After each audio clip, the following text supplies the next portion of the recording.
창업하기에 아주 좋은 도시입니다. I think like all startups, we want to become basically a unicorn company and to make a change in the world. And we think that Seoul is probably the best place to do that. 한국에서의 기술 개발을 기반으로 전 세계에 AI 기반의 금융 인프라를 제공하여 또 다른 금융 생태계가 만들어질 수 있도록 하는 것이 저희 목표입니다. 전 세계 사람들이 저희의 제품을 신뢰하고 구매할 수 있도록 좋은 제품을 만들겠습니다. 더 좋은 가치를 만드는 글로벌 기업이 되겠습니다. 창업하기 좋은 도시, 누구나 아이디어만 있으면 꿈을 향해 도전할 수 있는 도시. 이것이 서울시의 목표입니다.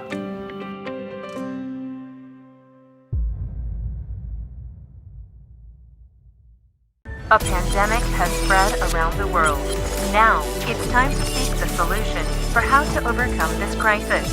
The time has come to accept a new paradigm. What should we do now?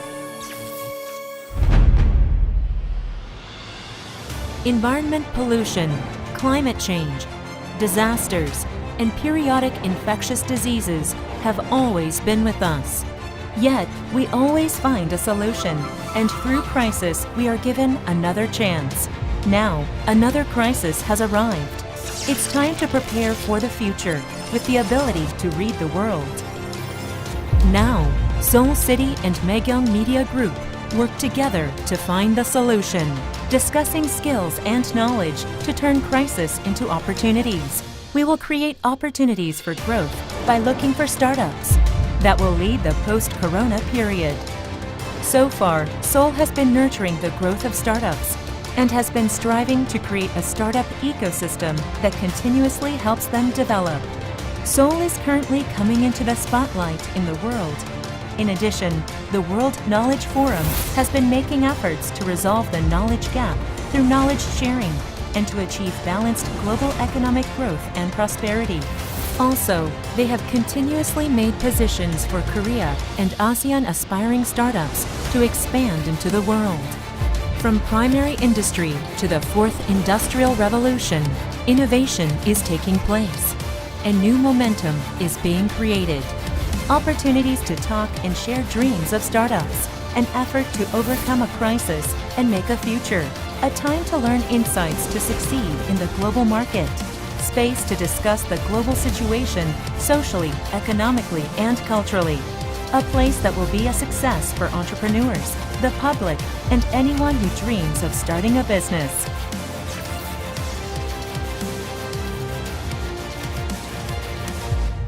Try everything. Seoul. City of speed? City of tourism?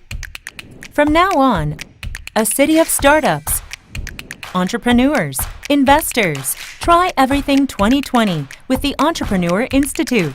Lectures and seminars addressing the current global startup ecosystem. Pitching, competitions, and exhibitions. Confirm the development status of startups with your own eyes. Online for 3 days. Try Everything 2020.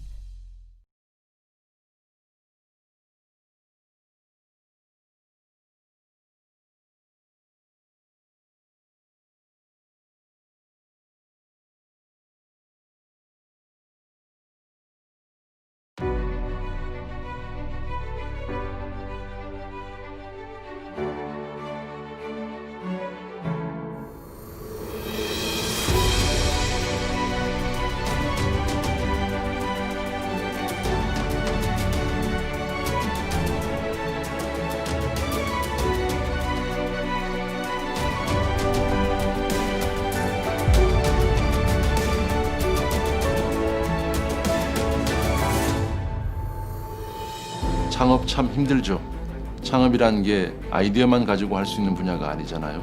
초기엔 막막했습니다. 막상 시작은 했는데 연구만 한다고 되는 게 아니구나 라는 생각이 들었죠. 영국에서 오래 근무를 하다 한국에 들어와서 스타트업들을 만나기 시작했을 때는 과연 한국의 스타트업들이 얼마나 발전했을까? 사실상 스타트업에게 선뜻 투자하기엔 굉장한 위험 부담이 따르죠. Typically, it's very difficult to just go out there and find VCs and find potential users to get feedback. 서울시가 창업기업을 지원할 수 있는 방법은 무엇이 있을까? 서울시 창업기업의 혁신 기술과 서비스가 글로벌 시장에서 인정받을 수 있도록 든든한 지원군이 되어주는 것. 그것이 서울시가 해야 할 역할이라고 생각했습니다. 제가 해외 VC에게 서울시 스타트업에 투자를 얘기할 땐 장점으로 이 얘기를 합니다. IT 인프라 기반의 높은 R&D 역량과 기술에 대한 특허 출원율을 가지고 있다고. 적극적인 투자로 AI, 블록체인, 생명과학 분야에서 많은 유니콘 기업들이 생겨났죠. 이런 부분이 현재 서울시 창업 생태계의 강점이 되었다고 생각합니다. 의료, 바이오 분야는 개발 기간이 길다 보니까 결국엔 자금과 연구 장비 부족 문제가 발목을 잡게 되더라고요. 예비 유니콘 레벨에 있는 기업들은 외국인 투자자 유치가 불가피한데 실제 외국인 투자자들이 많이 모이고 있고 그걸 유치하기 좋은 환경이라는 점이 가장 서울시의 장점이라고 생각합니다. 서울시는 서울시 자체 재원과 정부와 민간의 투자를 확대해서 투자 펀드를 조성하고 있습니다. 뿐만 아니라 충분한 보유 공간과 연구 장비 인프라를 갖춰서 창업 기업들은 연구에만 전념할 수 있도록 지원하고 있습니다. I'm aware that Seoul is focusing on fostering university students to be the next startup CEOs. 현재 서울시에서는 미래의 유니콘 기업을 꿈꾸는 많은 대학생들을 위해서 34개 대학에서 캠퍼스 타운을 운영하고 있습니다. 현재 272개 창업팀들이 활동 중에 있는데요. 2020년 저희의 목표는 모두 600개의 창업팀이 글로벌 시장에 도전할 수 있는 환경을 만드는 것입니다. 서울시에서는 양재 AI 허브, 또 여의도 금융대학원에서 현장형 인재를 육성하고 있습니다. 이 밖에도 마포의 프런트원, 강남의 팁스타운 등 서울의 곳곳에서 다양한 창업 생태계가 조성되고 있습니다. 국내외 VC들이 서울시 창업 기업에 투자하고 싶어하는 이유는 예비 유니콘 27개 중 20개 기업이 서울에 위치해 있다는 점입니다. 뛰어난 인재와 인프라를 갖춘 유망 기업들이 서울에서 성장하고 있는 만큼 투자자들 입장에선 매력적인 투자라고 할 수 있죠. Seoul has been very helpful in two major ways. The first is helping us to be a very good test bed for our technology. And then secondly, the access to venture capital resources has been very helpful to our business. Through the network and through the events that Seoul has helped us and invited us to, we've been able to get in touch with those very important people much easier. That startups that benefited from this Seoul incubating program have attracted over 300 billion Korean won investments. Also, it has created over 4,000 jobs. 현재 서울시의 스타트업 입주 공간은 2019년 한 해에만 2만 4천 제곱미터가 늘어났습니다. 한 예로 서울 핀테크랩은 100개의 기업, 1,000명의 인원이 상주할 수 있게 되었습니다. 필요한 개발 및 사업 관련 인력들을 확충할 수 있었고 그들이 보다 체계적으로 교육을 받을 수 있는 기회들을 제공해 주셔서 개발 진행이 효율적으로 빠르게 진행되었기 때문에 좋은 성과를 낼 수 있었던 것 같습니다. 저희는 스타트업 아우터반에서 기술 역량을 인정받고 다임러 본사와 한국 최초로 MOU를 체결할 수 있었습니다. 이러한 대기업과의 협력을 통해 기술에 대한 경험을 쌓을 수 있었고 대기업인 벤츠에 저희의 개발 기술을 실용화할 수 있어서 좋은 기회를 잡았다고 생각합니다. A lot of unicorns based in Seoul are doing very well in the global market now, and I look forward to seeing more. 좋은 창업 생태계는 인재, 시장, 투자자 이렇게 세 가지 요소가 갖춰진 것을 이야기합니다. 서울시는 시장, 인재, 투자자 모두 갖춘 창업하기에 아주 좋은 도시입니다. I think like all startups, we want to become basically a unicorn company and to make a change in the world. And we think that Seoul is probably the best place to do that. 한국에서의 기술 개발을 기반으로 전 세계의 AI 기반의 금융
Good morning. Welcome to Try Everything 2020. My name is Erin. It is my great pleasure to stand before you all again following yesterday. Thank you for being stay tuned here for this first session of today about successful criteria for startups. To start this session, I would like to invite Ho-Min Kim, co-founder and general partner at Sparklabs. Also listen to strategies of switching to cloud to ensure competitiveness of startup ecosystem. And also, this is cover ways to innovate business models by adopting cloud. And let us now start successful criteria for startups. Let's meet our honorable speaker, Mr. Kim, and key members of Sparklabs via video conference. Let's play.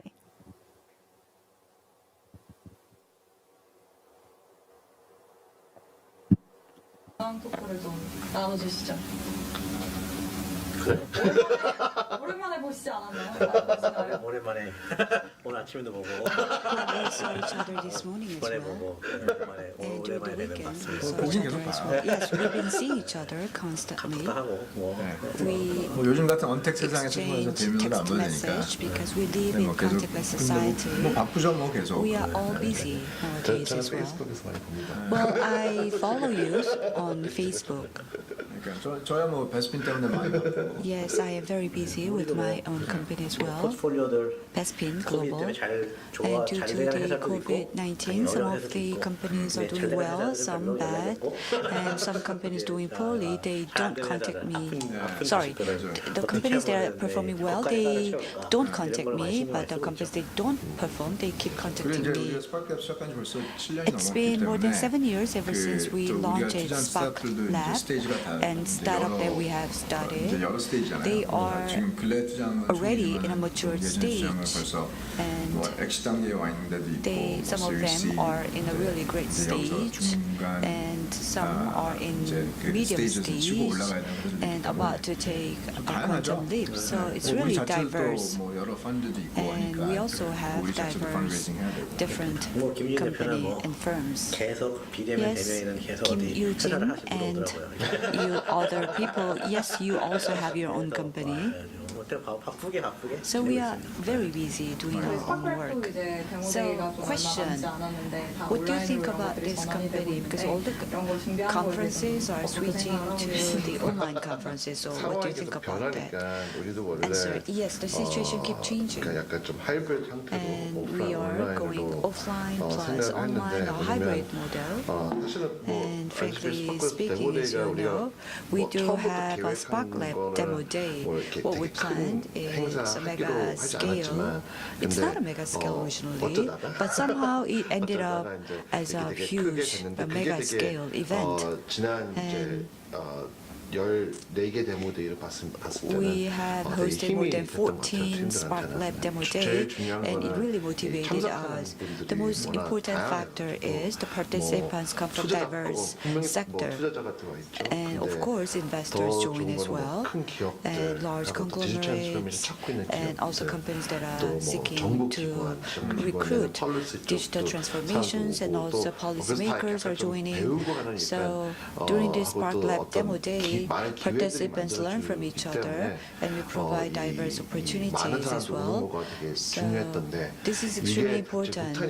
And suddenly the Spark Lab demo day cannot be held because of the COVID-19. However, we think about what's the best way. And this is like 2.0. From 2.0, we are going to 2.5 generations. But just preparing means we don't do anything. So we decide to go to online Spark Lab demo day. And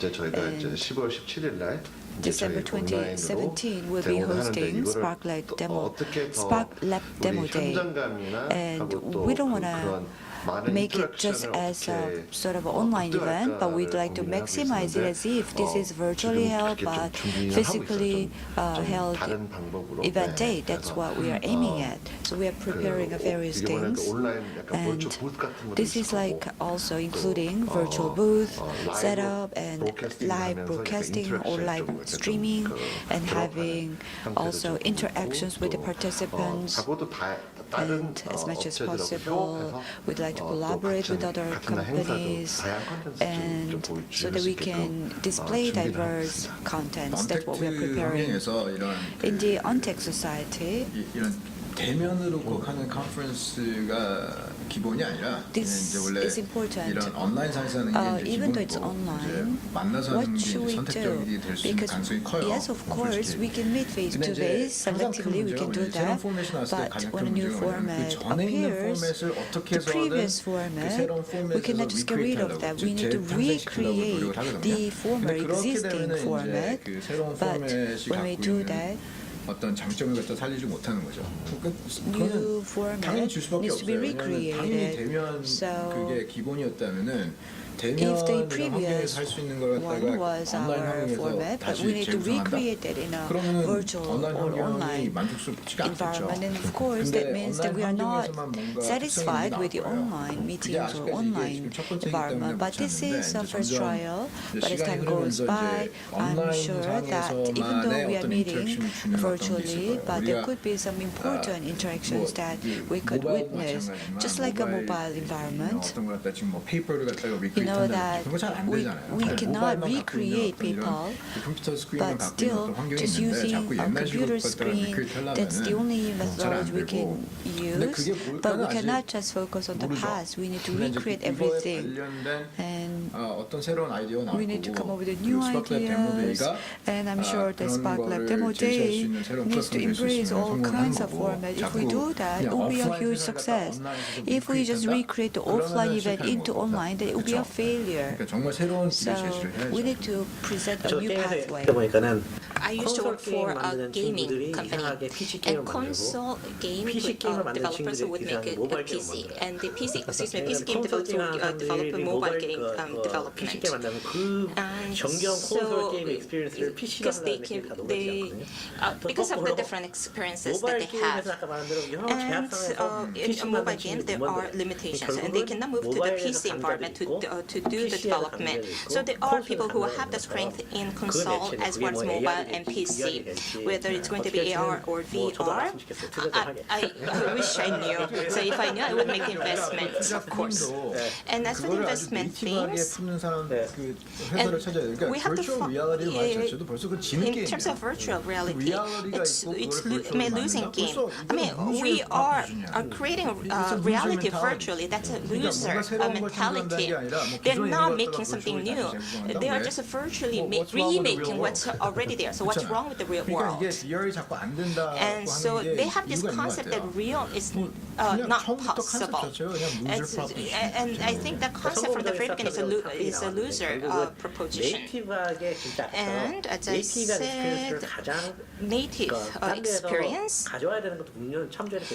Of course, we should sometimes bring it over from others, but in the mobile, we have to do the mobile experience. And if it's a contact-free experience, it has to make it a contact-free experience. From the very beginning, how we do that interpretation from the very beginning is going to be very important. Gaming companies, in terms of visuals, I mean, they wanted to make it work well on mobile, and there was also games on the PCs and a console. And some companies make billions of dollars, and some do not make only like millions of dollars. And that's because one company that was successful was able to realize natively in the environment that was given to that company. That company was working in, and that's the kind of company they would like to work. I'd like to invest in. There's so many of these examples. Why is Tesla doing so well? I mean, they all have four wheels, but Tesla, from the very beginning, had a very native interpretation to begin with the engines. Engine, you know, is not in is on the wheels. Therefore, no transmission is needed, and therefore, so Tesla is not doing everything well, of course, in terms of hardware compared to other companies. Some say it's not as good, but it's better in terms of software, such as self-driving, but it's all vertically integrated. So they not simply improving the existing automobile automotives. And as for the cloud, I mean, they have to make it use cloud as cloud, but they're trying to cloud refit into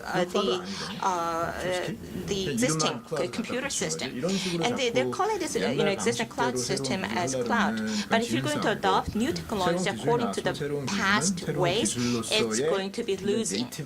And so if it's a new technology, that new technology has to be interpreted natively and try new. And e-commerce, it's a retail, so the existing players should do well. But why is it that the new players are doing better? And because they're not constrained by the old way of thinking. That's why startups are possible. Otherwise, we wouldn't be able to do that.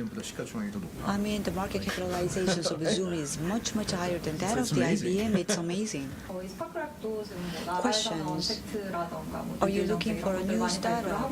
Because the government is announcing new kind of policy to provide a support for this startup.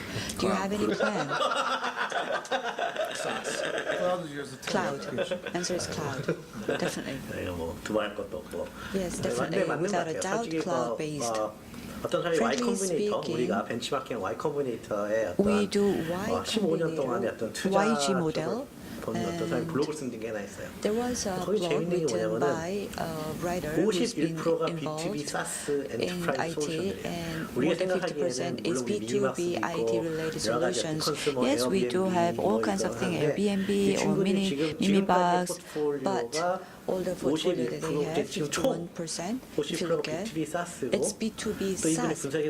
And by analyzing that, compared to the past, going to the B2C, B2B is much hard to break through, which means that in the future, B2B making investment to the cloud, I'm sure that cloud will be further accelerated. In our positions, of course, there's a huge influence, but from our perspective, B2B cloud, we are very much focused on that.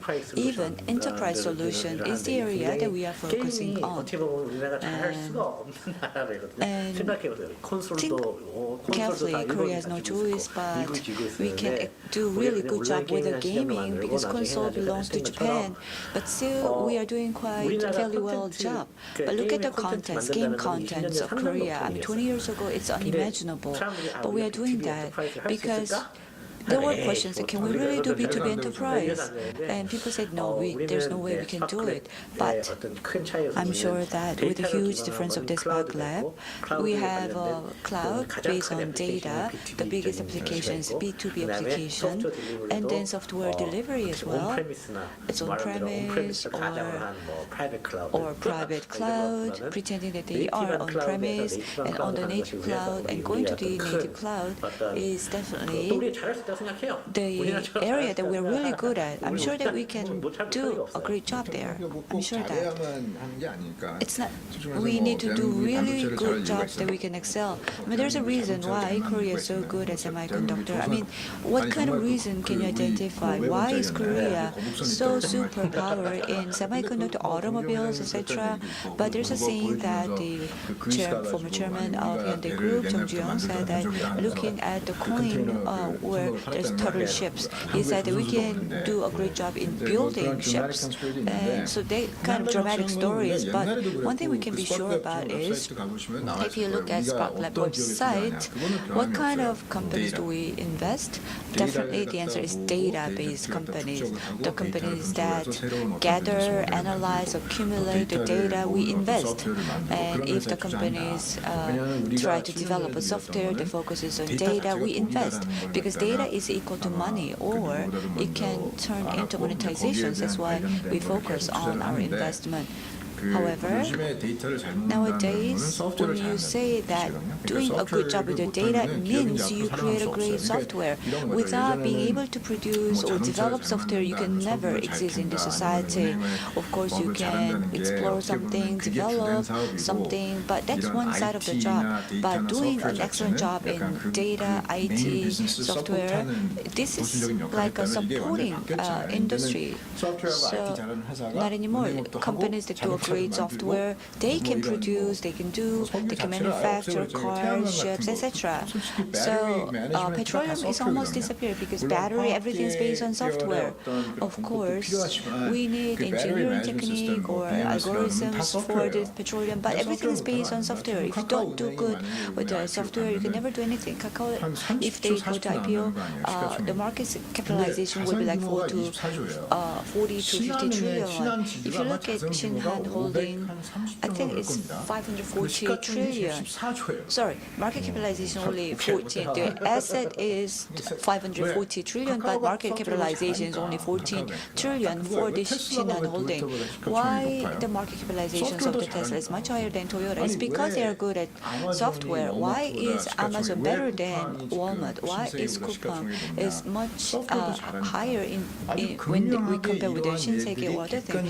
Because everything are based on software. It's objectively speaking, and market recognize that if you are doing great with software, that means you do accumulate data, that means you have a lot of financial assets or capital. 소프트웨어 잘하고 데이터만. So the companies who are good in software are good at getting data. 추가적으로 얘기하고 싶은 부분은 뭐냐면 일단은 스파크랩 엑셀러레이터를 봤을 때는 if you look at SparkLab's 사실 저희가 뭐 accelerator, 가리는 분야는 없어요. I mean, there are no sectors or areas that will avoid. I mean, we are open to all, 거기서 우리가 everyone. 판단하기에는 제일 잘할 것 같은 탑 20, 탑 15를 골라서 그게 다 candidates. B2B고 다 They could be 게임은 more B2B, but mostly they are B2B and 지금까지 games. 되게 다양한 섹터들이 But we 우리가 선발을 했고 were able to choose a diverse 요즘에 companies, 계속 이제 players, 기술을 and 발전되면서 now with the continuous development of technology, new industries are emerging, and for instance like fintech or agriculture, and I think personally there will be more of the agricultural startups. And so we would not be biased and in choosing the players or companies that's going to work with us in our labs.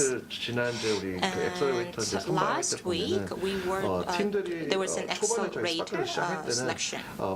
Companies or the teams when they first started working with the Spark Labs, the people in those companies were quite young. They did not have much experience in starting companies. But with the ecosystem growth, we see some changes. I believe that the startup pool has improved. If you meet with the people who work in startup companies, some have quite a bit of experience. Some have worked for Samsung for a long time, Nexon or Kakao. I mean, this is their first time starting companies, but they do have a lot of operating experiences. And so in terms of talent pool, that is there are definite improvement in that they have enough experience, operating experience. But of course, whether it's a B2B or data, I mean that's good. But we're looking for diverse, different startups. 우리는 솔직히 뭐 좋은 팀들은 다 뽑습니다. So we're choosing all the good teams. It could be B2B, it could be whatever. So we are making investment in different areas, but we do have a theme of content-free. We are recruiting data, and as for Xenoplay is also collecting data information, and the Mimibox is collecting data about how to use our cosmetics, and also a company that has already exited is collecting data about the people, some of the restaurants that the people are visiting as the quiz bucket. And the founder's passion and the team's dedication and conviction, we would choose a team like that. But they will be accumulating data themselves. 재밌는 거는 저희가 And what's interesting is this. 하나 또 뭐 뽑을 때 아니면 회사 볼 때 When we look at 저희 기존 companies, 포트폴리오고 아니면 저희 가지고 있는 we 네트워크가 얼마 시너지니까 see, you see whether there is a possible synergy with our existing portfolio, existing teams. 커넥팅도 없어요. So we'll be we are actually trying to connect the dots to make the network. So next, what are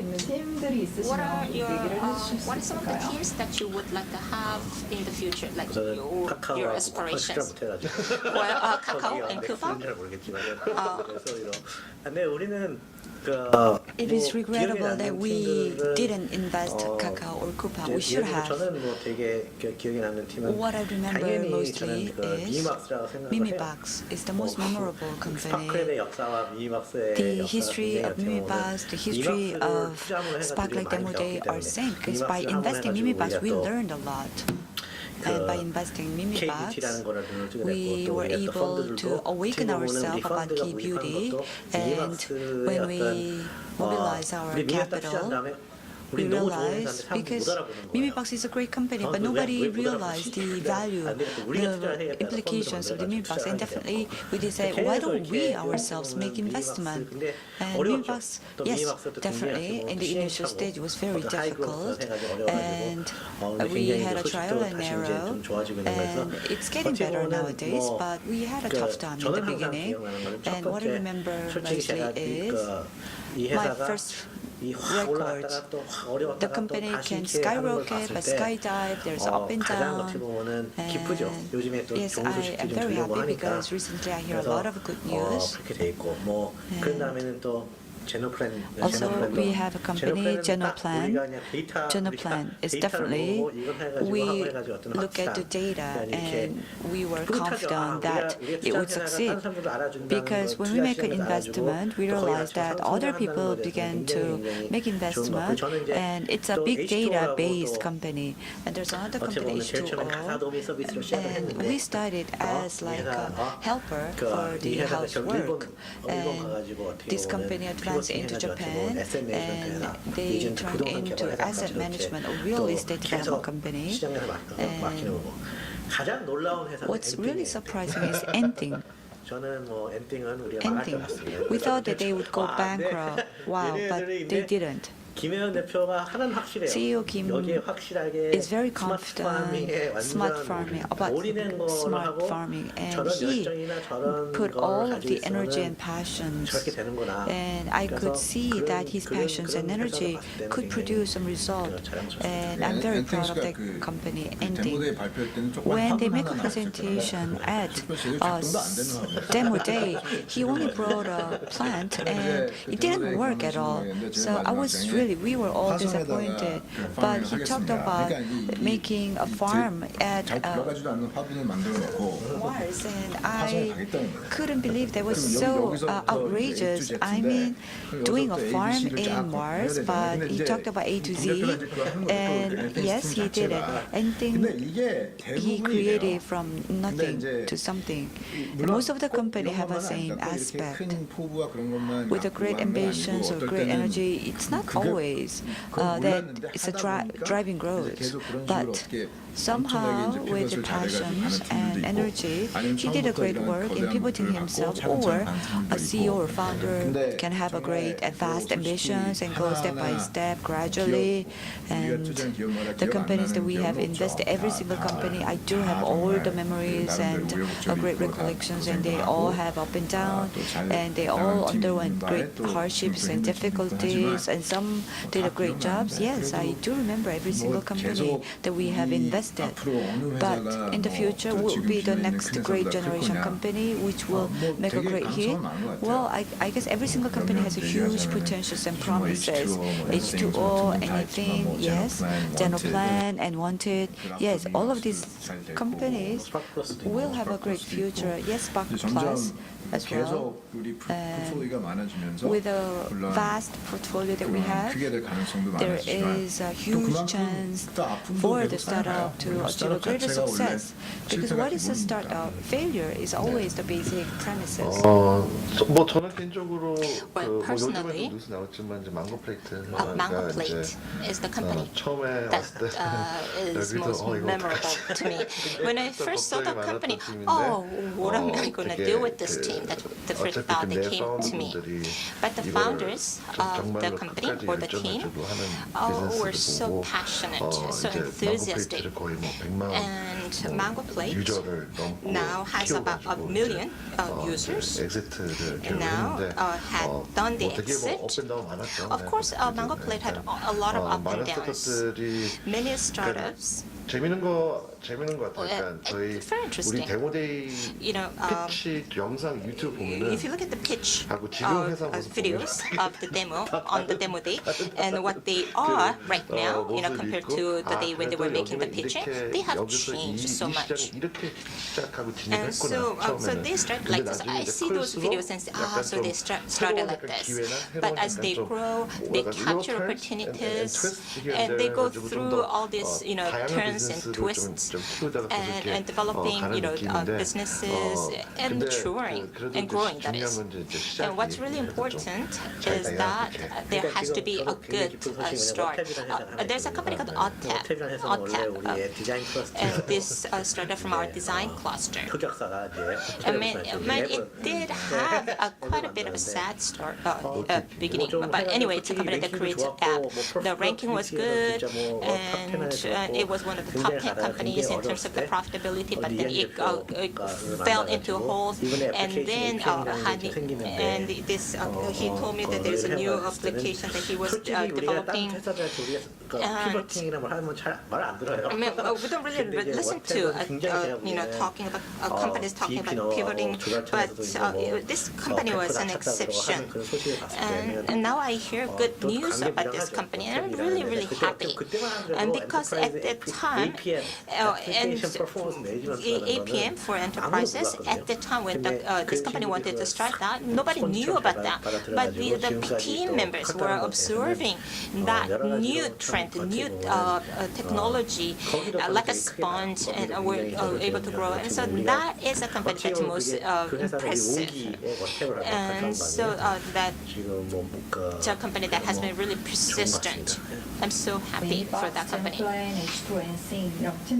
So these companies, Minibox and Thing, I know that they're doing quite well globally. When you are selecting these companies, did you have going global from the very beginning, or was it just accidental that they have gone global and doing well globally? 저희 스파크랩가 갖고 있는 해외 진출에 대한 기본적인 Well, the basic principles of the Spark Lab, advancing into foreign market, we believe anybody can do it. Expansions to overseas market is not that tough as long as you have a great idea which can be applied to a certain market, or if they are doing a meaningful work, that means they can definitely advance into foreign market. And the matter of advancing into the foreign market must be determined by a few factors. First, they must have a capital. Only if they have a financial resources, they can do that. So it has to do with the capacity of the founders or CEO. And second, special skills. I mean, English fluency is not a must, right? I think determination is more important. Of course, with the money that we invest is not enough for a startup to go abroad. But the CEO of the ending, he was willing to go to Mars, but with the capital that we invest, it's not possible. There was a company called Time Machines, and they wanted to apply what's been doing really well in US to Korea. There were a lot of companies like that. In my case, when I was young, I thought that if we bring Gap to Korea, I thought I could become a billionaire. That was sort of a time machine way of thinking. 미국에 가지고 있는 그 똑같은 모델을 I thought that if I do the copycat, exactly imitating what's been successful in U.S. market or in foreign market to a certain market, we thought it could be successful, but that's not true. And even if we bring time machine back to Korea, will it be successful? Well, we think it's possible, but what's most important thing is, will these companies, are they willing to advance into foreign market? I think we can feel that. We can feel that they are really eager to go. And when we do the interview, we ask, why did you come to SparkLab? And most of them say that they want to have a network in foreign countries, even those who receive funding from us, and even those who enjoy the accelerator. And we ask, why do you want to get our help? And their answer is, because we want to go abroad. They said that because SparkLab has a foreign network. We are grateful that they have come to us. 사명감도 있고 미션이 있어요. 그러니까 예를 들어서 그 타임머신은 let's say time machine. 그 legitimate It's a very legitimate business. 방법이에요. I mean, this is a legitimate way of doing business. 그래서 이제 미국에서 먼저 So something that's successful. So those that have studied and lived in the United States and they come to Korea and they see something they had in the US is not available in Korea, and they decide to bring that and then try that in Vietnam or in China. So those people are likely to succeed. But even if but startups are more likely to fail than succeed. But relatively speaking, they're more likely to succeed, by doing, time machining. However, that sort of business model, it's well known. But is it easy to get the funding? Not so initially. And so 그런 걸 도와주는 어떤 VC들이 there are VCs that are helping companies like that. And SparkLab was not like that. That's not us. I mean, we knew that such a business way of doing business. And I know there are other players that are doing the funding. But our solo rating is to give freedom. I mean, if somebody, you don't have to succeed in Korea first in order to be successful in other countries. We don't insist on doing business in Korea first. You see the cases like this in Israel and Australia. A company may not have presence here in Korea, but are becoming very successful in other countries. There are examples like that. And so we're looking at product market fit and whether the team has the business discipline to do that. That's what's important to us. 어떤 문제를 푸냐가 되게 중요한 것 같아요. And I think it's very important what sort of problem you're solving. Some houses, I mean, they have a technology-oriented philosophy, but for us, the product market fit. I mean, if it's a problem for Korea, I mean, that problem could exist for other countries. And so Frank had said that 굉장히 심각한 문제를 굉장히 기발하게 푸는 사람들. People who solve their serious problems in a very creative way is what's needed. I mean, you don't need technology to be creative. It's all about 굉장히 기존에 못 푸는 거를 being creative. I mean, technology does play a role in this, but using, utilizing or applying a certain technology, you solve the problem. So I ask, what sort of problem are you trying to solve? And then we would also ask, why are you trying to solve this problem? So why do you want to do this? Why do you insist on doing this? And our last question is, why are you doing this? Do you really want to do this? That's the last question we usually ask. Companies like Samsung and Kakao, I mean, the people who left those companies and started companies, they started companies because they wanted to solve the problems. I mean, they could not solve those problems at the companies that they were working for, but they wanted to have independence to solve those problems. And so you have to start with the problems. And then, so what sort of problems are you trying to solve? And then the people would, of course, suffer through. Now we have work. We work, but we used to work in the basement in a sense. Anyway, my time that was, we used to work in the basement anyway. As an investor, what's really interesting is that interesting is this: investment is not for somebody who needs money. Investment is about giving money to people who do not want the money because they have a very clear problem, a very clear vision, a very clear mission. And our Sparkless philosophy begins with a problem and ends with the problem being solved. Of course, technology is going to, of course, help solve that problem.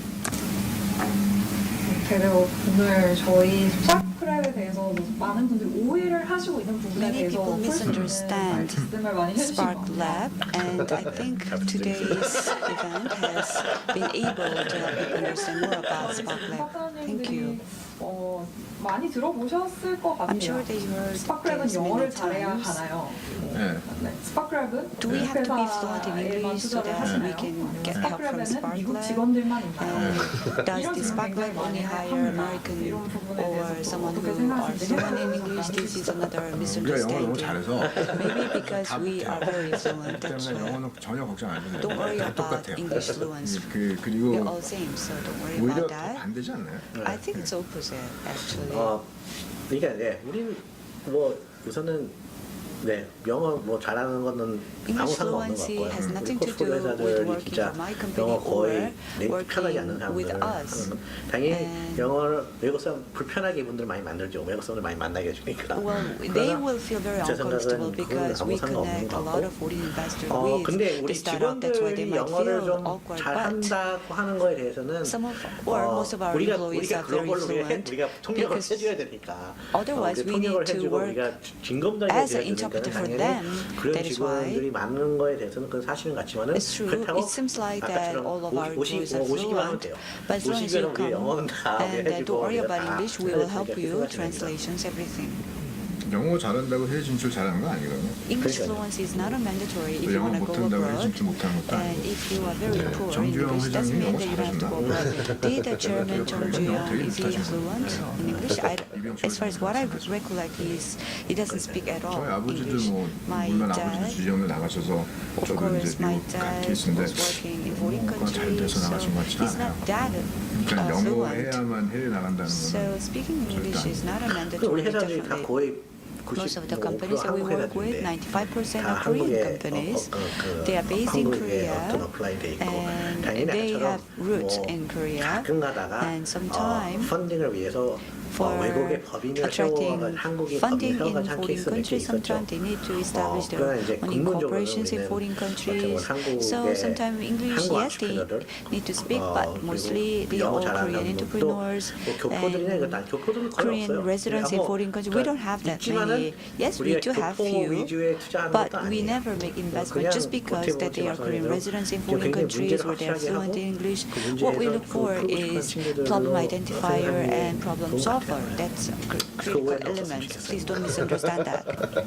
초기 스타트업들이 The early 초기 문제들을 가지고 startups, 문제를 프로덕트 마켓핏을 정확하게 찾았다고 했을 때 and so if 그 they have 문제들을 identified the 잘 problems and 해결할 수 있는 solutions, 팀을 만들기 위해서 가장 중요한 well, 건 I mean, 어떤 to 것들이 have the 있다고 solutions, they need 보세요? teams. 소프트웨어와 So, 데이터를 잘해야 also, 된다라고 아까 말씀을 you said 주셨는데 that a 이건 company 어떤 should 개발 do 팀이 software 중요해야 된다는 and 말씀이실까요? data. Does that mean that they have to have good 그게 development 요즘 세상에서는 teams? 확실히 그 Well, 경쟁력을 갖게 I think 해주죠. if you have a 그 good 파운딩 development team, 멤버들 then you 중에서 will have 개발 competitiveness. And if 능력이 the 있으면 근데 꼭 founding members 그렇지만 have 않잖아요. development 그 투자하는 capabilities, and that 기업들이 그래서 team 결국에 가서는 does 그 have 파운딩 팀 competitiveness. But that's not everything. 대표님 포함해서 파운딩 팀이 얼마나 사람들을 What's 잘 important is how 꼬실 수 well 있는지. founding 왜냐하면 team 이제 members 가장 would attract good 그래서 가장 talents. 필요한 그 What's 능력 really 중에 하나가 needed 사람을 in startups 모으는 거잖아요. is, 어떻게 해서든. getting people, 그래서 good people. 이제 그런 것들을 많이 보죠. So 이 we look at, 사람이 will 그 this person 사람을 잘 be able 끌어모을 수 있느냐. 그러니까 이렇게 같이 이렇게 만나서 보면은 만약에 제가 만약에 지금 그 커리어를 시작하는 사람이라면 이 사람한테 끌려올 수 있겠느냐. 정말 나도 이 사람 밑에서 일할 수 있겠느냐. 아니면 이 팀에 조인하고 싶겠느냐라는 어떤 마음을 유발하게 하는 팀을 만나면 아무래도 So if I meet somebody who makes me feel that I want to be a member of that team, then I would choose. I mean, we are likely to choose that team. So I think the founder, the CEO, is very important. 대표가 얼마나 중심이 I mean, 돼가지고 how well this founder attracts good people is very important. Let's say we have one person. I mean, we do not invest in one person team or one person company. 결과 몇번 해봤는데 결과가 좋지 Because we've tried a few times and the results were not so good. 팀이라는 게 중요한 건 이 대표를 옆에서 같이 어떻게 보면 같이 디베이트하고 사운딩 보드에 들어가서 하는 친구들이 있어요.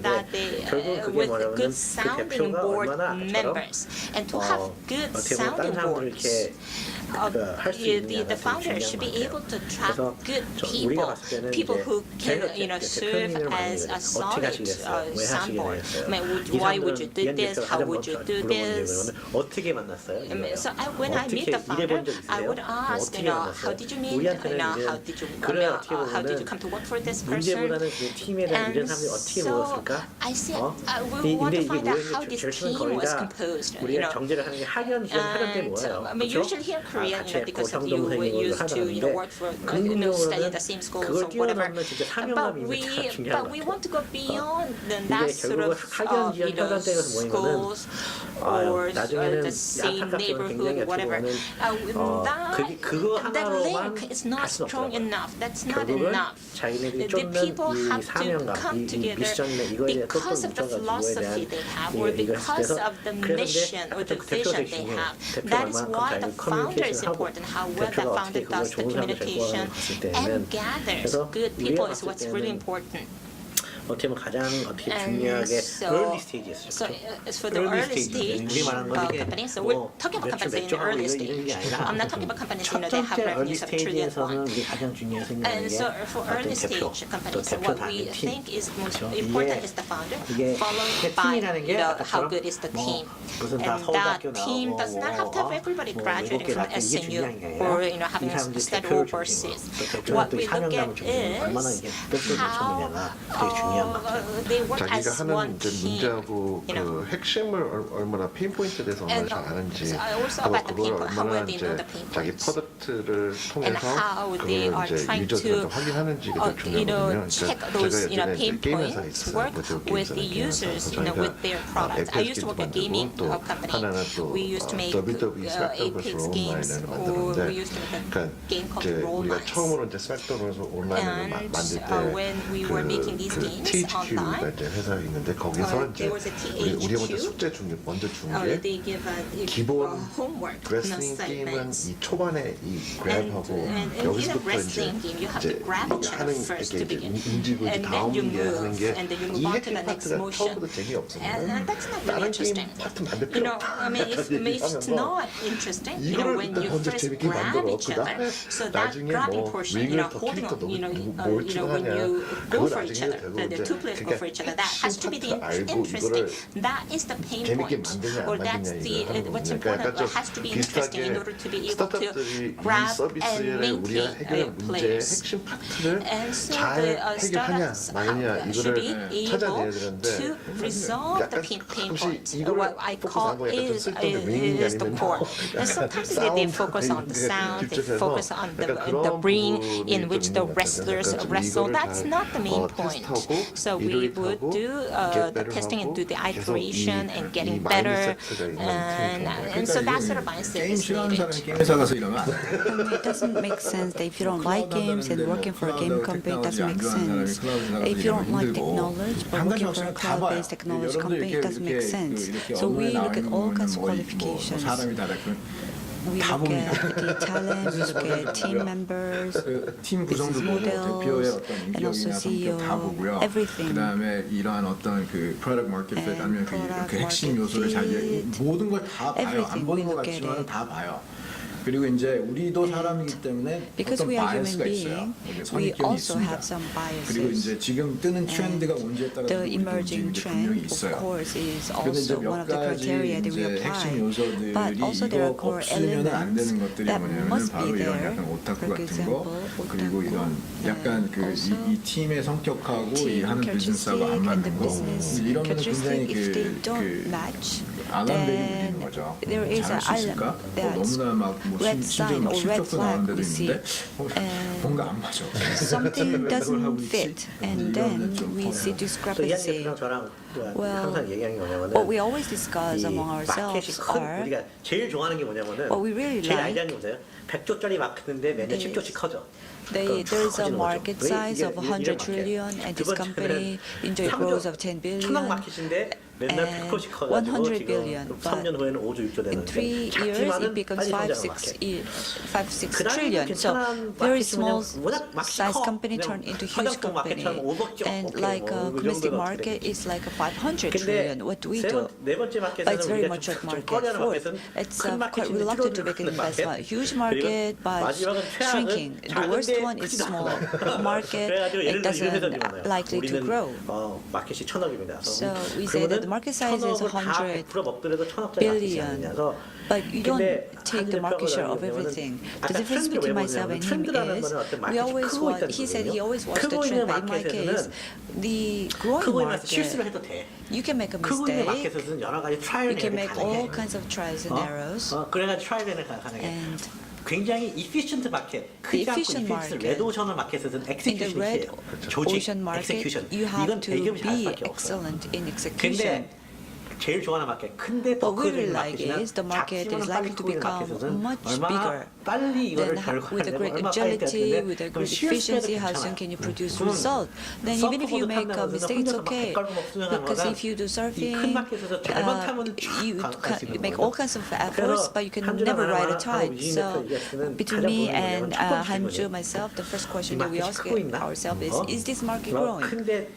Or is it rapidly growing, or is it small? This is what we really like to make investment.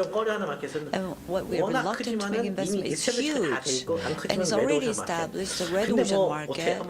But okay, let's talk about it. That's the market that we're hesitant to go in. But unfortunately, the people don't see the market, but they only look at the trend, especially on-premises market or box software like Microsoft Office. If they're trying to make it, then that's the go to the download. And if you finish making it, 100억짜리 마켓에서 내가 다 만들 수 있는 거고 있습니다. 그 작은 마켓. They believe that they can take the market share of the 10 billion, but that's not true. 시장이나 트렌드를 읽기 위한 In order to 어떤 read the 노력들이 trend or 분명히 market, 있으실 것 같아요. I'm sure 특히 you're 이제 making efforts, 대표님께서는 especially 어느 정도 이제 three 지금 gentlemen. 이제 연령대라고 할까요?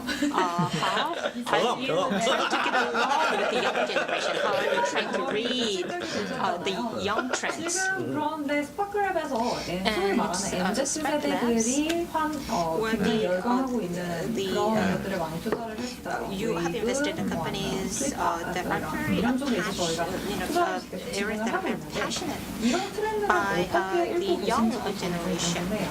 So I wonder how you're reading this latest the young trends. 그렇죠. 우리 애들 Our biggest weapon is we have kids. 우리 애들이 있으니까. We have kids. 고등학생, 이제 I 대학생. have my kids are in high school and college. But even my kids are getting older. And so where should I do the sensing? I mean, I can no longer get the reading from our children. 이런 회사를 소개시켜줬을 때 a company that was introduced to me when I first was 재밌는 회사가 introduced. 있는데 플립합이라는 회사 같은데 뭐 하는데 해서 그게 온라인 오프라인으로 이렇게 한 달에 한 번씩 모여가지고 교육 시장을 하는 거예요. 야너 폰도 안 보고 뭐 끝났어 해가지고 무슨 소리 하는 거냐 해가지고 했는데 딱 보니까 I thought that was not that interesting, but I saw this anyway. 너블리 마켓이랑 너마라고 알고 있더라고요. 그리고 너마의 지금 오프라인 지금 피버팅을 했지만 온라인 피버팅은 이게 제가 착각을 게 상거래 마켓인지 하여튼 결국 소통의 장이거든요. 결국 소통의 장이거든요. 그래서 제가 말씀드린 것처럼 저도 체크할 때 뭐냐면 우리 딸한테는 So I asked my daughter. 회사에서 제일 잘 투자하는 게 러블리 마켓. 두 번째는 저는 AD 라이팅이라는 투자했거든요. AD 라이팅이라는 들어보지도 못했는데 이해대표 애들도 뭐 거기에 열거하고서 우리 애들이 이제 중학교 졸업하고 고등학교 졸업하고 Z세대에서 이제 또 늙어가기 때문에 generation, but they are also getting older.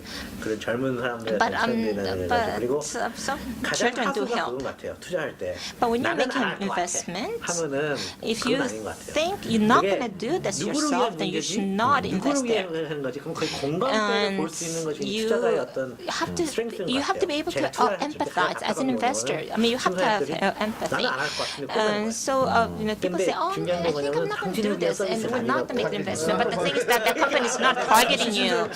That company is not making products for you. It's the thing is that the judges think that they are the targets. That's misunderstanding when they are not the targets all the time of product and services. And there was when I was working for Nixon, they asked me to play the game, and the game was so boring. But this was a game that was made by the developer with so much passion and enthusiasm. And as an executive, if I working for another company, I would tell the developer to change that or change that. But I told this developer, I really don't know, I'm sorry. And then these young developers were cheering because they were cheering because if I said I liked it, they thought that the game would sink. But because I said I didn't know, the game succeeded. That game that they developed was Maple Story, the mega successful game. 또 어떤 게임을 했는데 또 어떤 게임을 하는데 이것도 이것도 좀 별로인 것 같은데 이거 우리가 하는데 형 어때요?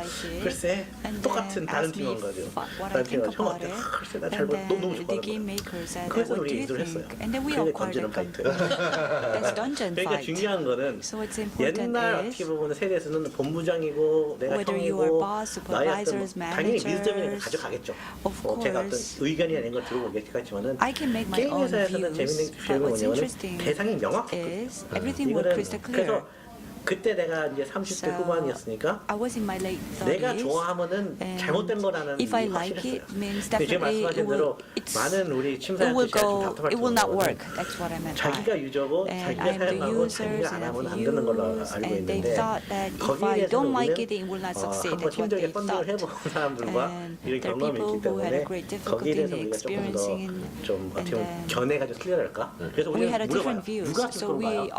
그거 왜 쓸까? 한번 설명해 주세요. 그러면 거의 공감대가 되면 그럴 수 있겠네 하는 게 우리 어떤 조금 더 발전된 필요없이 생각을 해요. 근데 이제 트렌드가 있는 게 이제 사회적 경험, 그다음에 이제 어떤 그 특정 인더스트리에서 경험이 당연히 중요하고, 근데 그럼 그거 쌓이기 전에는 어떻게 하냐? 아무래도 이제 그 신문을 많이 그래도 읽으면 특히 이제 월스트리트 저널이나 그런 거나 아니면 그 특정 인더스트리 저널 갖다가 4년만 읽으면 그 인더스트리 흐름을 알 수밖에 없어요. 그러니까 어느 그 특정 인더스트리에 내가 관심 있다 그러고 거기에 트레이드 퍼블리케이션을 갖다가 계속 꾸준히 정말 4년 동안 끊임없이 읽게 되면은, 그래서 제가 이제 대학교 이제 들어가는 친구들한테도 항상 얘기하는 게 뭐 파이낸스에 관심 있다, 뭐 비즈니스에 관심 있다. 그럼 무슨 월스트리트 저널 무조건 계속 읽어라. 정말 월스트리트 저널 한 1년만 읽어보세요. 그러면은 세상 보는 눈이 틀려져요. 그러니까 이게 꼭 그 인스타그램 스냅챗만 있는 건 아니고 제가 이런 그 특히 이제 미국 퍼블리케이션에서 나오는 그 인덱스 어나리시스가 굉장히 그 깊어요. 그 내용들이 세상이 어떻게 돌아가는지는 뭐 그 FT가 됐건 뭐 WSJ가 됐건 이런 그 에코노믹 뭐 이카노미스트가 됐건 도움이 됩니다. 예나 지금이나 마찬가지인 것 같아요. That doesn't change. That hasn't changed since the old times. 테크런치 테크런치라든지 뭐 여러 가지 사이트들이 있잖아요.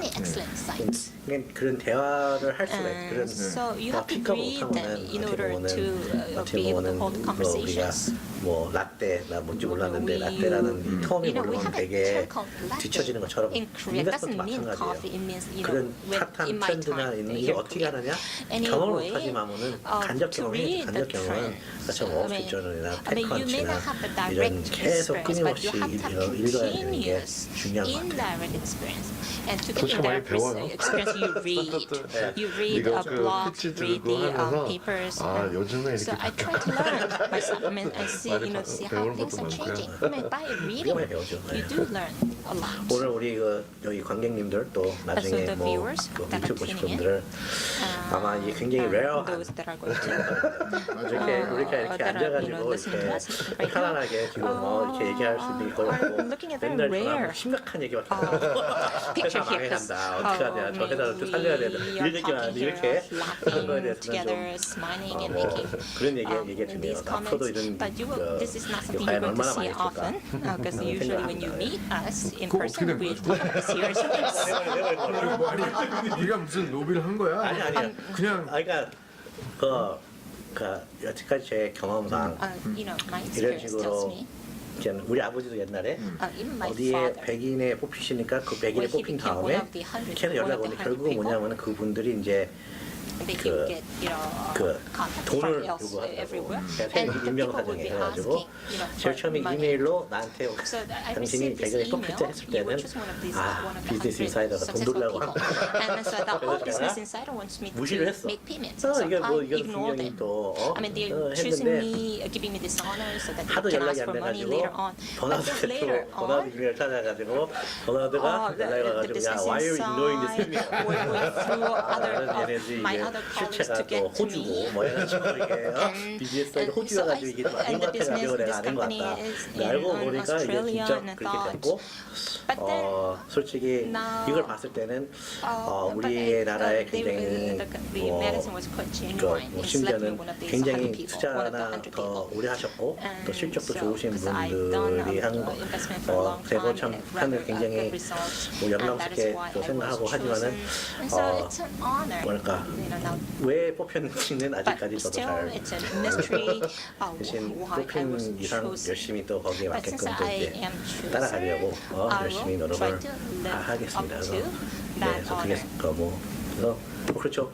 그래서 굉장히 뭐 영광스럽고 굉장히 좀 축하도 많이 받고 하는데 굉장히 과분한 자리에 생각을 하고 그 과분한 자리만큼 더 열심히 하겠습니다. 요즘 코로나 때문에 되게 많은 스타트업들이 힘들고 또 뉴 노멀에 대한 적응하느라 좀 되게 고생이 많을 텐데요. 근데 계속 노력하고 힘내면은 결국에는 타이밍이 올 것 같습니다. 그 스타트업이 저는 많이 이제 경험해봤는데 타이밍이 굉장히 중요한 팩터인 것 같고요. 그리고 컨트롤이 그래서 어떻게든 버텨야 된다라고 그 타이밍 올 때까지. 그래서 그게 저는 그래도 좀 어느 정도 힘이 좀 돼주시고 싶으려고 타이밍이 올 때까지 계속 버티고요. 열심히 그리고 뭐 창업을 생각하고 있는 분들한테는 저는 창업은 힘듭니다. 누구 대신 좀 하기 전에 좀 다양한 경험을 했으면 좋겠어요. 다양한 경험을 통해서 내가 정말 해결하고 싶은 문제를 찾고 그거를 도전을 하는 거가 저는 좋은 것 같습니다. 그러니까 하고 싶은 것도 많지만 근데 또 내가 잘하는 것도 또 중요한 거기 때문에 그래서 그런 다양한 경험으로 그런 거를 많이 잘할 수 있는 걸 찾았으면 좋겠습니다. 약간 거시적인 얘기보다는 약간 좀 굉장히 미시하게 들어가가지고 Get ready. 지금 2021년부터 엄청나게 팽창이 있을 거예요. 전 세계 경제가. I guarantee it. 이거는 지금부터 아마 엄청나게 많은 또 새로운 사업 모델들이 나올 거고 새로운 아이디어가 쏟아져 나올 거고 또 자금도 풍부해질 거고 지금 굉장히 전 세계가 지금 코로나 때문에 약간 우왕좌왕하고 있고 지금 새로운 환경에 적응을 못하고 있는데 이게 어느 정도 진정이 되고 그런 다음부터는 정말 2021년이 우리가 여태까지 보지 못했던 호황기가 될 겁니다. 그렇기 때문에 get ready. 지금 시작해야 돼요. 물론 조심해서 그거는 이제 그건 항상 있는 얘기인데 지금처럼 좋은 타이밍이 없어요. 지금 경험상 보면은 2008년 이후에 엄청나게 많은 팽창이 있었죠. 2001년 그 닷컴 크래시 뒤에 또 엄청나게 많은 팽창이 있었죠. 또 저희가 대학 기업 때 93년, 91년 되게 힘들어서 91년에서 아무튼 93년 엄청 힘든 리세션이었어요. 그 후에 엄청나게 또 팽창이 있었는데 이제 또 아시아에서 잠깐 픽업이 있었지만 아무튼 또 엄청나게 팽창이 있었어요. 그래서 항상 이러한 수축이 있을 때마다 또 엄청난 팽창이 있기 때문에 타이밍이 good. 저는 굉장히 호프해요. 그래서 물론 근데 살아남아야 돼요. 살아남아야 되고 그 다음에 두 번째 아직 시작을 안 했다면 시작을 해야 돼요. 그냥 옆에서 보고만 있지 말고 쌓아다니고. 저는 항상 얘기하는 게 그 사람들이 어떻게 보면은 투자라는 거에 대해서 되게 투자가들 앞에서에 대한 되게 작아져요.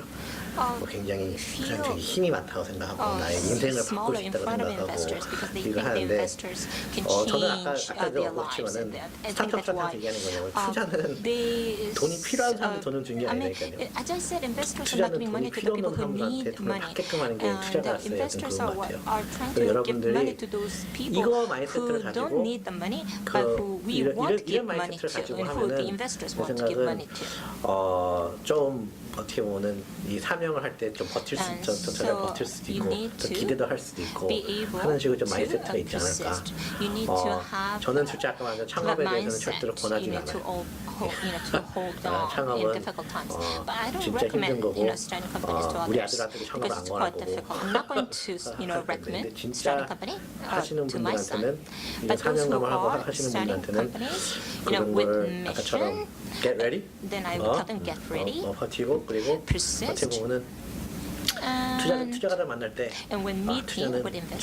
투자는 돈이 필요해서 만나는 거니까 저 사람이 나한테 투자를 돈 써들고 앞에 와 해야 되는 그런 어떤 자신감, 그런 어떤 식으로 어떤 우리 한국말로 말하면 덕후기질 가진 사람들한테 그게 필요하다고 생각하시면 좋을 것 같아요. 마지막으로 김영 대표 이번에 아시아를 이끌어갈 백인 리더 중에 한 명으로 선정된 거에 대해서 저는 굉장히 well deserved라고 생각해요. 왜냐하면 이게 사명감을 갖고 움직이는 조직하고 사명감 없이 그냥 어떻게 하다 보니까 하는 조직하고는 많이 틀립니다. 어떻게 보면 스파크랩과 여태까지 이루어놓은 어떤 성과나 아니면 사이즈에 비해서 이제 이런 레코니션을 크게 받은 건 사실이지만 거기서는 분명히 그들도 느끼는 게 있을 거예요. 스파크랩 뭔가 틀리다. 뭐가 틀릴까? 우리가 갖고 있는 사명감이 틀린 거죠. 그러니까 이제 제가 항상 얘기하는 게 저만 제가 되게 부담스러운 것 같은데 실질적으로는 저희 가들에 예리 대표, 김민 대표 이거 안 해요. 솔직히 번화 대표에 없었으면 이것도 안 해요. 근데 제가 그냥 이 대표로 받았다고 생각하고 하는 거지. 여기에서는 진짜 아까 만대로 뭐 우리가 이런 거를 좀 주목받은 거에 대해서는 조금 어떤 위안 하고 어떤 좀 힘이 되는 것 같은데 근데 실질적으로는 이 사명감 진짜 여기 있는 우리 모든 팀원들을 했을 때는 솔직히 우리가 그건 하나는 확실한 것 같아요. 좀 자랑스러운 것 같아요. 모든 우리 팀원들이 다 사명감에 어떤 고 글로벌 그렇죠? 그게 우리 가장 저는 아직 기억해요. 제가 처음에 이제 스파크랩 설정할 때 한일 대표님과 첫 인터뷰를 하는데 거기서 이제 대표님이 저한테 얘기했던 게 우리는 한국으로 바꿀 거라고. 그래서 저는 그게 제 사명감이거든요. 우리는 change Korea. mind and is change the world. that we're going to change Korea, that we're going to 그리고 change 대표님 the 아버님이 world. 항상 저도 많이 이용하는데 Why not change the world? Why not change the world? Why not?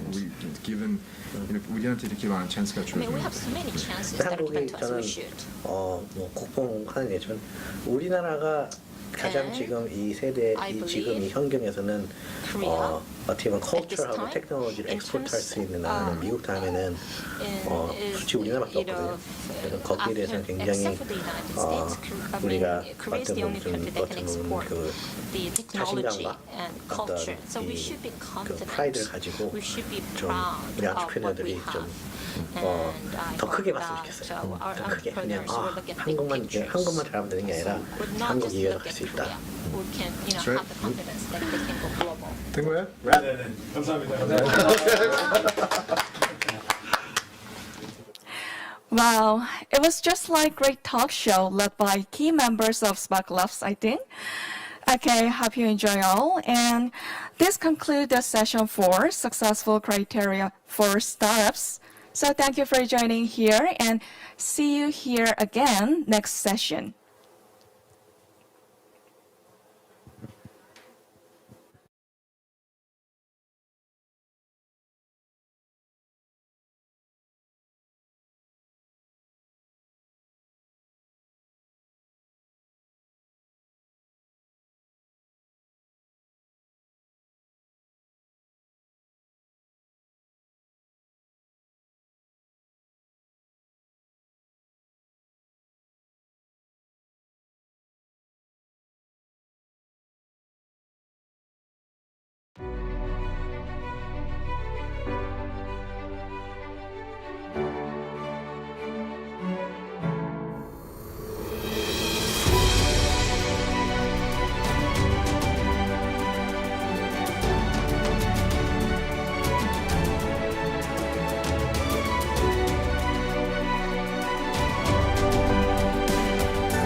창업 참 힘들죠. 창업이란 게 아이디어만 가지고 할 수 있는 분야가 아니잖아요. 초기엔 막막했습니다. 막상 시작은 했는데 연구만 한다고 되는 게 아니구나 라는 생각이 들었죠. 영국에서 오래 근무를 하다 한국에 들어와서 스타트업들을 만나기 시작했을 때는 과연 한국의 스타트업들이 얼마나 발전했을까? 사실상 스타트업에게 선뜻 투자하기엔 굉장한 위험 부담이 따르죠. Typically, it's very difficult to just go out there and find VCs and find potential users to get feedback. 서울시가 창업 기업을 지원할 수 있는 방법은 무엇이 있을까? 서울시 창업 기업의 혁신 기술과 서비스가 글로벌 시장에서 인정받을 수 있도록 든든한 지원군이 되어주는 것. 그것이 서울시가 해야 할 역할이라고 생각했습니다. 제가 해외 VC에게 서울시 스타트업에 투자를 얘기할 땐 장점으로 이 얘기를 합니다. IT 인프라 기반의 높은 R&D 역량과 기술에 대한 특허 출원율을 가지고 있다고. 적극적인 투자로 AI, 블록체인, 생명과학 분야에서 많은 유니콘 기업들이 생겨났죠. 이런 부분이 현재 서울시 창업 생태계의 강점이 되었다고 생각합니다. 의료, 바이오 분야는 개발 기간이 길다 보니까 결국엔 자금과 연구 장비 부족 문제가 발목을 잡게 되더라고요. 예비 유니콘 레벨에 있는 기업들은 외국인 투자자 유치가 불가피한데 실제 외국인 투자자들이 많이 모이고 있고 그걸 유치하기 좋은 환경이라는 점이 가장 서울시의 장점이라고 생각합니다. 서울시는 서울시 자체 재원과 정부와 민간의 투자를 확대해서 투자 펀드를 조성하고 있습니다. 뿐만 아니라 충분한 보유 공간과 연구 장비 인프라를 갖춰서 창업 기업들은 연구에만 전념할 수 있도록 지원하고 있습니다. I'm aware that Seoul is focusing on fostering university students to be the next startup CEOs. 현재 서울시에서는 미래 유니콘 기업을 꿈꾸는 많은 대학생들을 위해서 34개 대학에서 캠퍼스 타운을 운영하고 있습니다. 현재 272개 창업팀들이 활동 중에 있는데요. 2020년 저희의 목표는 모두 600개의 창업팀이 글로벌 시장에 도전할 수 있는 환경을 만드는 것입니다. 서울시에서는 양재 AI 허브, 또 여의도 금융대학원에서 현장형 인재를 육성하고 있습니다. 이 밖에도 마포의 프론트원, 강남의 팁스타운 등 서울의 곳곳에서 다양한 창업 생태계가 조성되고 있습니다.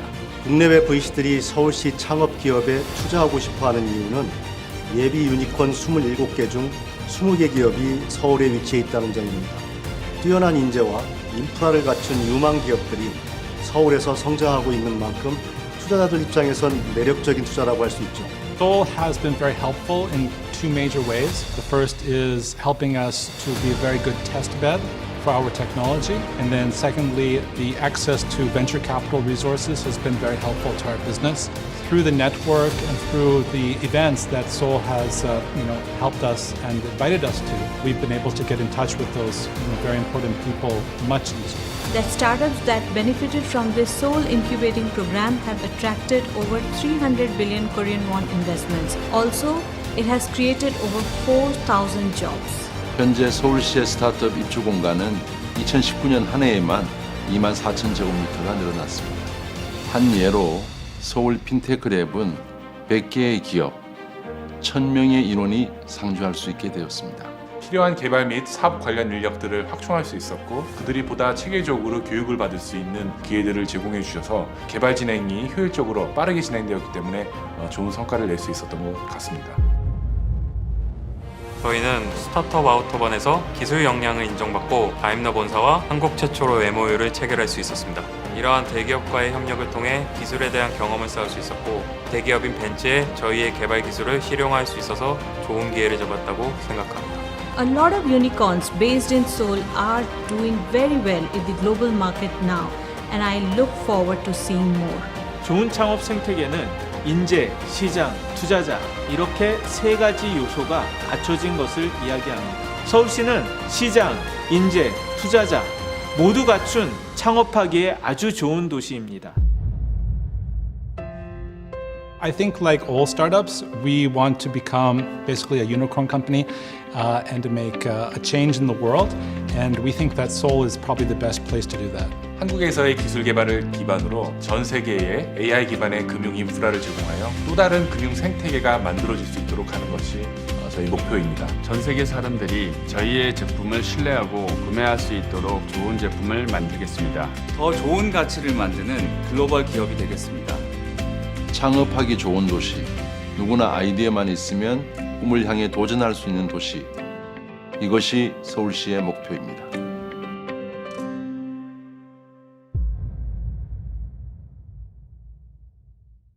A pandemic has spread around the world. Now, it's time to seek the solution for how to overcome this crisis. The time has come to accept a new paradigm. What should we do now? Environment pollution, climate change, disasters, and periodic infectious diseases have always been with us. Yet, we always find a solution, and through crisis, we are given another chance. Now, another crisis has arrived. It's time to prepare for the future with the ability to read the world. Now, Seoul City and Megyeong Media Group work together to find the solution, discussing skills and knowledge to turn crisis into opportunities. We will create opportunities for growth by looking for startups that will lead the post-corona period.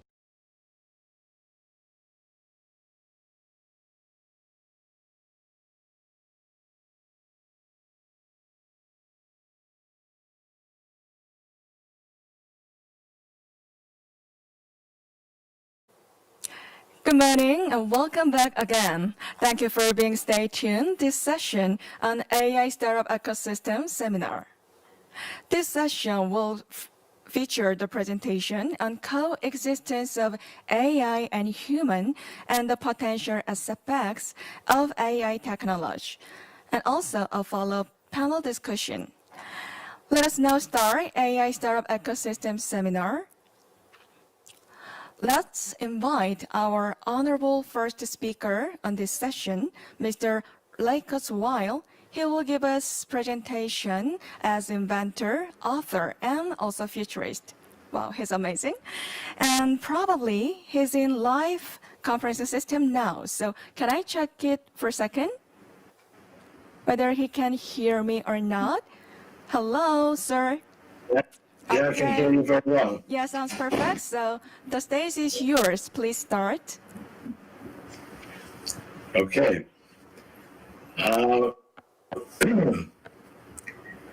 So I'm going to talk about artificial intelligence. And what you see here is a graph of computers that go back to 1908. It's a logarithmic graph. So a straight line represents exponential growth. Now people look at this and they go, oh, that's Moore's law. But this starts decades before Gordon Moore was even born. And by 1975, nobody referred to Moore's law, not even Moore. There were no computers on a chip. But 1975 is when I started to think about the exponential growth of computation. So I took the same graphs and put it on the left side of this and extended it, and that became the basis of my predictions. I expected future processors to be on this line. So what happened? Well, 45 years later, this has been the result. Let me go back so you can see it again, because it's really quite astounding, and it's going to continue to go on in the future. It was right on the line for 45 years. Perfect exponential growth that started in 1908. Now, I've been in the AI field for over 55 years. And while I've been optimistic about its progress, and we are now seeing that, it's gratifying to see that we now have both the algorithms and the computational capacity to learn just about everything. I'll get back to that. However, it's only with enough computational power that neural nets can do anything impressive. It's only in the last 36 months or so that this has become feasible. So I've been in this field for 55 years. It's only in the last 36 months that we have enough computational power to do this. So look at this graph. This goes over time, and the amount of computation devoted to training the best computer models since 2012 has doubled not every year, which would be even with increasing price performance, but every 3.5 months. That's a 300,000-fold increase since 2012. This is much more than Moore's law. And it's only, as I say, in the last 36 months that we have enough computation for any of the recent findings to be successful. Neural nets up until recently have not done very well because they were not given sufficient computation. This was done in 2018, but in the last 2 years we've seen the same thing. When IBM got Deep Blue to win the chess competition in 1997, the supercomputer at that time was filled with everything we could gather from people about chess. The machine was not useful for anything else. It was a chess machine. In contrast, when AlphaGo Zero wanted Go, it was not given any human information about Go from humans, except for the rules. And in about 3 days, played itself to be able to defeat every human player. But that was not the most significant thing about AlphaGo Zero. Although it played Go better than any human, its design actually had nothing to do with Go. When the Go rules were simply changed to chess rules, again with no human ideas about chess, it was able to create a chess-playing program by playing itself, and only about 4 hours it defeated every human. AIs that can play other games, like for example StarCraft 2, as well as poker, both of which require an understanding of other people in the game, have also shown to be way above all humans. These milestones are coming every week. Now, first of all, people are quick to dismiss board and card games as being simple. And yes, the rules are fairly simple, But to play either of these games well requires complex strategy and being able to anticipate what your opponent is going to do. I mean, people that play chess and Go at master levels are considered quite clever, and yet these machines with only a few hours of training are able to defeat all of them. Furthermore, these feed-forward neural nets with enough computational power are showing they can do everything, where either, one, we have examples of how humans solve the problems, or two, we can simulate the world that the challenge lies in. Basically, every human skill falls into these two categories. In Go and chess, we don't have any input from humans. Rather, we have a simulator which can anticipate the results of any move. The simulator is simply a formulation of the rules. However, simulations can be much more difficult, as in driving a car, or more significantly, in biology. If we have a simulator, we can use neural nets to devise an optimal strategy. In a speech I gave last year, I predicted that we would soon have a neural net that would achieve what a doctor can do in radiology, maybe within a year or two. After all, we have the correspondence between the radiology exam and the diagnosis for millions of cases. It seemed like a feasible thing to do. Very shortly after I made that prediction, something was introduced called ChessXNet. It was trained on 14 diseases, on 100,000 frontal view X-ray images, on a 121-layer convolutional neural network. It defeated every doctor that it was compared to. Other radiology conversion networks have shown similar capabilities. The radiology exam is where we have inputs and outputs to train on. An example of where we can use a simulator that goes beyond the simplistic simulators of Go and chess is car navigation. So Waymo, the alphabet simulator, the alphabet that's able to do self-driving cars, has gone over 10 million miles and has devised a simulator from this data. This is obviously much more complex than simply simulating the rules of Go or chess. A simulated car has driven billions of miles in the simulator, and this is creating training examples for refining the rules based on billions of examples. Now, one of the primary goals of AI is to simulate biology. That will combine the powers of AI with biotechnology. Then we can find examples for any biochemical problem and to actually test them in hours rather than years. Recently, researchers at Flinders University in Australia created something they call a turbocharged flu vaccine. They used a biology simulator to find drugs that activate the human immune system. It created literally trillions of chemical compounds. And then they used another simulator to see if each one would be useful as an immune-boosting drugs against this disease agent. They now have an optimal flu vaccine, which is now being tested. Ultimately, we will rely on the simulators rather than human testing. The FDA is actually now accepting simulator results instead of human results in testing new vaccines, such as this year's flu vaccine, since we can't wait a year or more to approve it. As these simulators get richer, we'll trust the simulator to do the testing and test them in hours or days rather than years. By the way, the Moderna vaccine was partly done this way. They used a computer to test billions of RNA sequences to determine what would go into the COVID-19 vaccine.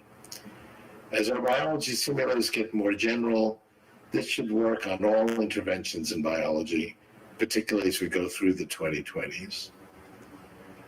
One of the key problems in biotechnology is how does a linear sequence of amino acids fold up into a three-dimensional protein? Our genome produces a one-dimensional progression of amino acids, but these amino acids fold up into a protein in which its three-dimensional aspects control how it works. In fact, most of our bodies are made up of these three-dimensional proteins. Critical to finding new pharmaceuticals is to be able to predict how a new linear amino acid sequence will create such a three-dimensional protein. Any medications involving proteins requires this capability. In 2018, Alphabet's DeepMind created a program called AlphaFold, which was compared to the leading masters using human experts as well as machine testing. DeepMind did not use the usual method of listing protein shapes to be used as models. Like AlphaGo Zero, it dispensed with this human knowledge. DeepMind placed a prominent first out of 98 competing programs that accurately predicted 25 out of 43 proteins, whereas the second place method only got 3 out of 43. This will immediately facilitate the creation of profound new medications. So as our biology simulators become more complete and detailed, we'll be able to use machine learning to find solutions for all the limitations in biology and also to test them in ours. So let me summarize some of the conclusions from the recent progress. Neural nets are making very notable progress only now because we have the computational progress to figure out the intricacies that go beyond what humans can manage. The computational algorithms have progressed, but it's the computational ability that is key, and that has not existed until 36 months ago. People sometimes refer to neural nets as a computing system that are inspired by a biological neural net, but the architecture is actually quite different. A computer neural net uses what's called backpropagation as its primary tool. Backpropagation is the key. Backpropagation is a method in which the error between the final result and the interim result is gradually decreased during training. And there's different ways to decrease it, but that's the primary idea. But there's actually more backpropagation in the brain's neural net. I describe how the brain's neocortex works in my 2012 book, How to Create a Mind. It has a modeling approach without backpropagation. It's very good at finding links between concepts and is very good at analogy. Charles Darwin devised his theory of new species based on watching a completely different discipline, namely how a small river over millions of years can dig a great canyon like the Grand Canyon. He was looking for an explanation of how a new species could result automatically. He found an inspiring example by looking at how a small river could create a great canyon like the Grand Canyon. And this is one of the great examples of human analogy. However, we're generally not great at combining facts into conclusions, at least not compared to a neural net. I mean, see how AlphaGo Zero is greatly better than the very best human at playing Go or chess, and very few of us can take on the best human. There's concern with human AI versus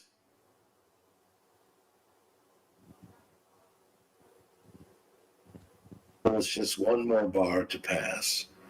Even the best human is just another notch. The systems we have seen go way beyond the best human, and of course, very few of us are equal to the best human.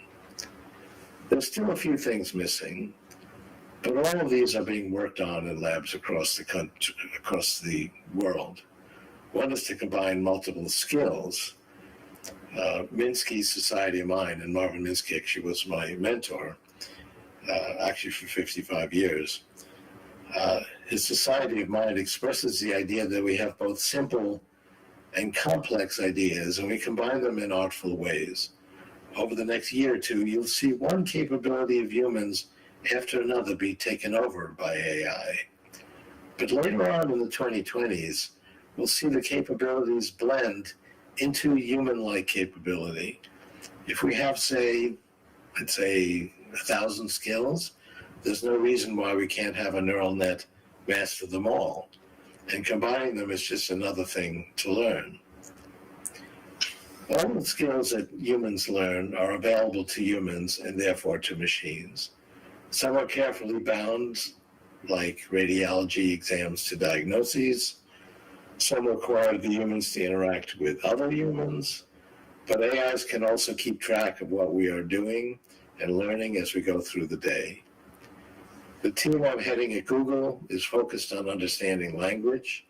If you have a phone and Gmail, you'll notice when you look at an email, it provides you 3 suggestions of what your next response should be. That's from my group, and we've been making it better. If you Google something called Talk to a Book, it will give you a link. So that's Talk to a Book. Just put that into Google. And then you can ask any questions, and the system will read 120,000 books in a second. That's actually pretty good. It takes me hours to read 120,000 books. It will give you the best lines from those 120,000 books. That's like 500 million sentences. Then answer your question. It does this by understanding the meaning of your question and the 500 million sentences it has read. But there are 2 questions that are still not solved, although it's being worked on, and some of these are making progress. If I tell a chatbot that I like the physics courses at MIT, a typical chatbot may subsequently ask me, have you ever been to college? They don't seem to remember the facts that are being presented. The approaches that are being followed will provide this type of information, ultimately with much better memory than humans. Another is to understand common sense language, the assumptions that humans make about the world that are not stated because, well, they're so obvious. All of these ideas are covered over and over again in text on the web. And in fact, this is related to the previous comment. If we can truly comprehend what a statement is about, we can gather the common sense knowledge that is already on the web. In my opinion, this will all happen by 2029. And I've been consistent about that date since actually 1999. The current rate of progress is more than enough.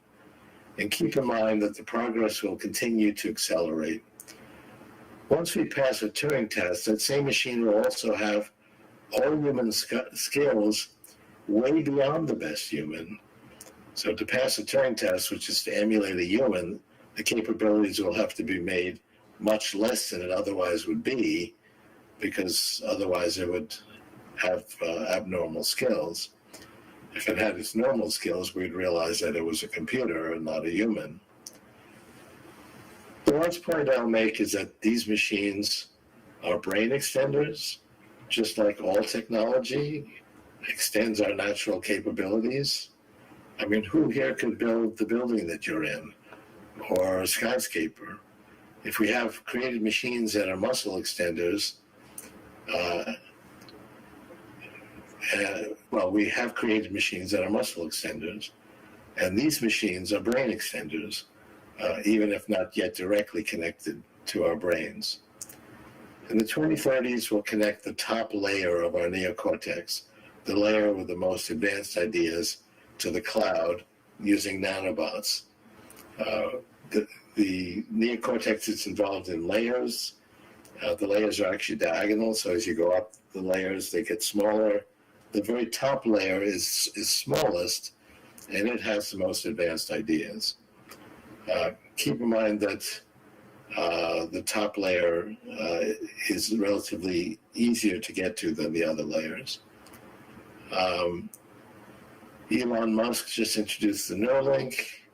I think that design has some problems. This is only 2020, not the 2030s. Ultimately, we will greatly expand our own thinking with the superintelligence we are creating. Thank you very much. Yes, it was greatly splendid presentation from overseas, I think. And sir, we really appreciate for supportive dedication today. Thank you. And let's now move on to the next presentation. Mr. Sung Kim is ready for it, and he is leader of Naver Clova AI. Please listen to his presentation on the screen. All right, thanks a lot. This is Sung Kim from Naver.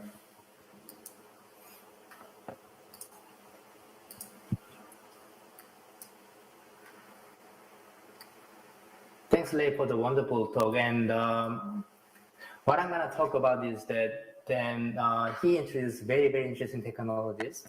And then I believe this is something like an AI giant in these days. And then I just want to talk about how we can stand on these wonderful AI giant's shoulders. So a long time ago, Isaac actually, very famous one, Isaac told us that if I have seen further, it is because by standing on the shoulders of giant. I think that exactly the same thing can be happening right now. So if we can stand on the shoulders of AI giants, we can do a lot of things. So recently we talked a lot about singularity, right? Thanks to the Ray. And then I don't know about other people. For me, this is something like that kind of moment. So this is a black game, right? And then I spent a lot of time in my childhood to compete all these games. I spend money, time, and I put all my intelligence there, but I couldn't defeat everything. And then recently, you probably know that the algorithm, computer algorithm from DeepMind can perfectly defeat all these blocks by just learning only less than 2 hours. Right, that was something amazing. And then I feel like, wow, what's happening? Because I spent so much time, so much intelligence, but I couldn't do that. But how come the computers can do so quickly by learning just this game? And then also Ray mentioned that the AlphaGo, probably we all remember these events, right? So this Go game is just more than the game. In our culture, I think that a lot of people think that this Go is a small version of our life. So we don't know what is the best move at each point, right? So there's no way to compute that accurately. So what we have to do is that we have to use our insight, or we have to use our strategies to defeat the others, right? That's a kind of the Go game. And then we believe that no computers can defeat us because we are much better than in insights or strategies or something like that, right? And then as you probably know, the result was something that we didn't expect it. So the AlphaGo didn't just defeat someone like me, he defeated the world champion like Isedo, was something really surprising. Not only this, recently these computers or AI can do something very much creative things as well. So this image is basically what we do is that we provide a small part of images like that. And then we can ask these computers, can you guess what will be the rest of the images, right? And then especially look at this second cat. So we provide a cat image with a small, tiny, something like error, right? Something like a white color here. And then see what the computers can guess. It's amazing, right? They're so cute pictures. So it makes sense. It makes a lot of sense. Also look at this last one, water drop. 3 water drops, and then we provide only half of it, and then we ask the computers to guess what will be the next. And then you see, I don't think that they can understand all the gravities and the physics, but still they can generate something like almost like a perfect, as if they understand all the physics, right? That's something really amazing. And how about the NLP area? So NLP also, as Ray mentioned, that Google Books, talk to books, that's amazing. And then Mina is the sort of another thing that we can look at. And then you see this human, and the Mina is the computer, and then see how they talk to each other. For example, they talk about the movie, and then what kind of movie do you want to see? And then the Mina can propose a movie, right? And then actually it knows about the movie, who is starring, and then why this is fun, and then he can recommend this one. At least Mina is much better than my understanding of this movie area, so which is great. And then recently, GPT-3 came out, and then we all amazed because GPT-3 is very, very simple algorithm. It just predict what will be the next word, only that. But still, it can produce something like this. So, for example, the human here can ask, did you love someone, right? And then, of course, GPT-3 or AI, they have no idea what is love or something, but it just say, I love you, right? And then we can say, oh yeah, you don't even know me. And then it provides reasons why we can love each other. And then it totally makes sense, right? It's something really amazing. And then translations. Obviously, these days, this one is much better than my English, so I use these ones every day. And then including this, we do have a lot of AI technologies is coming in into the neighbor and global services. But it doesn't stop here, right? So that's a kind of problem. Not only just it plays game and it plays better than us, but now what we can do is we just show this game to the computer AI, and this AI can generate this game, write this game. So this is something like a beyond on even my abilities. If someone asks me to, oh, can you write this game for me? This is a really hard task, but AI can do very well. And then writing part. So writing is extremely difficult, right? And then you see, this writing, entire article is written from GPT-3. And then look at this quote. Humans must keep doing what they have been doing, hating and fighting each other. Now I will sit in the background and then let them do their thing. It's written by AI. And I was surprised at how they know humans so much well, this much, right? So this is a really surprising result. It's coming from recent GPT-3. And also Ray mentioned that this is the StarCraft 2. Of course, we believe that this kind of a game is a highly strategic game. Only human will be good and best, right? That's what we believe. But unfortunately, nowadays, the computer AI is much better than us. Then what should we do? What should we do? So we just should be sad, and then we kind of lost, right? What to do, because computer is much better than not only just the computation power, but also strategics, insights, and almost everything, right? So actually, it happened something 1997 before. So at that time, probably the chess in the Western culture is kind of life, right? So if someone is very good at chess, maybe he or she is really smart, very good. That's what we believe. But as we all know, in 1997, we were defeated by this IBM Deep Blue. And then it makes like headlines around the world. And then it just, we were really sad, right? Even people said, oh yeah, we lost, right? We lost, before the almighty computer. And then if you see the pictures at that moment, so we were really sad. And even some actually are crying at that moment, because we believe that, computer is better, right? So why we are here? But how can you overcome this one? As Ray mentioned, that maybe later we will be connected with the computer directly into our brain using nanobots or nano connectivity. But even before that, we have something to try. So one solution, one way, I think one of the best ways to try is that we can work together with a human and a machine. And this is very interesting evidence that is saying that if we can team up with a human and then very small computer, something like a laptop, what we can do is that we can defeat the supercomputers. So that's a really, really nice hope, right? So even though our computing power is weak, much weaker than supercomputer, but humans and then the laptop level computers are working together, we can defeat really the supercomputers. And then we have many, many examples like this. So for example, I'm not really good at drawing. So I'm horribly, terribly bad in drawing.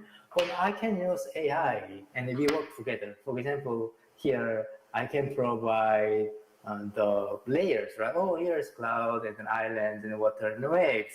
And then the AI can fill the rest beautifully. That's why we can work together. And then writing music. Actually, I have no idea what's music, how to write the music, but I can do it, right? I can just provide some inputs, simple rhythms to the computer, and then AI can fill out the rest of the music and then give me amazing, nice music. How about the programming? So programming is basically my job, and I do this one every day. But this one also we can work with the computers together. So how can we do? We can just provide a comment to the computer. Oh, I want to write a program to do something like that. For example, compare the total price and then return it, and then apply discount to items whose name it are palindromes. That's why we can just provide. And then I'm not going to write any line of code. And then you see what's happening here is that this computer can write the code for us.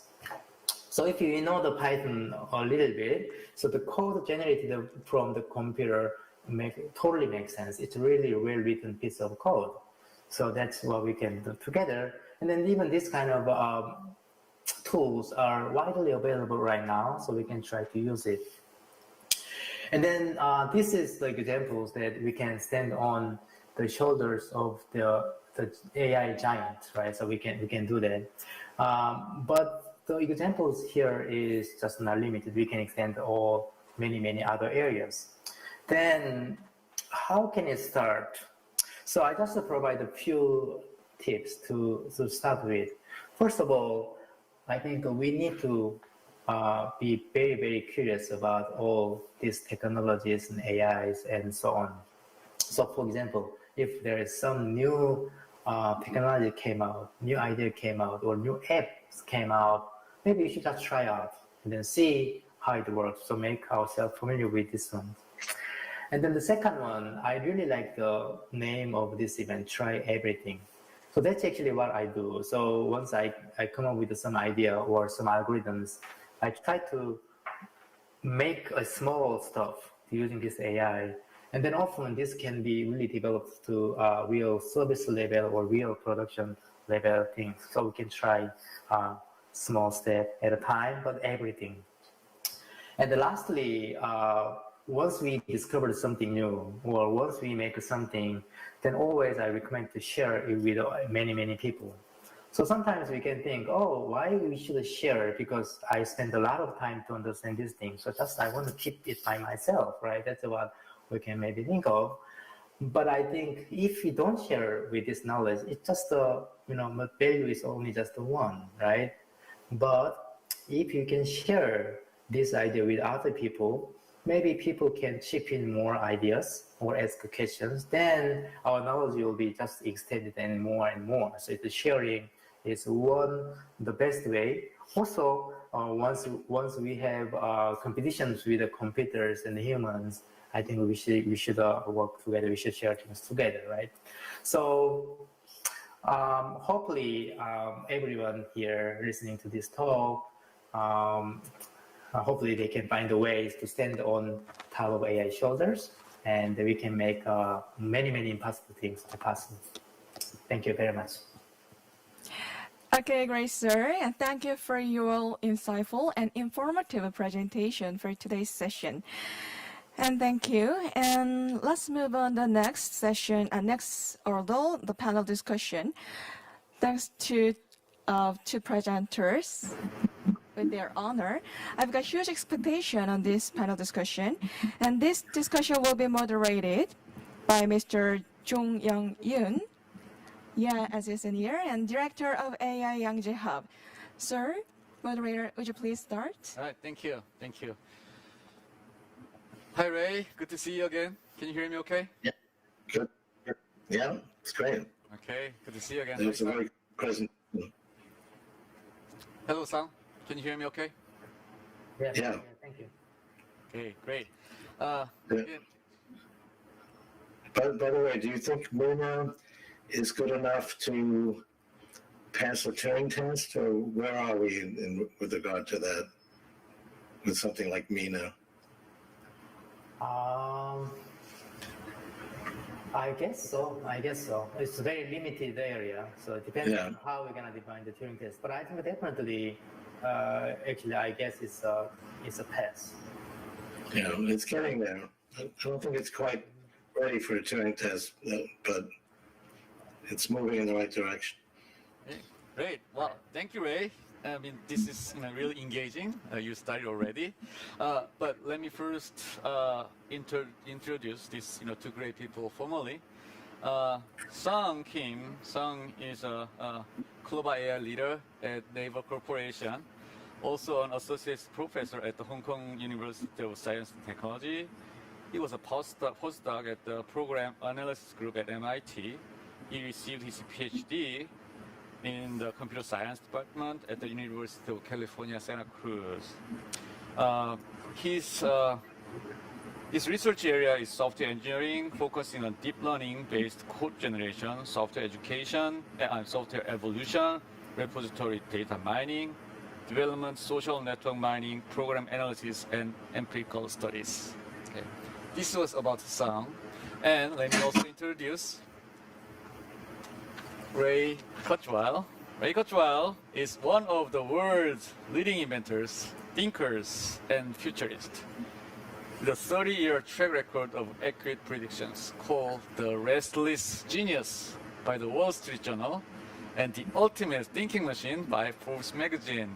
He was selected as one of the top entrepreneurs by Inc. magazine, which described him as the rightful heir to Thomas Edison. PBS selected him as one of the 16 revolutionaries who made America. Ray was the principal inventor of the first CCD flatbed scanner, the first omnifont optical character recognition, the first print-to-speech reading machine for the blind, the first text-to-speech synthesizer, the first music synthesizer capable of recreating the grand piano and other orchestral instruments, and the first commercially marketed large vocabulary speech recognition. Amazing, amazing. Among Ray's many honors, he received a Grammy Award for outstanding achievement in music technology. He is the recipient of the National Medal of Technology. He was inducted into the National Inventors Hall of Fame, holds 21 honorary doctorate, and honors from 3 U.S. presidents. Ray has written 6 national best-selling books, including New York Times bestsellers, The Singularity is Near in 2005, and How to Create a Mind in 2012. His latest novel, Danielle, Chronicles of a Superheroine, is #1 on Amazon in multiple categories.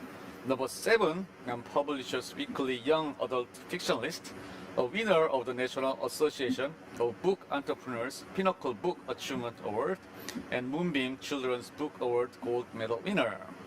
Ray is a co-founder and chancellor of Singularity University and a director of engineering at Google, heading up a team developing machine intelligence and natural language understanding. Again, thank you, Ray.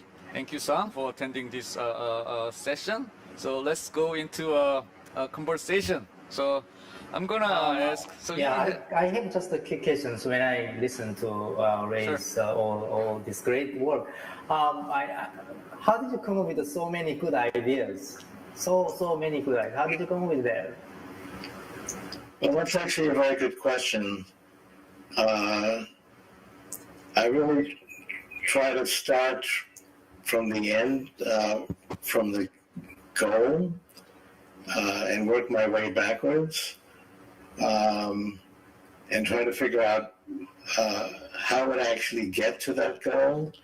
Actually try to imagine like giving a speech some years from now, and I'm explaining how I solved the main problems to get there, and then work my way backwards. And that's, I pretty much go through that exercise every time I'm trying to achieve something. Wow. Thank you. Thank you. So let me ask you some question regarding deep learning, Ray. So what do you think? Is deep learning going to the right way? Yes, I think so. I mean, neural nets are now, all the things that we're seeing solved are being done by neural nets. But that didn't start until fairly recently. IBM's Deep Blue was not a neural net. And it was basically something where we just kind of put in all the things we knew about chess. And it was a big machine that studied everything that humans knew about chess. AlphaGo was a neural net and knew nothing about Go.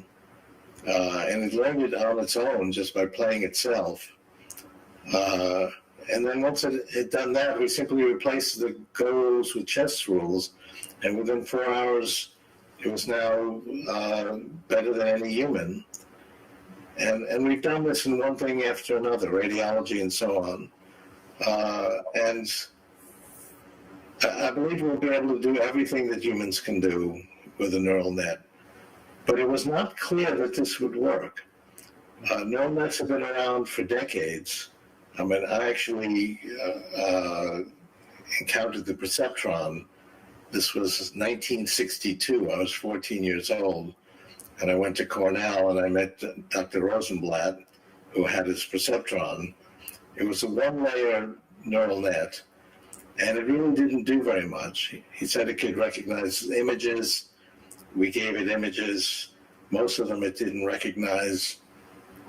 And neural nets were really not working until fairly recently. I've been in this field for 55 years. It's only in the last few years that this is beginning to work. And part of the reason is we need enough computation. It has to have enough computation to create all the intricacies that humans can recognize and go beyond that. But that's only fairly recently that we were able to do that. All right, thank you, Ray. So the topic of this session is the AI ecosystem, startup ecosystem. So relevant to that topic. So Ray, again, question to Ray. So how can corporations embrace, harness, and exploit opportunities presented to them by nanotechnology and AI? Well, you did a very good job actually of showing how AI can do things that humans can do, including creating music and so on. And really the only way for us to compete with AI, not today, it doesn't do everything, can't do music. I mean, it does music a little bit, but not at an expert human level yet, but it will actually get there. And the only way that we can compete with AI is to actually merge with it. And AI is not some invention that's coming from Mars to compete with us. I mean, we're creating it. It's part of our knowledge. And we have to then use it to make ourselves smarter.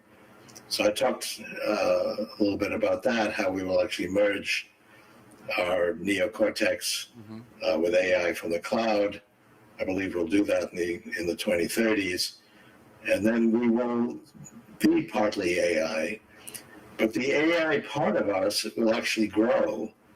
I mean, the cloud right now is doubling every year.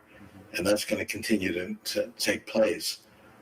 So once we actually amplify our intelligence with AI, it's going to get more and more powerful, and ultimately will be the bulk of our intelligence. But that will be who we are, because we created AI, and it's making us smarter. All right, thank you, Ray. So I'll turn to Sang. So you are leading the Clova AI at Naver. So tell us a little more about the Clova AI, and what is it like leading like 250 people in your team? Right. Definitely, this question is related to the previous questions: how companies can monetize or leverage these all amazing AI technologies. In the Clover, that's exactly what we are doing. So in labor and then Line, we have a lot of services like Google. And then if you see each services like shopping or finance or the entertainments, there are so many things that we can improve using these AI technologies. For example, we recommend some nice music based on your preferences, or we can try to find the best products if you need to search, right? So all this, the behind of these services, we need the AI technologies, and then we can provide a better experience for the users. That's exactly what we do in the Clover. And then working with the 250 people is always exciting because everyone, each single of us have new ideas, and then they always say, oh, can you try something like that and this? And they're listening and also try to implement that. Is amazing. Wow. Yeah, it's I cannot imagine leading like 250 brilliant people, right? That's very small compared to what Ray is doing, right? Ray, in the Google team, there are many more, I guess. Ray? Yeah. Yeah. I mean, yeah. How about Google? Like working at Google is how do you see what's the fun part? Well, I've been there for 8 years. It's gotten a lot bigger, and I mean, it's really been a place where everybody is very good at what they're doing. I mean, I've had my own companies, I've had good people in my own companies, but the level of quality at Google, and it's not just Google, other places have a similar capability, but the quality is fantastic. And in my own team, we actually start projects on our own. People see where technology is going, and they figure out a way that they can advance it. So we don't, I don't have an idea of where technology is going and then assign different people to do it. People basically come up with their own ideas, and that's pretty much how it works. But I mean, every week is quite different. I mean, I felt like I was, it's called a noogler, which is you're brand new at Google 8 years ago. And I still feel that way. I mean, every week there's new things happening that I've never heard of before, even though I've been there for 8 years. So it's quite a remarkable place. And it went virtual overnight. I know a lot of companies have done that, including schools and so on. But I mean, we were told basically from one day to the next, okay, everything's going to be virtual. And we never missed a beat. If anything, things are going better because, you know, with the COVID-19, you don't have anything else to do. So you got to work on Google. But it's going very well.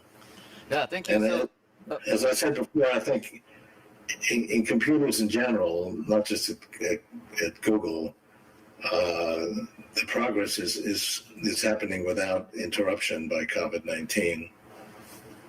Yeah, thanks. So sounds to me the working culture at Naver and Google, sounds very similar. Right. So Ray, I very recently learned that you are writing your next book. The singularity is nearer, and you somehow changed your prediction from 2045 to 2029. So can you tell us more about that? I haven't changed those are two different predictions. Okay. 2029 is when computers will match human intelligence, and they'll pass a Turing test, being indistinguishable from humans. At the same time, the skills they have will actually go beyond humans, because if they actually performed it at computers at a level of a computer, people would know that it's not a human. 2045 is a different thing. That's a singularity. That's in the 2030s. We'll merge with computers. will connect the top layer of our neocortex to the cloud. The cloud is doubling every year. We'll basically be able to amplify our intelligence a billion-fold by 2045. That's such an astounding level that we can't really imagine what it would be. So we borrow this metaphor from physics, where basically you can't see beyond that singularity. We can't really describe it. And that's been my so 2029 for matching computers matching humans, 2045 for the singularity. That's been my assumption really since 1999 with the age of spiritual machines, and then 2005 with the singularity is near. And this new book, it's the singularity is nearer, which is 15 years later, but it picks up. I mean, some things have happened in the last 15 years that we can talk about. Yeah, I really like the title of your new book, Nearer. Yeah, I really like that. Sung, so how many years you've been working at Naver Global? For now, 3 years. 3 years. Can you think of one thing that you feel most proud of? I know it's just kind of... Yeah, there are so many. But I think this is a very small version of the Turing test. Last year, what we did is that we created human voices, very famous one, Yuinna, very famous one in Korea. And then what we did is that we tested this voice with a real human voice and then generated the ones. And then we asked the other people that can you tell or distinguish what's a humans or what's a machine generated ones. And then before that, actually all the computer generated ones, if you can hear carefully, we know, right? There's something special, tones or something. But in last year, we made the voices and no one can tell it's a real human or generated one. So it's kind of small set of Turing tests. We tested it and we were so excited about it. Wow, thank you. Very exciting and interesting. Well, we have about 7 minutes left. We don't have a lot of time, so I'll have 2 more questions to both of you. So there's a lack of diversity among engineers creating AI. Won't their own subconscious biases and empathetic tendencies be built into AI? How should we plan for that, the biases of AI? Well, I mean, this is actually a major issue, and we try to not have the biases of the people working on it affect the end result. So it's not just that people put in their own ideas of things. Now, GPT-3 actually learned from the web, and the web is, of course, full of people's own biases. And you can see the bias in GPT-3 because it learned from the web. But that was conscious to do that. But if we create a product, I mean, there's actually people that actually have studied this and try to remove biases. I don't know if it always works, but that's a major activity, which seems to be pretty successful. All right, thank you. What about you, Sung? What do you think? I totally agree with Ray. So I think definitely we should try to get rid of these biases. Providing it's like raising our kids, right? Same thing. So if we can educate them very well, then these kids will go really right and good person. Otherwise, it can be or she can be biased. So you should be very careful to what to teach and what to not teach to our AI. All right. So, Sung, you actually moved on to my kind of next question. I mean, naturally. So, next generation, the education. So, let me again introduce Ray's latest book called Danielle. So, we have about like 5 minutes. So Ray, so how? Ray and Sung both, to both of you. How should we prepare for the AI era? What should we do? So, Ray, can you first start? Yeah, I think we need to move away from the type of education we've had for hundreds of years, where kids are given books, they try to learn from it, they're given tests, make sure they've studied exactly what's in there, and that's not useful anymore. We now have things like this, which remember everything we need, so we don't need to remember anything. But we do need to understand how to apply this knowledge to actually make changes in the world that would be beneficial. And that's actually what we should be teaching young kids at all ages. Remember, Google and Apple and so on, they were studied by college kids, and that can be done by high school kids and junior high school kids. So learn by doing, I think it's the key thing, and that's what Danielle is all about. All right, thank you. Learn by doing. I really totally agree. Totally agree with that. So definitely we should know what is good, what computer is good about, and then what we are good about. So if the computer is good, we shouldn't try. I think one thing we can do really well is the craziness. So people can be crazy, right? So I think we should develop this more craziness, new ideas, which I think we can be much better than computer, at least at this moment. Yeah, I totally agree. So to wrap up, let's start with Sung. Any comment or advice to the audience of this session? AI for the people who wants to innovate or change the world by using AI. So let's start with Sung.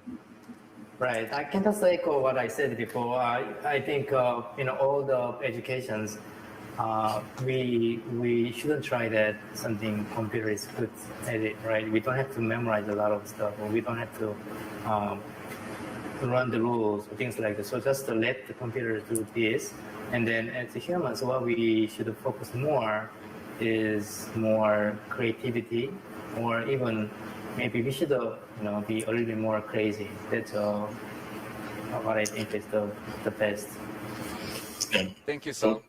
And Ray, so for the people, the Korean audience who want to be an innovator and who wants to change the world. Well, coming to a forum like this, I think is a very good way to start, because you'll learn a lot of things that are happening, and that's what education should be about, to actually learn things that nobody knows before, that we can actually discover on our own. Well, again, I really wish that we had more time, but time's up. Thank you so much, Ray and Sung. I wish we are going to have another chance to talk about the AI and singularity, before 2029. Yeah, that'd be great. Yeah. Thank you, Ray. I know it's very late over there. What time is over there? Is it like 10? It's not too bad. It's 10 o'clock. That's fine. It's not too late. All right. Thank you so much, Ray, and thank you so much, Sung. It's been a great session, and we'll see you next time. Great. Thank you very much. Bye-bye. Thank you. Bye-bye.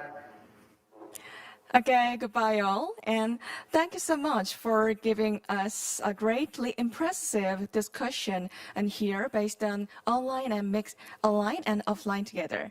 And I also really appreciate to our great moderator for leading great session on time. Okay, we could make broader perspective on issues and biases of AI and human. And this concludes the AI Startup Ecosystem Seminar, and thank you to all of you for being stay here until now.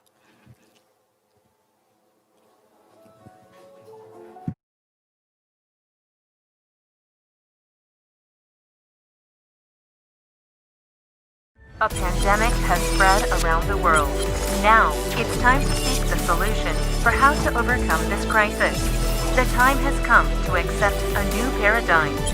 What should we do now? Environment pollution, climate change, disasters, and periodic infectious diseases have always been with us. Yet, we always find a solution, and through crisis, we are given another chance. Now, another crisis has arrived. It's time to prepare for the future with the ability to read the world. Now, Seoul City and Megyeong Media Group work together to find the solution, discussing skills and knowledge to turn crisis into opportunities. We will create opportunities for growth by looking for startups that will lead the post-corona period. So far, Seoul has been nurturing the growth of startups and has been striving to create a startup ecosystem that continuously helps them develop. Seoul is currently coming into the spotlight in the world. In addition, the World Knowledge Forum has been making efforts to resolve the knowledge gap through knowledge sharing and to achieve balanced global economic growth and prosperity. Also, they have continuously made positions for Korea and ASEAN aspiring startups to expand into the world. From primary industry to the fourth industrial revolution, innovation is taking place. A new momentum is being created. Opportunities to talk and share dreams of startups, an effort to overcome a crisis and make a future, a time to learn insights to succeed in the global market, space to discuss the global situation socially, economically, and culturally, a place that will be a success for entrepreneurs, the public, and anyone who dreams of starting a business.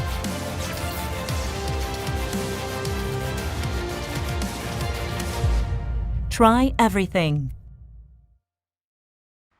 Seoul. City of speed? City of tourism? From now on, a city of startups. Entrepreneurs, investors. Try Everything 2020 with the Entrepreneur Institute. Lectures and seminars addressing the current global startup ecosystem. Pitching, competitions, and exhibitions. Confirm the development status of startups with your own eyes. Online for 3 days. Try Everything 2020.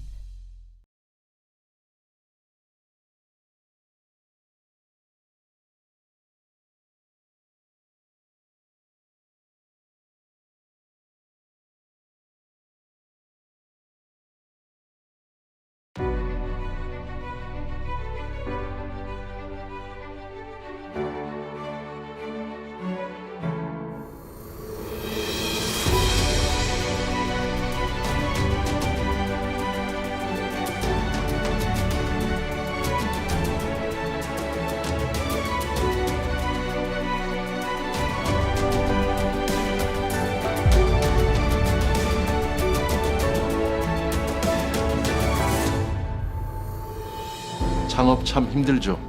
창업이란 게 아이디어만 가지고 할 수 있는 분야가 아니잖아요.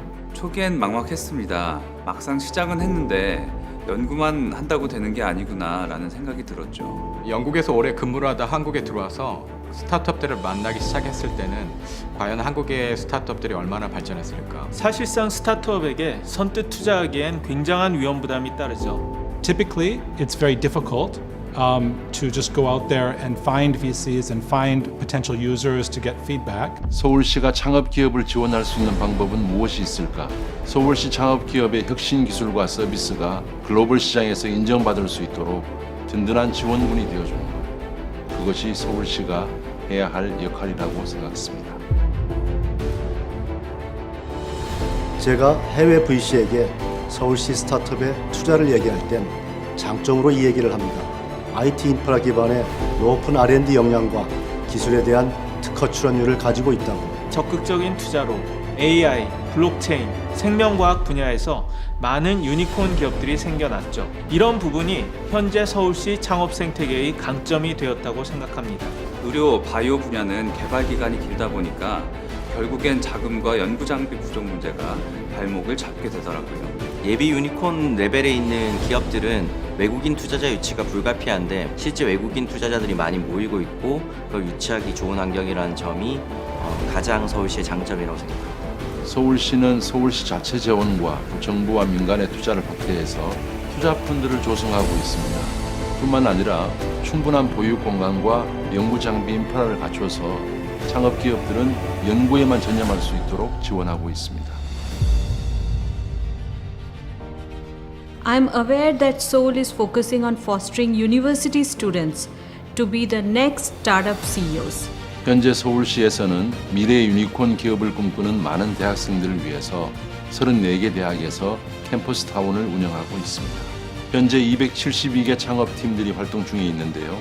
2020년 저희의 목표는 모두 600개의 창업팀이 글로벌 시장에 도전할 수 있는 환경을 만드는 것입니다. 서울시에서는 양재 AI 허브, 또 여의도 금융대학원에서 현장형 인재를 육성하고 있습니다. 이 밖에도 마포의 프론트원, 강남의 팁스타운 등 서울의 곳곳에서 다양한 창업 생태계가 조성되고 있습니다. 국내외 VC들이 서울시 창업 기업에 투자하고 싶어하는 이유는 예비 유니콘 27개 중 20개 기업이 서울에 위치해 있다는 점입니다. 뛰어난 인재와 인프라를 갖춘 유망 기업들이 서울에서 성장하고 있는 만큼 투자자들 입장에선 매력적인 투자라고 할 수 있죠. Seoul has been very helpful in two major ways. The first is helping us to be a very good test bed for our technology. And then secondly, the access to venture capital resources has been very helpful to our business. Through the network and through the events that Seoul has helped us and invited us to, we've been able to get in touch with those very important people much easier. That startups that benefited from this Seoul incubating program have attracted over 300 billion Korean won investments. Also, it has created over 4,000 jobs. 현재 서울시의 스타트업 입주 공간은 2019년 한 해에만 24,000제곱미터가 늘어났습니다.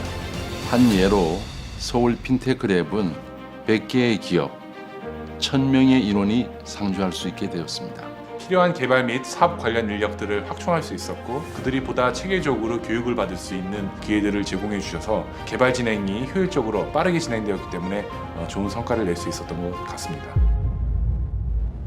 저희는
네, 여러분 반갑습니다. 위드 코로나 시대 바이오 스타트업 성장 전략 세션에 오신 것을 환영합니다. 이번에도 세션 진행을 맡은 아나운서 라영란입니다. 본 세션에서는 위드 코로나 시대에도 계속해서 성장세를 이어가고 있는 서울 바이오 허브 입주 기업의 창업과 성장 스토리를 살펴봅니다. 투자 분야의 바이오 업종 현황에 대해 함께 알아보는 시간인데요. 강연을 마친 이후에 여러분과 질의 응답도 이어질 예정이오니 여러분 끝까지 함께 해주시기 바랍니다. 그럼 지금부터 위드 코로나 시대 바이오 스타트업 성장 전략 세션을 시작하겠습니다. 첫 번째로 하나투자증권 신재훈 연구위원님께서 발표를 준비해 주셨는데요. 여러분 화면을 통해서 위원님의 발표 함께 들어보겠습니다. 화면 보시죠.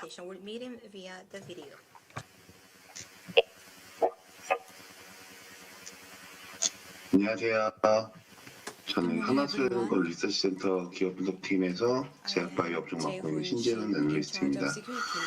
상황인 만큼 텍스트 환경에서 이제 프레젠테이션이 진행되는 점 양해 부탁드리겠습니다. 이렇게 온라인으로 발표하는 게 익숙하지 않거든요. 그래서 미흡한 부분이 있을 수 있는데 그런 부분도 이해를 좀 해주셨으면 감사하겠습니다.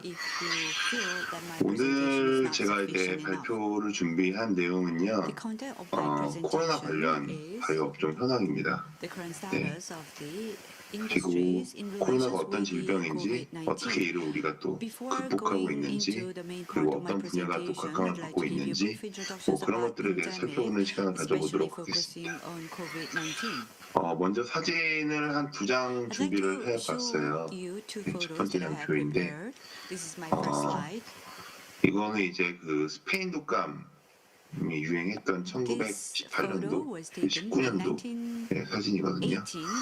왼쪽에 이 사진은 기차에 탑승하는 그 승객 중에 한 분은 마스크를 쓰고 있는데 한 분이 이제 마스크를 쓰지 않아서 탑승이 거부되고 있는 사진이다, 이렇게 보시면 될 것 같습니다. 100년 전이죠. 근데 스페인 독감 때도 지금과 유사한 부분이 있다는 게 임상직 구성만 담아봤고요. 오른쪽은 그 스페인 독감 유행했을 때 그 병원의 모습이라고 합니다. 미국에 있는 병원인데요. 침대 사이사이에 뭐 간호하신 분들도 계시고 환자들도 보이고요. 지금은 이제 병원에 음악 병동에 입원을 해서 의료진들이 보고 있고 들어가서 이제 2-3시간씩 교대 근무한다고 제가 들었는데, 아무래도 이제 100년 전이라서 의료 환경이 좀 열악해 보이긴 합니다. 이 사진들은 방금 말씀드린 바와 같이 1918년 유행했던 스페인 독감 때 풍경입니다. WHO가 이제 첫 번째 팬데믹이라고 이제 지정을 했던 스페인 독감은 지금 정확하게 지정되고 있지는 않으나 한 1,700만 명 이상의 사망자를 냈던 무시무시한 전염병이었습니다. WHO는 이런 스페인 독감과 같이 감염병 세계적 최고 유행 시에 이제 최고 위험 등급인 6단계에 해당하는 팬데믹이라는 걸 선언을 하게 되어 있습니다. 지금 이제 저희가 겪고 있는, 현재 유행하고 있는 코로나 바이러스, 신종 코로나 바이러스도 이에 해당한다라고 보시면 될 것 같습니다. 이러한 팬데믹의 종식도 어떻게 보면 WHO의 선언이 필요한데요. 백신과 치료제가 있어야 될 것이고, 사회적으로 또 모든 적응이 가능한 시점에 종식이 선언되는 것으로 알려져 있습니다. 지금까지 이번에 코로나 바이러스 말고 스페인 독감 이외에도 1957년도 아시아 독감이라든가 홍콩 독감, 신종 플루, 이런 이제 팬데믹 상황이 있었다고 보시면 될 것 같습니다.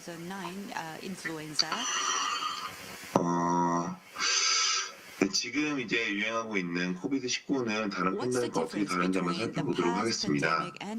지금 제가 좀 전에 소개시켜드렸던 6번의 팬데믹 중에 이번에 그 코비드-19만 유일하게 코로나 바이러스입니다. 그리고 물론 인플루엔자도 처음에는 유럽 보비부터스를 재앙으로 사료가 되지만, 현재는 인플루엔자가 우리 인체가 이제 바이러스 적응을 하면서 집단 면역이 생기고 백신을 통한 능동 면역 체계를 갖추게 되었습니다.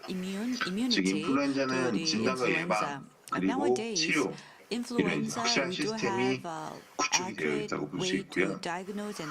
지금 제가 이번 장 그림에 있는 이제 왼쪽 그림은 매년 2월, 3월에 올해 인플루엔자 바이러스, 유행할 인플루엔자 바이러스를 미리 WHO에서 고지를 한다는 내용입니다. 제약회사들은 이제 이를 기반으로 해서 사각성 백신을 생산을 하고요. 그리고 오른쪽 그림은 인플루엔자 치료제로 1990년대 승인을 받았던 저희가 한 번씩은 들어간 제품이죠. 타미플루, 레렌자라는 제품입니다. 기업을 좀 되짚어 보시면 2009년도 신종플루가 유행했던 그 2009년도 시기에는 이미 이제 승인을 받으니 타미플루와 리렌자라고 하는 인플루엔자 치료제가 있었기 때문에 저희가 치료가 좀 가능했습니다. 그리고 백신에 대한 경험이 좀 축적이 되어 있었기 때문에 이듬해 2010년부터 신종플루 백신을 제가 접종을 할 수 있게 되었었죠. 하지만 이제 코비드19 같은 경우는 지금 유행한 지 이제 1년이 채 안 됐죠. 지금 9월 달이니까 유행한 지 한 10개월, 본격적으로 유행한 지는 한 6개월 정도 된 모양입니다. 아직 이런 체계가 좀 만들어지기 위해 시간이 부족했던 게 사실이고요. 진단, 그리고 예방, 치료 이 중에서 이제 진단만 확실한 제품들이 준비되어 있는 것 같아요. 그리고 백신과 치료제는 시행착오를 좀 겪어가면서 임상을 진행하고 있습니다. 지금 우리가 이렇게 마스크를 착용하고 다니는 거는 이번 코비드19가 아직 예방과 치료에 체계가 없기 때문이라고 생각을 합니다. 매년 국내에서 이제 인플루엔자를 사망하는 사람이 약 2,000명 정도 있다고 하더라고요. 이번에 지금 이제 코비드19로 사망한 환자는 아직 400명이 채 안 되는 걸로 집계가 되고 있습니다. 하지만 이제 인플루엔자가 유행한 시기에는 마스크를 쓰고 다녀오는 분들도 계신데 저 같은 경우는 마스크를 쓰고 다녀본 적이 없었던 것 같아요. 근데 지금은 이제 당연히 마스크를 착용하고 있는데 이 차이가 이제 그 병역 체계가 좀 구축이 되어 있냐 없느냐의 차이인 것 같습니다. 코로나 바이러스 이번에 이제 유행하고 있는 코로나 바이러스도 체계 구축이 되면은 우리가 마스크를 벗고 다닐 수 있을 것으로 예상이 됩니다. 다음 장표 보시면요. 코로나 바이러스 백신 그리고 치료제 개발 동향입니다. 각국의 정부와 많은 업체들이 백신과 치료제 개발하기 위해서 굉장히 노력을 하고 있죠. 우리나라도 선제적인 좀 대응을 하고 있는 편인데요. 백신부터 살펴보면은 글로벌 제약사, 바이오텍, 할 것 없이 많은 업체들이 개발하고 있고 그래서 좀 저희가 좀 알만한 그리고 좀 뉴스에 많이 나오는 업체들을 좀 보게 되면은 아스트라제네카, 화이자, 존슨앤존슨, GSK, 산오피 뭐 이런 한 번씩 들어갔던 글로벌 제약 업체 그리고 모더나, 노바백스 등의 바이오텍들이 굉장히 치열하게 임상을 진행을 하고 있습니다. 임상 비용이 만만치 않아요. 그래서 이들의 개발 비용은 국제기구와 정부에서 좀 부담을 하고 있다고 알려져 있고요. 좀 이제 저희가 알만한 기구가 미국의 보건복지부 산하의 바이오의학 첨단 연구개발처인 바르다 그리고 전염병 대비 혁신연합인 CEPI라는 기관이 지금 큰 힘을 쏟아붓고 있습니다. 아스트라제네카, 파이자 뭐 이런 회사들도 다 이런 곳에서 펀딩을 받아서 개발을 하고 있고요. 우리나라에서는 SK바이오사이언스, SK케미칼 자회사입니다. 그리고 제넥신이라는 바이오텍, 진원생명과학업체 등이 이제 규제기관의 도움을 받아서 백신을 개발하고 있습니다. SK바이오사이언스는 질병관리본부와 빌 멜린다 게이츠 재단에서 펀딩을 받아서 이중의 백신을 개발하고 있고요. 또 얼마 전에는 아스트라제네카, 노바백스라는 회사의 백신 CMO도 이제 맡게 되었습니다. 그리고 제넥신과 진원생명과학도 정부의 지원을 받아서 개발을 하고 있습니다. 밑에 치료제 영역을 보시면요. 글로벌 제약업체 서너피 자회사의 리 제너런이라는 회사가 임상 3상을 진행을 하고 있고요. 늦은 여름에 임상 결과를 발표할 예정이다. 뭐 이런 뉴스를 본 기억이 있습니다. 그리고 일라이블리라는 업체는요. 엑셀렐라라는 회사랑 또 중국 업체인 상하이진시라는 업체의 항체를 가지고 임상을 진행을 하고 있습니다. 임상 2상 하고 있는 것으로 알려져 있고요. 국내에서는 바이오시밀러 전문기업인 셀트리온이 임상 1상을 마무리했습니다. 2, 3상 진입을 계획을 하고 있는 걸로 알려져 있습니다. 그 이외에도 완치된 환자의 혈장을 이용 혈장체를 임상하고 있는 녹십자 좀 특이한 업체인데요. 바이오 업체 에이비언이라고 하는 바이오텍은 호박과학 연구소와 공동 개발을 하고 있습니다. 얼마 전에 동물 시험 결과 굉장히 잘 나왔다. 뭐 이런 뉴스를 또 볼 수 있었습니다. 장표에 렘데시비르 같은 약물의 리포지션을 이용한 약물들이 굉장히 많이 개발되고 있어요. 근데 이 장표에서는 그게 이제 원래 이 코로나 바이러스를 위한 그런 노블한 타깃이 아니기 때문에 이 표에선 제외를 좀 시켰습니다.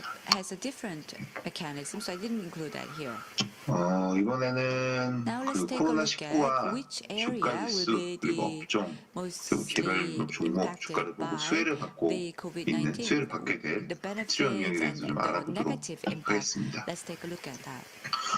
주가 지수는 코비드19로 인해서 실업률 증가 그리고 경제성장 둔화 우려가 한참 유행의 시점인 2월부터 4월까지 굉장히 분야했습니다. 첫 번째, 두 번째 그림 다 보시면은 2월부터 이제 주가가 확 하락했다가 3월달에 피크를 찍고 이제 반등하는 모습을 좀 보실 수 있는데요.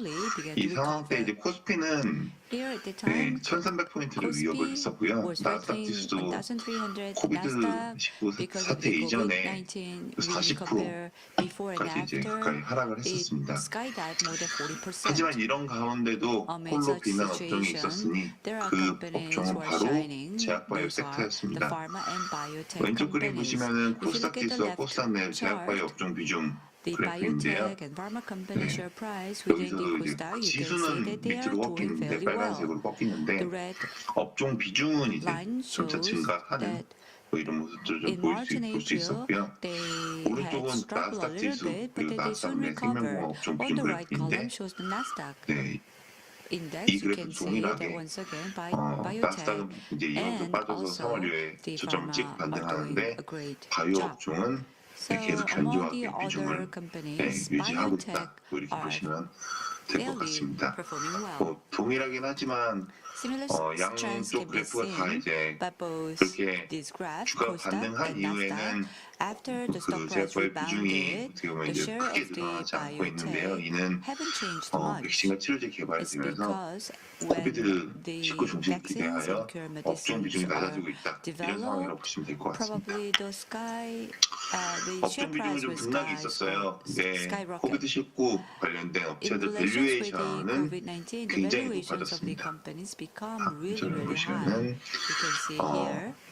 저희가 다 한 번씩 들어갔을 법한 렘데시비르라는 약을 개발한 길리어드 사이언스는 주가가 연초 대비 40% 이상 상승을 했습니다. 지금도 조금 이제 좀 줄어들긴 했는데요. 그리고 백신 업체인 노바백스 같은 경우는 최대 10배 수준으로 이제 기업 가치가 커졌습니다. 국내에서도 관련 업체들 밸류에이션이 굉장히 높아짐을 볼 수 있었습니다. 먼저 코비드19 진단키트 개발로 이제는 뭐 글로벌 업체라고 해도 손색이 없는 시젠이라는 회사가 연초 대비 주가가 8배가량 상승을 했고요. 치료제 업체인 신풍제약, 부광약품 기업 가치가 15배, 3배 상승을 했습니다. 백신 업체인 SK케미칼, 제넥신도 뭐 각각 6배, 3배 주가 상승이 있었고요. 밑에 그림을 좀 참고하시면 될 것 같습니다. 물론 이러한 상황도 그렇고 이외의 업체들도 굉장히 주가가 많이 상승한 업체들이 많이 있습니다. 근데 이제 물론 이런 것들이 모두가 실체가 있고 그런 것도 아닌 되고요. 코비드19로 인한 과열 양상이 좀 반영된 결과라고 볼 수 있는데요. 하지만 이제 앞으로 이런 이슈가 있을 때 바이러스의 감염증에 이제 사용될 진단, 백신, 그리고 치료제 업체들은 이제 높은 밸류에이션을 받게 될 것으로 전망을 합니다. 네, 이제 코로나19 관련 업체 외에도 이제 좀 주목받는 분야가 있어서 소개를 시켜드릴까 합니다. 바로 이제 언택트 관련된 업체들인데요. 언택트로의 급격한 변화에 익숙해지고, 그리고 의료계도 또한 이를 피해갈 수 없음을 예상하는 바입니다. 그래서 이제 제목도 이제 언택트에 익숙해질 시간이다 이렇게 접근을 하는데요.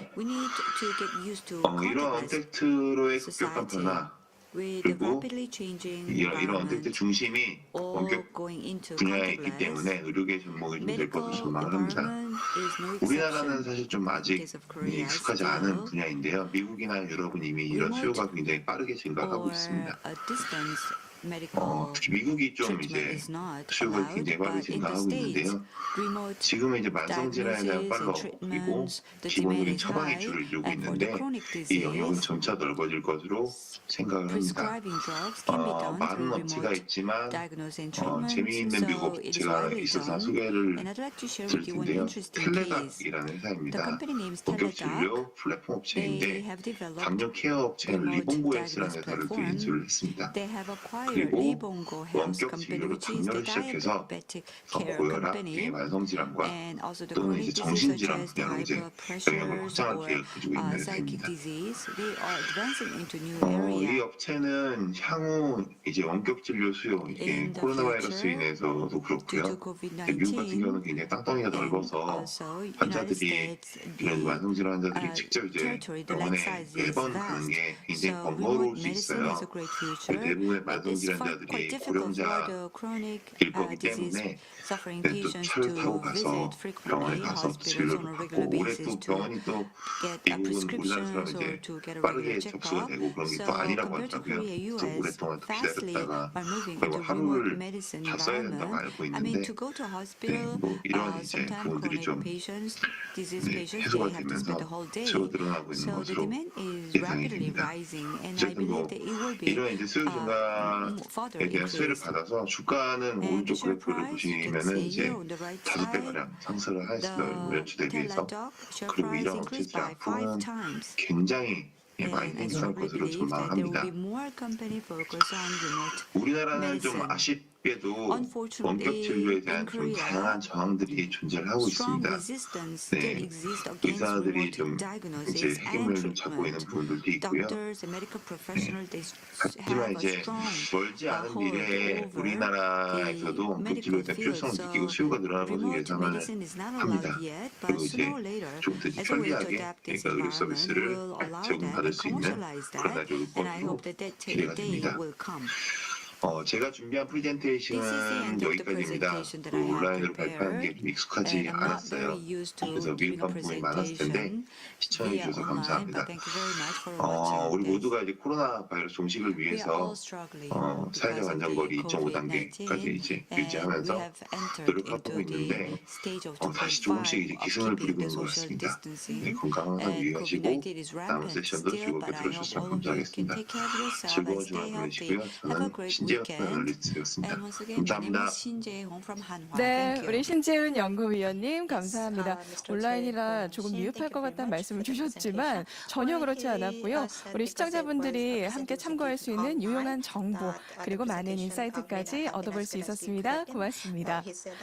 네, 그럼 다음 순서 이어가겠습니다. 다음은 뉴아인 김도형 대표님께서 이곳 현장에서 발표를 준비해주고 계신데요. 네, 대표님 모셔보겠습니다. 네, 안녕하세요. 안녕하세요. 저는 유아인 대표이사를 맡고 있는 김도영이라고 합니다. 우선 사실 녹화를 저도 했었는데요. 네, 오히려 녹화가 더 어렵고 실제로 와서 발표하는 게 편하다고 해서 변경을 했습니다. 일단 오늘 저희가 말씀드릴 주제는 행사에 걸맞게 불가능을 가능으로라고 하는 그 네임으로 발표를 드리겠습니다. 왜 이 말씀을 드리냐면 유아인에서 지금 개발하고 있는 것이 아마 처음 듣는 분들이 굉장히 많으실 거고 좀 신기하네? 그게 될까? 라는 질문이 되게 많으시기 때문에 불가능한 건 어떻게 가능하게 바꿔왔는지에 대해서 설명을 드리도록 하겠습니다. 네. 우선 유아인이라는 회사는 창업한 지는 3년이 되었고요. 운이 좋게 서울시도 많이 도와주시고 그 시리즈 B 규모도 올해 초에 받아서 계속해서 빠르게 성장하고 있고 이미 의료기기 중에 편두통 치료기기는 미국 FDA 승인과 유럽 승인도 받아서 많은 것들을 좀 준비를 하고 있습니다.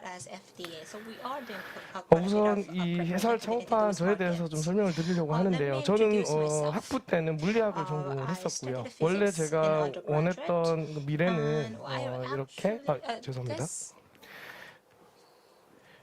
사람하고 기계가 연결될 수 있는 프로토콜을 개발하는 게 제 원래 미래 꿈이었어요. 그래서 그러다 보니 전기에 대해서 많이 공부를 해야 됐고요. 그래서 열심히 공부를 하다가 이제 석박사 과정에는 우리 생체의 어떤 그 시스템이 전기 자극이나 어떤 물리 자극에 의해서 어떻게 바뀌는지에 대해서 연구를 하게 됐고 지금 제 인생의 거의 절반 정도, 한 17년에서 18년 정도를 전기의 자극에 의한 우리 신체가 어떻게 되는지 연구를 했습니다. 그래서 지금 보시면 예전에는 이렇게 뇌파도 재고 우리 몸에 전기도 가하고 여러 가지를 했는데 최근에는 이런 기술이 믿기지 않으실 수도 있지만 암 치료까지 할 수 있는 기술이 지금 개발이 되었고 그와 관련해서 다양한 의료기기를 개발을 하고 있습니다. 그거에 대해서 간단히 좀 설명을 계속 드리도록 하겠습니다. 그래서 어떤 일을 하고 있는지 우선 저희만 하는 게 아니라는 걸 말씀드리기 위해서 지금 국제적으로는 그전 발표자분께서도 말씀 주셨듯이 GSK라고 하는 큰 제약회사랑 구글이라고 하는 곳에서 만든 베를리 라이프 사이언스 팀에서 갈반이라고 하는 회사를 만들었습니다. 지금 수천억을 이미 투자가 완료가 돼서 계속 개발을 하고 있는데요. 이 회사는 기존에 약물로 치료가 가능하다고만 생각했던 고혈압이라든지 제2형 당뇨를 치료하는 기술을 신경 자극을 통해서 이뤄내는 것을 연구하고 있습니다. 어떻게 그게 가능하냐고 생각하시지만 뒤에 좀 가서 더 자세히 설명을 드리도록 하겠습니다. 그리고 최근에 굉장히 이슈가 됐던 일론 머스크의 새로운 그 회사인 뉴럴링스라고 하는 회사가 있는데요. 이 뉴럴링스라는 회사도 사실 우리 뇌에서 이렇게 존재하는 정보를 기계로 이렇게 레코딩도 하고 다시 인풋도 하겠다는 굉장히 큰 그림을 가지고 가고 있는 회사입니다. 사실 저도 이걸 하고 싶어서 공부 시작했는데 이 정도 자금 규모가 안 되기 때문에 일단은 저희 작은 것부터 시작을 하고 있습니다. 그리고 비슷한 개념의 회사도 또 미국에서 창업이 돼서 활발히 다음 세대의 먹거리를 위해서 열심히 다른 기업들도 달려가고 있습니다. 그리고 관련 분야는 사실 처음 들어보셨을 수도 있는데 신경조절술이라고 하는 카테고리로 되어 있는 분야고요. 이미 굉장히 많은 분야에서 쓰이고 있습니다. 몸 안에 전기장치를 삽입해서 이렇게 저희 신경계나 근육 이런 것들을 자극하는 시스템이고요. 혹시 이렇게 심장마비를 방지하기 위해서 페이스메이커라는 것들을 이제 몸에 삽입해서 쓰는데요. 그거랑 유사한 장비들이 이미 많이 사용되고 있고요. 유아인 같이 새로운 기술을 개발하는 회사가 많이 생기면서 계속해서 시장 사이즈는 크고 있습니다. 말씀드렸다시피 제2형 당뇨와 같은 만성질환, 고혈압 이런 것까지도 가고 있고요. 요실금이라든지 방광과 관련된 치료가 되지 않은 신경계 질환도 계속해서 연구가 되고 있고요. 퇴행성 질환인 파킨슨이라든지 치매라든지 이런 다양한 신경계 질환들에 계속 연구가 되고 있고 시장 규모는 30조 이상의 시장 규모가 형성되고 있는 중입니다. 그래서 UI는 어떤 일을 정확하게 하냐면 여기 요약된 페이지인데요. 정확하게 3개의 큰 파이프라인을 가지고 있어요. 3개의 큰 파이프라인 중에 하나하나 좀 설명을 드리면 우선은 신경활동 조절이라고 하는 큰 카테고리가 있습니다. 이 내용은 어떤 거냐면 저희 신경을 저희가 전기나 다른 물리적 자극을 해서 치료 효과를 보는 것인데요.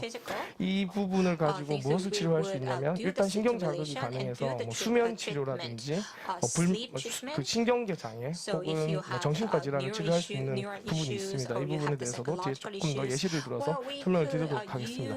그리고 제일 최근에 저희가 집중하고 있는 것은 조직 재생을 유도시키고 세포 증식을 억제하는 것인데요. 조직은 결국 세포로 이루어져 있고 이 세포의 그 증식을 유도를 할 수도 있고 반대로 억제도 할 수 있습니다. 그래서 이 조직 재생을 유도하는 것은 신경의 손상이나 우리가 피부나 우리 몸에 수술 이후에 상처를 입었을 때 빠르게 회복하는 것에 쓸 수 있고요. 반대로 세포 증식을 억제하는 기술은 암세포와 같이 계속해서 빠르게 증식하는 세포를 가둬서 더 이상 크지 못하게 할 수 있고 결국에는 사멸로 유도할 수 있습니다. 그래서 뒤에 예시를 들어서 조금 더 설명을 드리도록 하겠습니다. 예를 들어서 신경활동 조절이라는 건 어떤 개념이냐면요. 아침에 저희가 눈을 뜨면 태양빛에 의해서 망막이 자극을 받습니다. 그럼 망막은 빛에 의해서 자극받았지만 그 이후에는 신경신호로 변환됩니다. 꼭 저희 카메라에 이렇게 빛이 들어가면 전기신호로 변환되듯이 거의 비슷한 방식으로 저희 감각기관도 작동하는데요. 그렇게 되면 아마 들어보셨을 수도 있는데 저희 뇌 안에 존재하는 멜라토닌이라고 하는 호르몬이 그 변화를 오게 됩니다. 그래서 그 변화된 거에 의해서 우리 하루에 일주기가 형성이 되는데요. 당연히 어두워지면 멜라토닌 수치가 줄면서 수면이 유도가 되는 거죠. 즉 빛이라고 하는 물리적 자극이 우리 뇌 신경계에서 작동하게 되는데요. 이 안에 조금 더 들어가 보면 실제로 이 빛 신호는 우리 세포 안에서 단백질 합성, 그다음 유전자에서 이 발현되는 것들까지도 컨트롤이 가능해요. 그래서 우리가 아침에 됐을 때 알람보다 더 정확하게 눈을 뜨거나 하는 것도 사실은 우리 몸 안에 있는 이런 생체 시계인데요.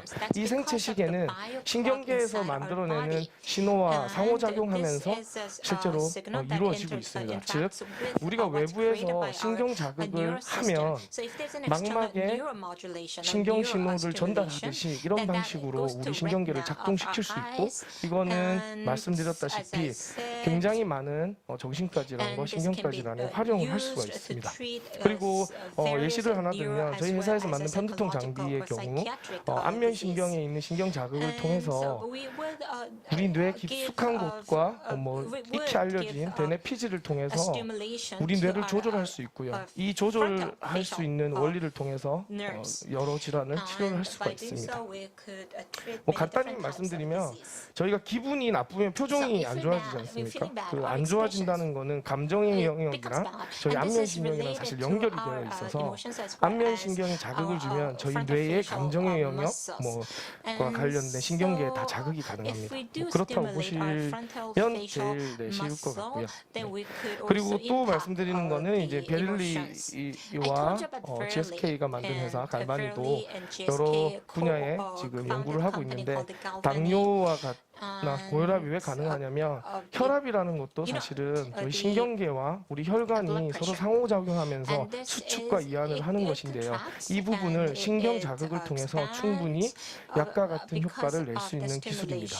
이미 많은 연구에서 이런 것들이 증명이 되었고요. 최근에는 신경 자극만으로도 우리 면역 질환을 치료할 수 있는 것까지도 많이 결과가 나왔습니다. 즉 앞으로 코비드-19 이후에 사이토카인 폭풍에 의한 면역이 너무 과활성화되는 것도 이런 신경 자극을 통해서 막을 수도 있고 보호할 수도 있고 이런 여러 가지로 활용을 할 수 있습니다.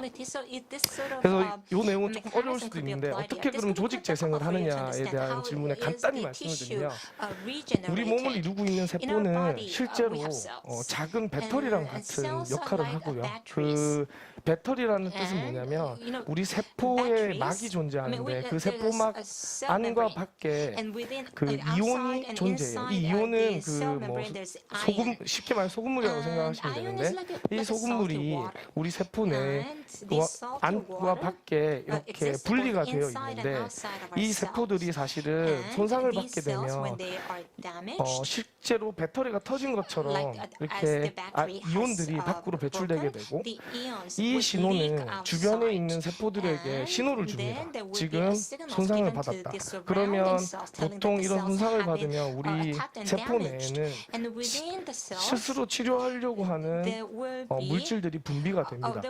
그런데 이 원리를 잘 이용하면 전기 자극을 통해서 이 자가 치유 능력을 증폭시킬 수가 있어요. 그래서 신경이라든지 조직이라든지 이 각각의 조직이 재생되는 특정한 프리퀀시나 프로토콜이 존재하고요. 이것을 유아인에서는 사실 오랫동안 연구를 해왔고 이걸 이용해서 생체가 재생할 수 있는 것을 발견을 해서 이것을 이용해서 치료에 활용을 하고 있습니다. 이미 뭐 다른 그룹에서도 많은 결과는 가지고 있는데요. 저희가 조금 다르다는 건 어떤 거냐면 재생이 되면서도 우리가 홈 헬스케어로 사용할 수 있게 좀 더 편하고 또 효율적인 그런 프로토콜을 개발하고 있다고 보시면 되겠습니다. 그리고 마지막에 말씀드렸던 조직을 성장하는 걸 억제하는 기술은 지금 저희 유아인만 하고 있는 것은 아니고 외국에 지금 이미 나스닥 상장사인 노보큐어라는 회사에서도 사용하고 있는 기술입니다. 여기서 보시면 우리 암세포가 계속 분열할 때 아마 고등학교 때 배웠던 지식만 가지고도 이해하실 수 있는데요. 암세포는 증식을 하잖아요. 증식을 한다는 건 자기가 가지고 있는 유전자를 계속 복제를 하는데요. 이 복제하는 과정에서 우리 몸 안에 특정 단백질이 이 유전자를 복제하는데 실제로 일을 하게 돼요.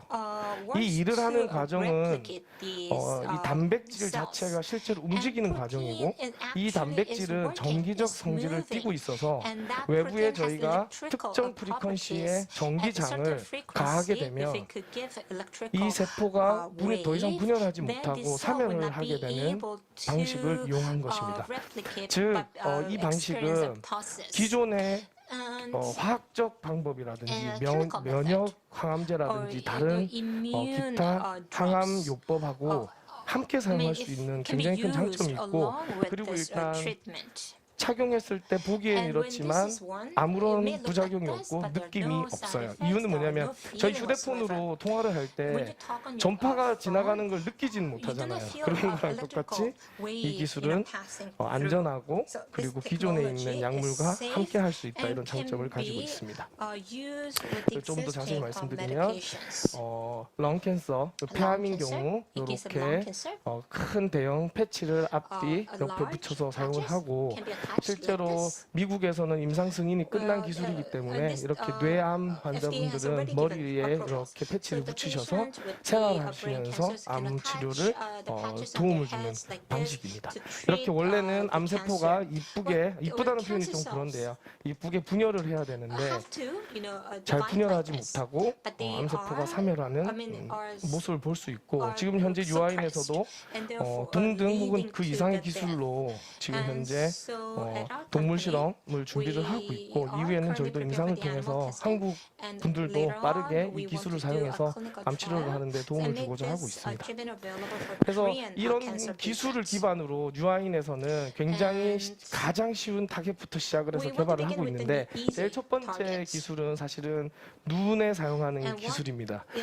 안구 건조증 환자가 현재 굉장히 많고요. 여기 있으신 분들도 안구 건조증 가지신 분들 있으실 거예요. 왜냐하면 한국에 지금 그 보험에 등재된 숫자를 보게 되면 실제로 230만 명이 연간 넘어가고 있고요. 실제로 병원에 오신 분인데 더 고통받는 사람들이 많습니다. 그래서 국제적으로 보면 한국은 안구 건조증이 10명 중 1명 정도지만 북미에서는 10명 중 3명이 넘는 굉장히 많은 숫자의 안구 건조증이 있으나 치료법이 완치를 할 수 있는 치료법이 사실 존재하지 않습니다. 존재하지 않는 이유는 여러 가지가 있는데 그 중에서 저희가 한 가지 예를 들 수가 있는데요. 안구건조증이 제일 많이 오는 케이스가 뭐냐면 여성분들 라식 라섹 수술 많이 하시는데 그 이후엔 안구건조증이 반드시 오는 걸로 알려져 있어요. 그 이유가 뭐냐면 우리 각막은 우리 몸에서 외부에 노출된 신경 중에서 가장 예민해요. 즉 그 손끝이 예민하다고 하지만 손끝으로 우리 각막을 만질 수가 없거든요. 더 예민하고 더 아픔을 느끼는 기간인데 눈 수술을 하게 되면 반드시 각막에 있는 신경을 손상하게 돼요. 그런데 그 이후에 완치가 되지 않기 때문에 각막에 있는 신경 정보가 눈물 분비라든지 눈을 그 항상성을 유지하는 것이 원래대로 회복되지 않습니다. 그래서 유아인이 가진 신경 재생 기술을 이용해서 수술 이후에 이런 신경들을 재생하는 것을 연구를 했고 성공적으로 동물 실험을 마치고 임상도 진행해서 현재 잘 치료된다는 것을 확인하고 있습니다. 그래서 간단하게 말씀드리면 이렇게 라섹 수술을 해서 각막을 우리가 아는 대로 굴절율을 조절을 해서 우리 눈 각막에 안경을 만드는 거죠. 그렇게 해서 진행을 해서 지금 뭐 이해하시기 어려우실 수도 있는데 유아인이 개발한 프로토콜로 연구를 했더니 원래 치료하는 방식보다 훨씬 더 정상에 가까운 수준의 신경이 재생이 됐다. 뭐 여기 그림이 여러 개가 있지만 안쪽으로 지나가는 신경 그리고 다시 위로 올라오는 각막 신경들이 전부 다 유의미하게 증가됐다 이렇게 보실 수가 있습니다. 사실 이런 결과는 세계 최초의 결과이고 이런 방식으로 치료하는 방식이 존재하지 않았습니다. 즉 이 기술을 이용한다면 앞으로 라식 라섹 때문에 부작용을 걱정하시는 분들은 이 기술을 이용하면 이제 걱정이 없을 수 있게 그렇게 하기 위해서 개발이 되었습니다. 그래서 저희는 여러 방식으로 증명을 했고요. 네. 그래프는 어렵지만 잘 재생되었다만 기억하시면 될 것 같습니다. 그래서 이런 플랫폼을 만들어서 진행을 하고 있습니다. 네, 지금 현재 이것으로 이렇게 사람이 장착해서 사용하는 임상을 완료를 하였고요. 그래서 다양한 거에 저희가 적응할 수 있어서 이 기술을 안구건조증, 각막통증, 황반변성 이런 녹내장과 같은 망막질환 환자들에게도 적용을 하고 있고요. 계속해서 저희가 지금 임상을 진행을 하고 있습니다. 이후에도 신경과 관련된 질환이 굉장히 많아요. 이명도 사실은 신경과 관련된 질환이고 난청자들이 이명이 많이 발생하고 노령 인구가 증가하면서 뇌에서 가짜의 소리가 만들어집니다. 그걸 치료하는 기기로 지금 연구를 하고 있고 이것도 임상 준비를 하고 있습니다. 좀 여러 가지를 하고 있습니다. 네. 원체 만능의 기술이라고 보고 있기 때문에 하고 있고요. 이렇게 조금 디자인은 요즘에 기에 이렇게 하는 그 이어폰처럼 이렇게 만들어졌습니다.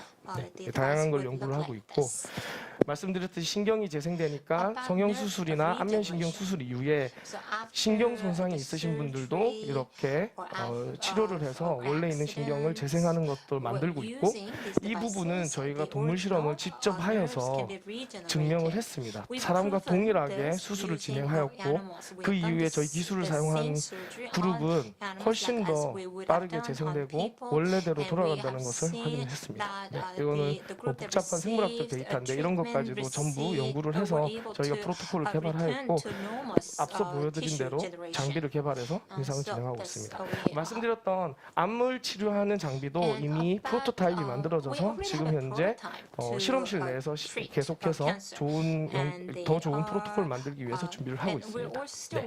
그래서 마지막으로 UI는 굉장히 많은 연구를 진행을 하고 있고 여기서 보시면 앞으로는 뭐 비만과 요실금과 같은 것까지도 확대해서 연구를 하려고 하고 있습니다. 그리고 뭐 회사는 22명의 지금 정도의 수준으로 성장하였고요.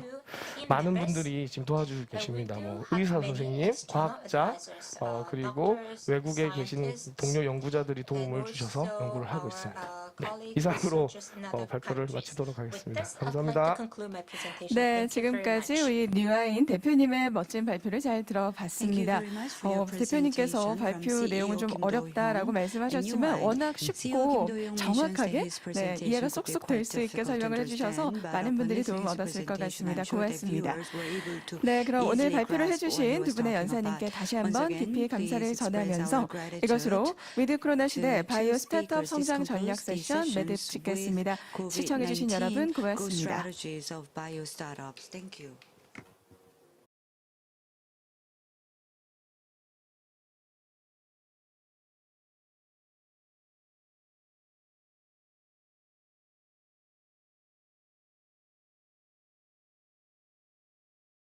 A pandemic has spread around the world.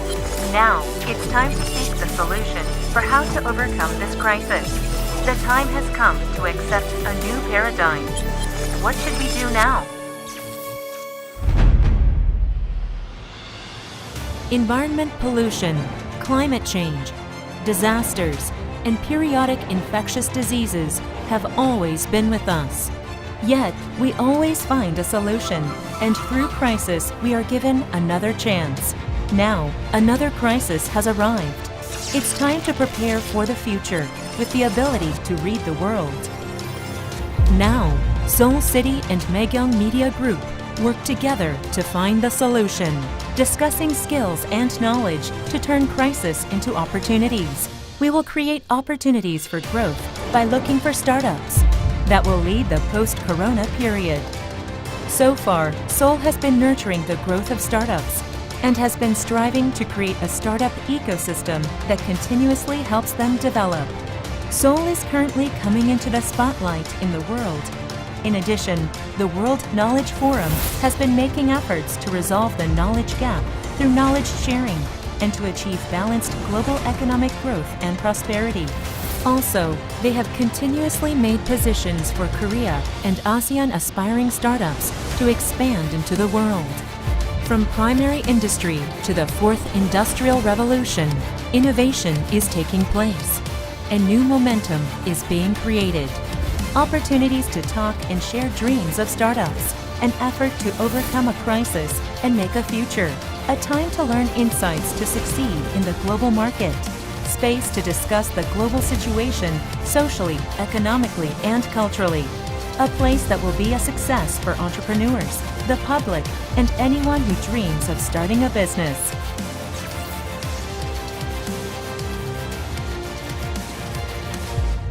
Try everything.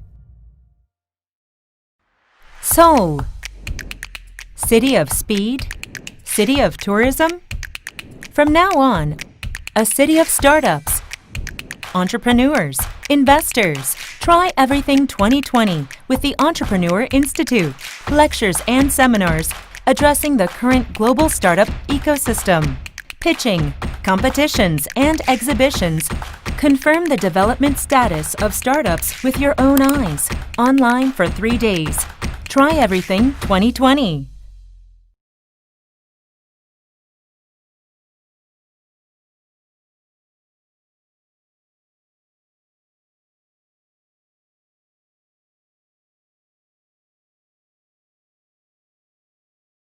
A pandemic has spread around the world. Now, it's time to seek the solution for how to overcome this crisis. The time has come to accept a new paradigm. What should we do now? Environment pollution, climate change, disasters, and periodic infectious diseases have always been with us. Yet, we always find a solution, and through crisis, we are given another chance. Now, another crisis has arrived. It's time to prepare for the future with the ability to read the world. Now, Seoul City and Maekyong Media Group work together to find the solution, discussing skills and knowledge to turn crisis into opportunities. We will create opportunities for growth by looking for startups that will lead the post-corona period. So far, Seoul has been nurturing the growth of startups and has been striving to create a startup ecosystem that continuously helps them develop. Seoul is currently coming into the spotlight in the world. In addition, the World Knowledge Forum has been making efforts to resolve the knowledge gap through knowledge sharing and to achieve balanced global economic growth and prosperity. Also, they have continuously made positions for Korea and ASEAN aspiring startups to expand into the world. From primary industry to the fourth industrial revolution, innovation is taking place. And new momentum is being created. Opportunities to talk and share dreams of startups. An effort to overcome a crisis and make a future. A time to learn insights to succeed in the global market. Space to discuss the global situation socially, economically, and culturally. A place that will be a success for entrepreneurs, the public, and anyone who dreams of starting a business.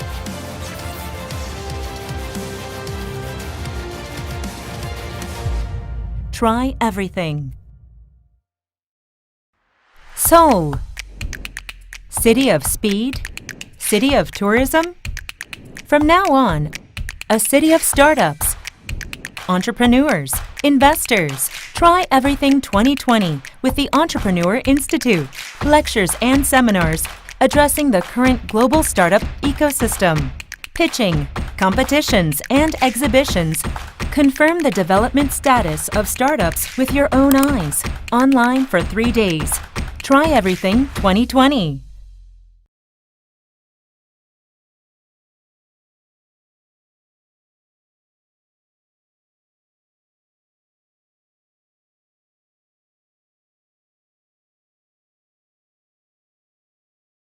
A pandemic has spread around the world. Now, it's time to seek the solution for how to overcome this crisis. The time has come to accept a new paradigm. What should we do now? Environment pollution, climate change, disasters, and periodic infectious diseases have always been with us.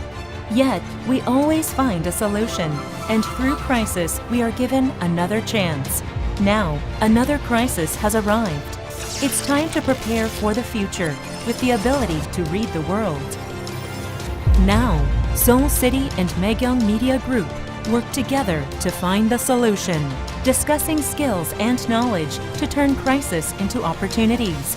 We will create opportunities for growth by looking for startups that will lead the post-corona period. So far, Seoul has been nurturing the growth of startups and has been striving to create a startup ecosystem that continuously helps them develop. Seoul is currently coming into the spotlight in the world. In addition, the World Knowledge Forum has been making efforts to resolve the knowledge gap through knowledge sharing and to achieve balanced global economic growth and prosperity. Also, they have continuously made positions for Korea and ASEAN aspiring startups to expand into the world. From primary industry to the fourth industrial revolution, innovation is taking place, and new momentum is being created. Opportunities to talk and share dreams of startups, an effort to overcome a crisis and make a future, a time to learn insights to succeed in the global market. Space to discuss the global situation socially, economically, and culturally. A place that will be a success for entrepreneurs, the public, and anyone who dreams of starting a business.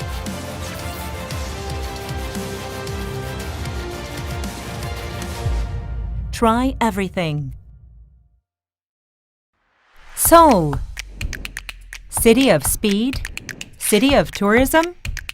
From now on, a city of startups. Entrepreneurs, investors. Try Everything 2020 with the Entrepreneur Institute. Lectures and seminars addressing the current global startup ecosystem. Pitching, competitions, and exhibitions. Confirm the development status of startups with your own eyes. Online for 3 days. Try Everything 2020.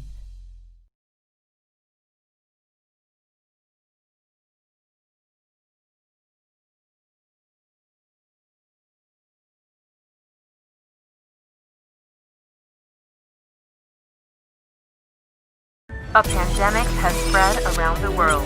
Now, it's time to seek the solution for how to overcome this crisis.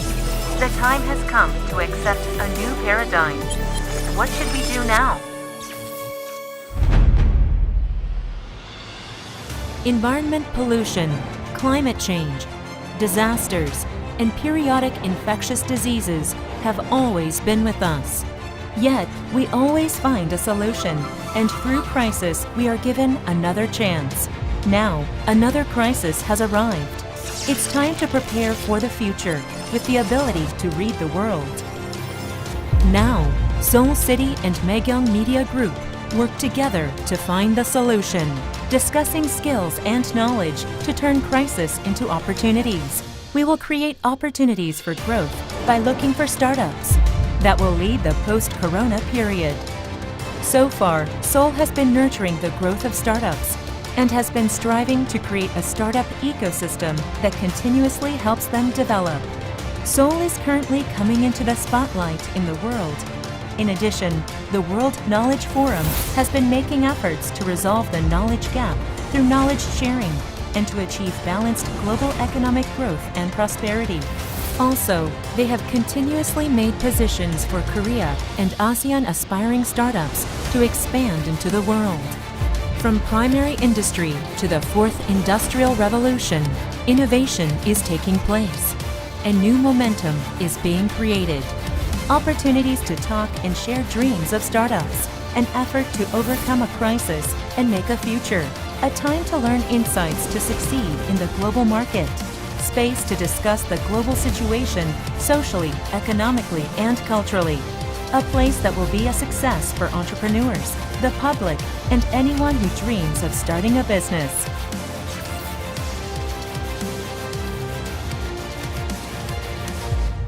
Try everything. Seoul, city of speed, city of tourism. From now on, a city of startups, entrepreneurs, investors. Try Everything 2020 with the Entrepreneur Institute. Lectures and seminars addressing the current global startup ecosystem. Pitching, competitions, and exhibitions. Confirm the development status of startups with your own eyes. Online for 3 days. Try Everything 2020.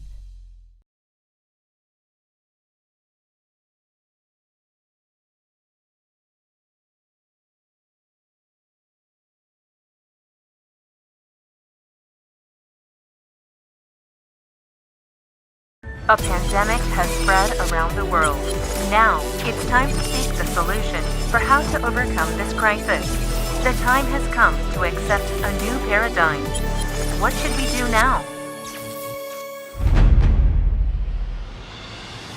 Environment pollution, climate change, disasters, and periodic infectious diseases have always been with us. Yet, we always find a solution, and through crisis, we are given another chance. Now, another crisis has arrived. It's time to prepare for the future with the ability to read the world. Now, Seoul City and Megyeong Media Group work together to find the solution, discussing skills and knowledge to turn crisis into opportunities. We will create opportunities for growth by looking for startups that will lead the post-corona period. So far, Seoul has been nurturing the growth of startups and has been striving to create a startup ecosystem that continuously helps them develop. Seoul is currently coming into the spotlight in the world. In addition, the World Knowledge Forum has been making efforts to resolve the knowledge gap through knowledge sharing and to achieve balanced global economic growth and prosperity. Also, they have continuously made positions for Korea and ASEAN aspiring startups to expand into the world. From primary industry to the fourth industrial revolution, innovation is taking place, and new momentum is being created. Opportunities to talk and share dreams of startups, an effort to overcome a crisis and make a future, a time to learn insights to succeed in the global market, space to discuss the global situation socially, economically, and culturally, a place that will be a success for entrepreneurs, the public, and anyone who dreams of starting a business.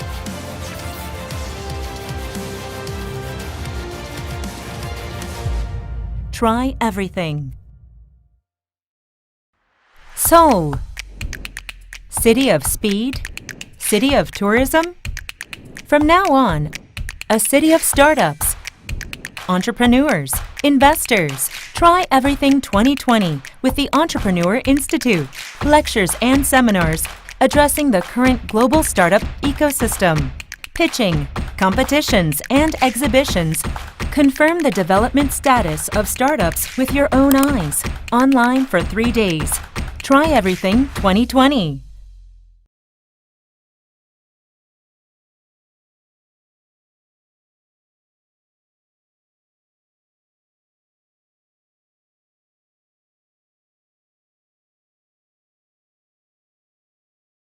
A pandemic has spread around the world. Now, it's time to seek the solution for how to overcome this crisis. The time has come to accept a new paradigm. What should we do now?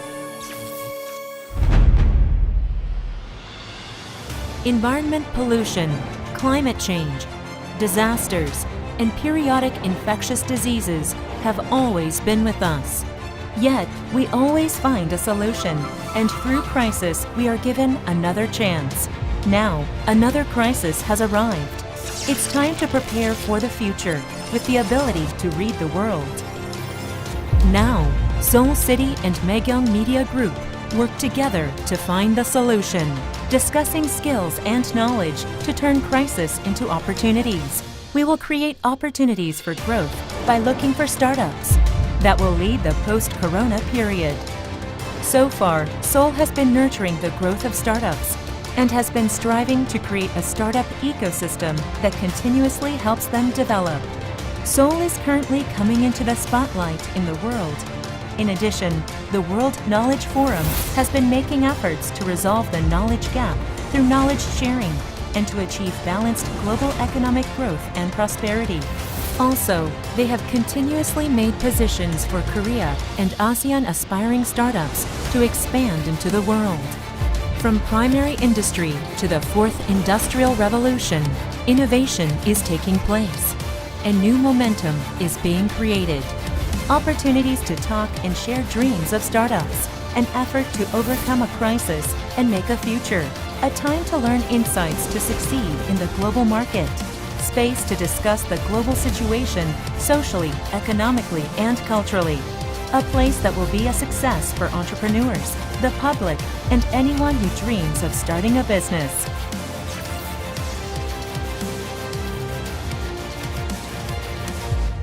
Try everything. Seoul. City of speed? City of tourism? From now on, a city of startups, entrepreneurs, investors. Try Everything 2020 with the Entrepreneur Institute. Lectures and seminars addressing the current global startup ecosystem. Pitching, competitions, and exhibitions. Confirm the development status of startups with your own eyes. Online for 3 days. Try Everything 2020.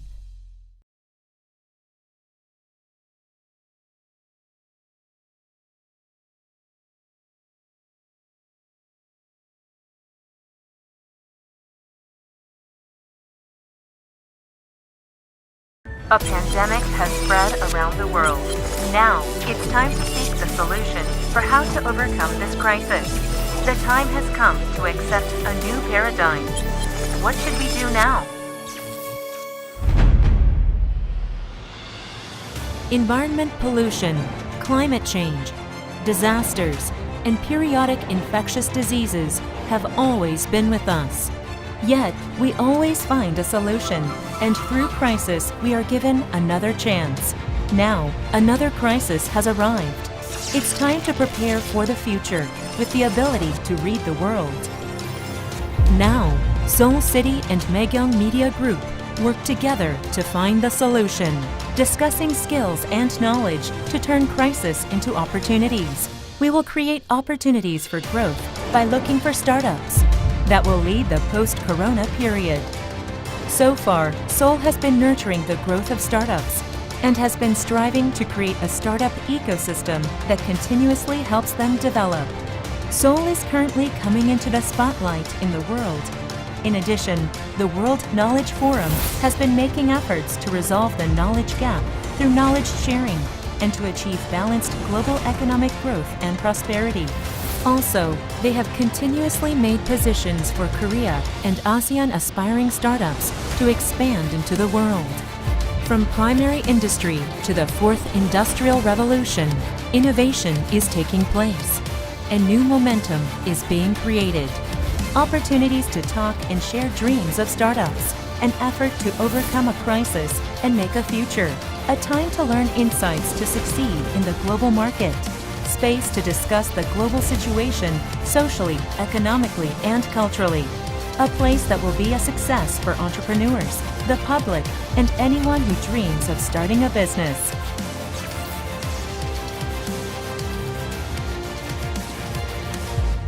Try everything. Seoul, city of speed, city of tourism. From now on, a city of startups, entrepreneurs, investors. Try Everything 2020 with the Entrepreneur Institute, lectures and seminars addressing the current global startup ecosystem, pitching, competitions, and exhibitions.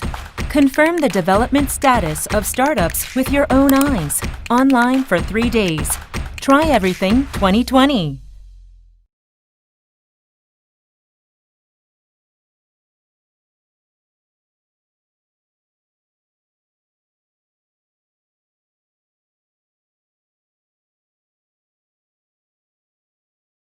A pandemic has spread around the world.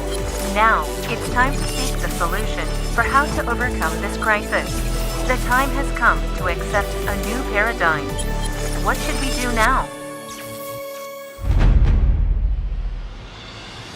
Environment pollution, climate change, disasters, and periodic infectious diseases have always been with us.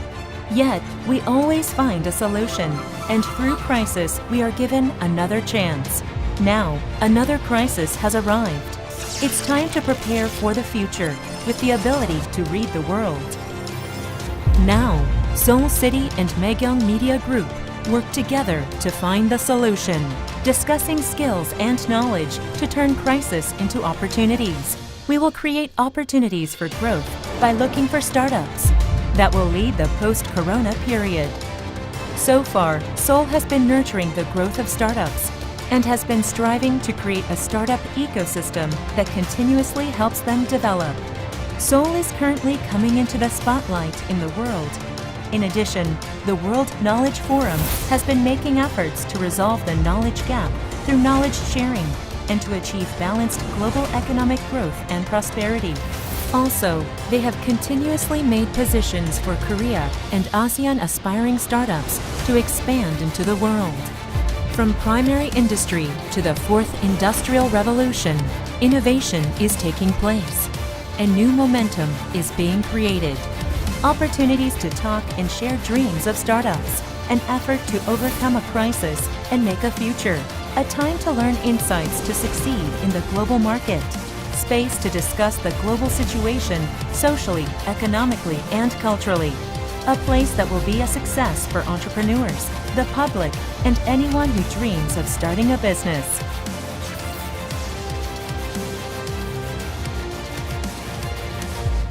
Try everything. Seoul, city of speed, city of tourism. From now on, a city of startups, entrepreneurs, investors. Try Everything 2020 with the Entrepreneur Institute, lectures and seminars addressing the current global startup ecosystem, pitching, competitions, and exhibitions. Confirm the development status of startups with your own eyes, online for 3 days. Try Everything 2020.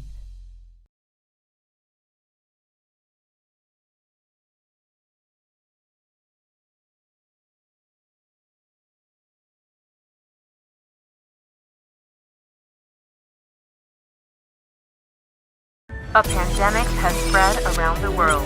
Now, it's time to seek the solution for how to overcome this crisis. The time has come to accept a new paradigm.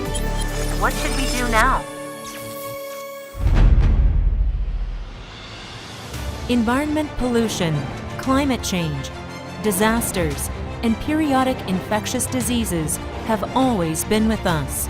Yet, we always find a solution, and through crisis, we are given another chance. Now, another crisis has arrived. It's time to prepare for the future with the ability to read the world. Now, Seoul City and Megyeong Media Group work together to find the solution, discussing skills and knowledge to turn crisis into opportunities. We will create opportunities for growth by looking for startups that will lead the post-corona period. So far, Seoul has been nurturing the growth of startups and has been striving to create a startup ecosystem that continuously helps them develop. Seoul is currently coming into the spotlight in the world. In addition, the World Knowledge Forum has been making efforts to resolve the knowledge gap through knowledge sharing and to achieve balanced global economic growth and prosperity. Also, they have continuously made positions for Korea and ASEAN aspiring startups to expand into the world. From primary industry to the fourth industrial revolution, innovation is taking place. And new momentum is being created. Opportunities to talk and share dreams of startups, an effort to overcome a crisis and make a future, a time to learn insights to succeed in the global market, space to discuss the global situation socially, economically, and culturally, a place that will be a success for entrepreneurs, the public, and anyone who dreams of starting a business.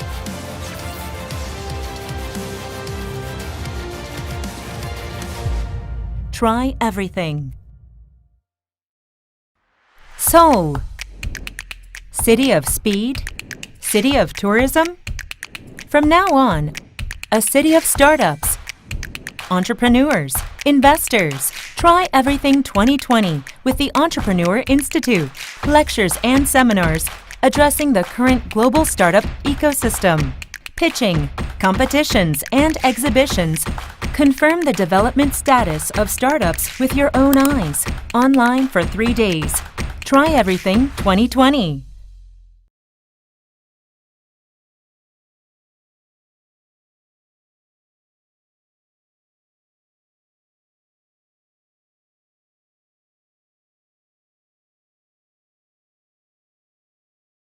A pandemic has spread around the world. Now, it's time to seek the solution for how to overcome this crisis. The time has come to accept a new paradigm. What should we do now? Environment pollution, climate change, disasters, and periodic infectious diseases have always been with us. Yet, we always find a solution, and through crisis, we are given another chance. Now, another crisis has arrived. It's time to prepare for the future with the ability to read the world. Now, Seoul City and Megyeong Media Group work together to find the solution, discussing skills and knowledge to turn crisis into opportunities. We will create opportunities for growth by looking for startups that will lead the post-corona period. So far, Seoul has been nurturing the growth of startups and has been striving to create a startup ecosystem that continuously helps them develop.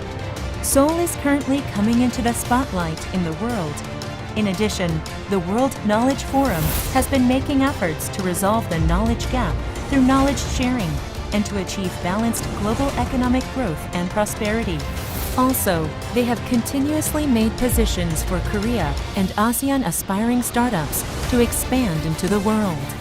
From primary industry to the fourth industrial revolution, innovation is taking place, and new momentum is being created. Opportunities to talk and share dreams of startups, an effort to overcome a crisis and make a future, a time to learn insights to succeed in the global market, space to discuss the global situation socially, economically, and culturally, a place that will be a success for entrepreneurs, the public, and anyone who dreams of starting a business.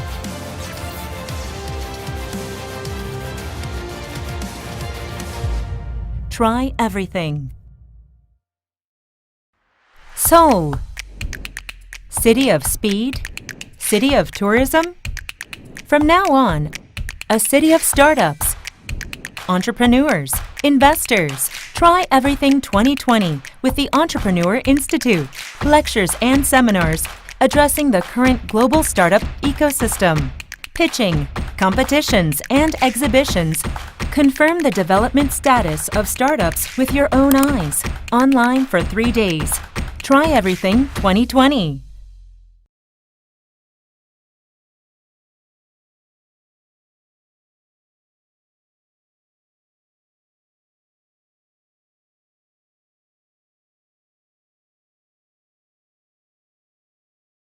A pandemic has spread around the world.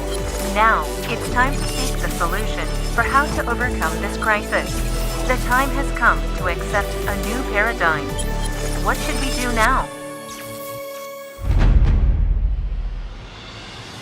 Environment pollution, climate change, disasters, and periodic infectious diseases have always been with us. Yet, we always find a solution, and through crisis, we are given another chance. Now, another crisis has arrived. It's time to prepare for the future with the ability to read the world. Now, Seoul City and Megyeong Media Group work together to find the solution, discussing skills and knowledge to turn crisis into opportunities. We will create opportunities for growth by looking for startups that will lead the post-corona period. So far, Seoul has been nurturing the growth of startups and has been striving to create a startup ecosystem that continuously helps them develop. Seoul is currently coming into the spotlight in the world. In addition, the World Knowledge Forum has been making efforts to resolve the knowledge gap through knowledge sharing and to achieve balanced global economic growth and prosperity. Also, they have continuously made positions for Korea and ASEAN aspiring startups to expand into the world. From primary industry to the fourth industrial revolution, innovation is taking place. A new momentum is being created. Opportunities to talk and share dreams of startups, an effort to overcome a crisis and make a future, a time to learn insights to succeed in the global market. Space to discuss the global situation socially, economically, and culturally. A place that will be a success for entrepreneurs, the public, and anyone who dreams of starting a business.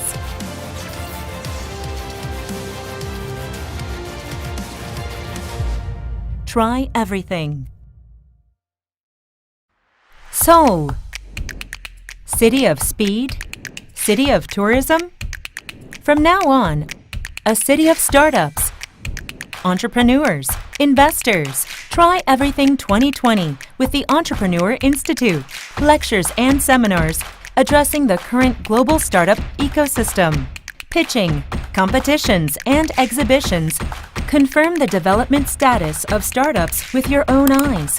Online for 3 days. Try Everything 2020.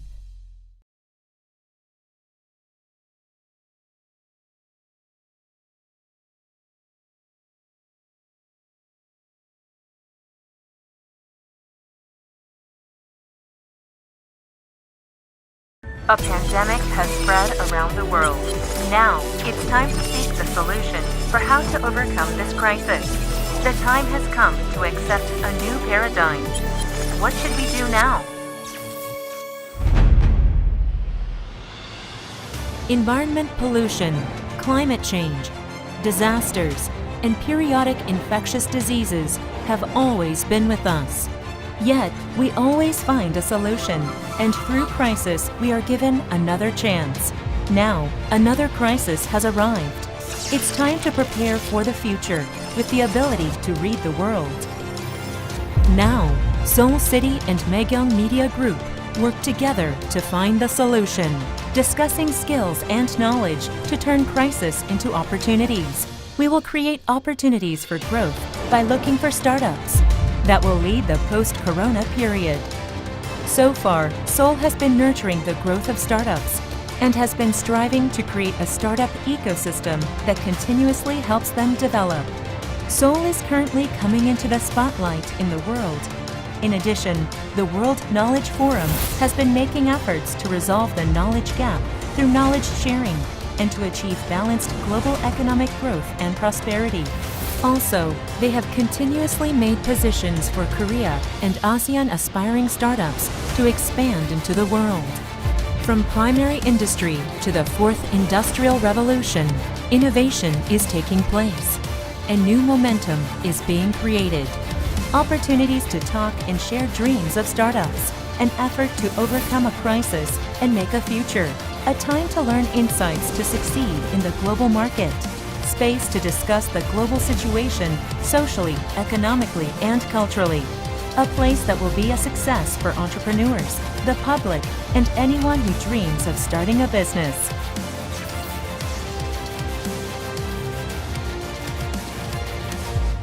Try everything. Seoul. City of speed? City of tourism? From now on, a city of startups. Entrepreneurs, investors. Try Everything 2020 with the Entrepreneur Institute. Lectures and seminars addressing the current global startup ecosystem. Pitching, competitions, and exhibitions. Confirm the development status of startups with your own eyes. Online for 3 days.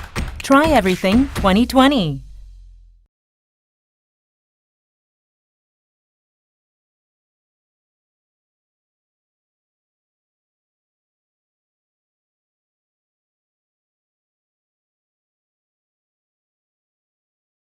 A pandemic has spread around the world. Now, it's time to seek the solution for how to overcome this crisis. The time has come to accept a new paradigm. What should we do now? Environment pollution, climate change, disasters, and periodic infectious diseases have always been with us. Yet, we always find a solution, and through crisis, we are given another chance. Now, another crisis has arrived. It's time to prepare for the future with the ability to read the world. Now, Seoul City and Maegyeong Media Group work together to find the solution, discussing skills and knowledge to turn crisis into opportunities. We will create opportunities for growth by looking for startups that will lead the post-corona period. So far, Seoul has been nurturing the growth of startups and has been striving to create a startup ecosystem that continuously helps them develop. Seoul is currently coming into the spotlight in the world. In addition, the World Knowledge Forum has been making efforts to resolve the knowledge gap through knowledge sharing and to achieve balanced global economic growth and prosperity. Also, they have continuously made positions for Korea and ASEAN aspiring startups to expand into the world. From primary industry to the fourth industrial revolution, innovation is taking place. A new momentum is being created. Opportunities to talk and share dreams of startups, an effort to overcome a crisis and make a future, a time to learn insights to succeed in the global market. Space to discuss the global situation socially, economically, and culturally. A place that will be a success for entrepreneurs, the public, and anyone who dreams of starting a business.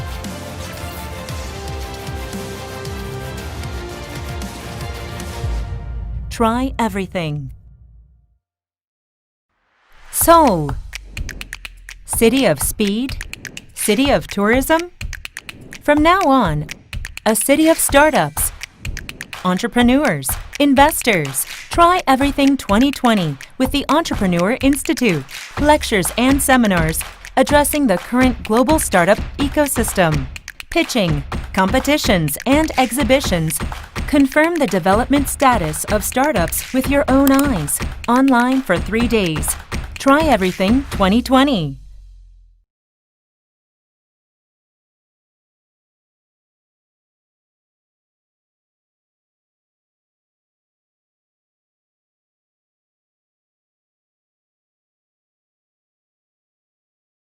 A pandemic has spread around the world. Now, it's time to seek the solution for how to overcome this crisis. The time has come to accept a new paradigm. What should we do now? Environment pollution, climate change, disasters, and periodic infectious diseases have always been with us. Yet, we always find a solution, and through crisis, we are given another chance. Now, another crisis has arrived. It's time to prepare for the future with the ability to read the world.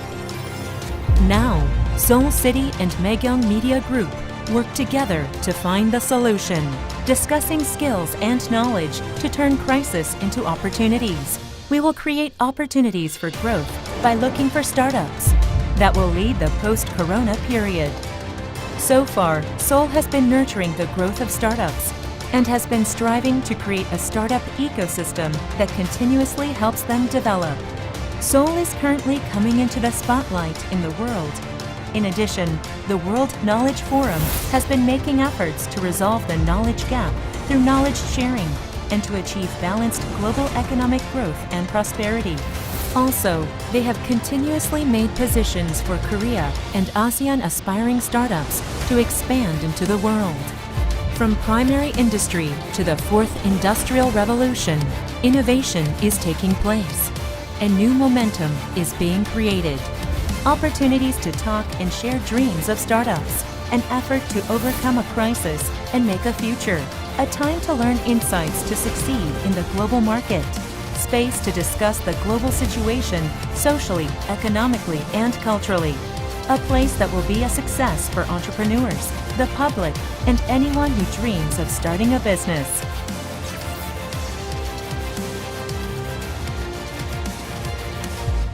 Try everything.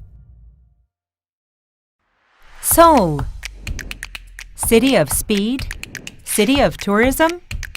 From now on, a city of startups, entrepreneurs, investors. Try Everything 2020 with the Entrepreneur Institute. Lectures and seminars addressing the current global startup ecosystem. Pitching, competitions, and exhibitions. Confirm the development status of startups with your own eyes. Online for 3 days. Try Everything 2020.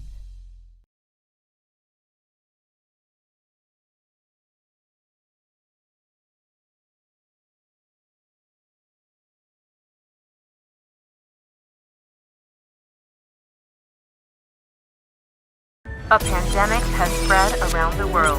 Now, it's time to seek the solution for how to overcome this crisis. The time has come to accept a new paradigm. What should we do now?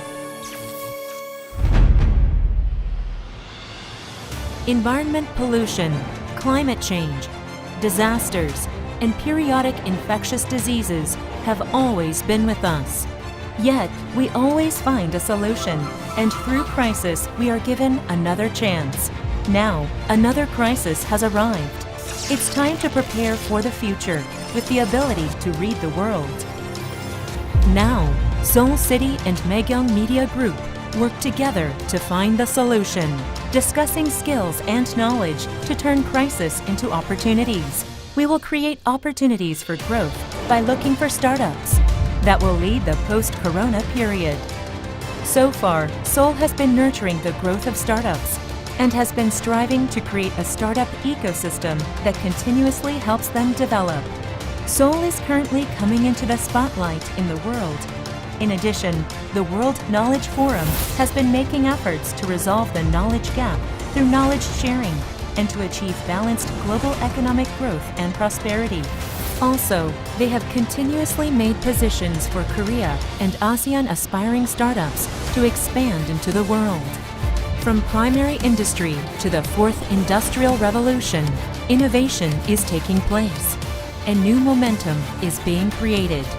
Opportunities to talk and share dreams of startups, an effort to overcome a crisis and make a future, a time to learn insights to succeed in the global market, space to discuss the global situation socially, economically, and culturally, a place that will be a success for entrepreneurs, the public, and anyone who dreams of starting a business.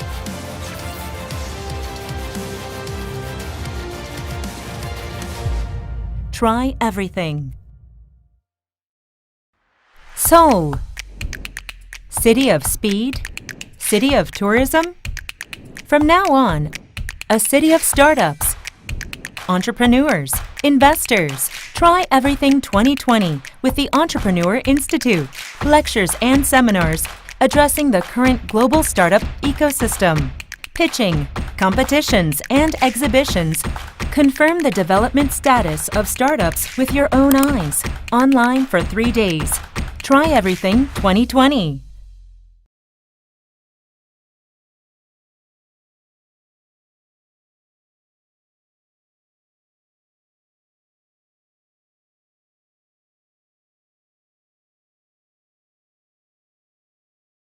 A pandemic has spread around the world. Now, it's time to seek the solution for how to overcome this crisis. The time has come to accept a new paradigm. What should we do now? Environment pollution, climate change, disasters, and periodic infectious diseases have always been with us. Yet, we always find a solution, and through crisis, we are given another chance. Now, another crisis has arrived. It's time to prepare for the future with the ability to read the world. Now, Seoul City and Maekyong Media Group work together to find the solution, discussing skills and knowledge to turn crisis into opportunities. We will create opportunities for growth by looking for startups that will lead the post-corona period. So far, Seoul has been nurturing the growth of startups and has been striving to create a startup ecosystem that continuously helps them develop. Seoul is currently coming into the spotlight in the world. In addition, the World Knowledge Forum has been making efforts to resolve the knowledge gap through knowledge sharing and to achieve balanced global economic growth and prosperity. Also, they have continuously made positions for Korea and ASEAN aspiring startups to expand into the world. From primary industry to the fourth industrial revolution, innovation is taking place. A new momentum is being created. Opportunities to talk and share dreams of startups, an effort to overcome a crisis and make a future, a time to learn insights to succeed in the global market. Space to discuss the global situation socially, economically, and culturally. A place that will be a success for entrepreneurs, the public, and anyone who dreams of starting a business.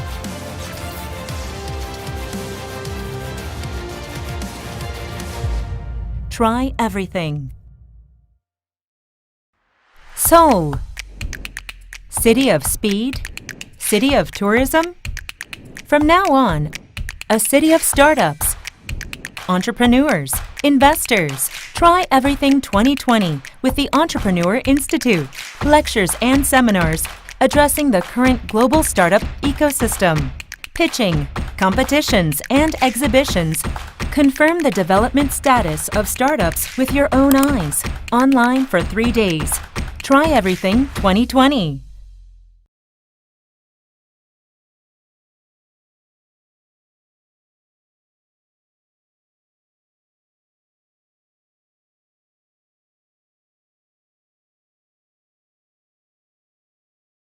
A pandemic has spread around the world. Now, it's time to seek the solution for how to overcome this crisis. The time has come to accept a new paradigm. What should we do now? Environment pollution, climate change, disasters, and periodic infectious diseases have always been with us. Yet, we always find a solution, and through crisis, we are given another chance. Now, another crisis has arrived. It's time to prepare for the future with the ability to read the world. Now, Seoul City and Maekyong Media Group work together to find the solution, discussing skills and knowledge to turn crisis into opportunities. We will create opportunities for growth by looking for startups that will lead the post-corona period. So far, Seoul has been nurturing the growth of startups and has been striving to create a startup ecosystem that continuously helps them develop. Seoul is currently coming into the spotlight in the world. In addition, the World Knowledge Forum has been making efforts to resolve the knowledge gap through knowledge sharing and to achieve balanced global economic growth and prosperity. Also, they have continuously made positions for Korea and ASEAN aspiring startups to expand into the world. From primary industry to the fourth industrial revolution, innovation is taking place. A new momentum is being created. Opportunities to talk and share dreams of startups, an effort to overcome a crisis and make a future, a time to learn insights to succeed in the global market, space to discuss the global situation socially, economically, and culturally, a place that will be a success for entrepreneurs, the public, and anyone who dreams of starting a business.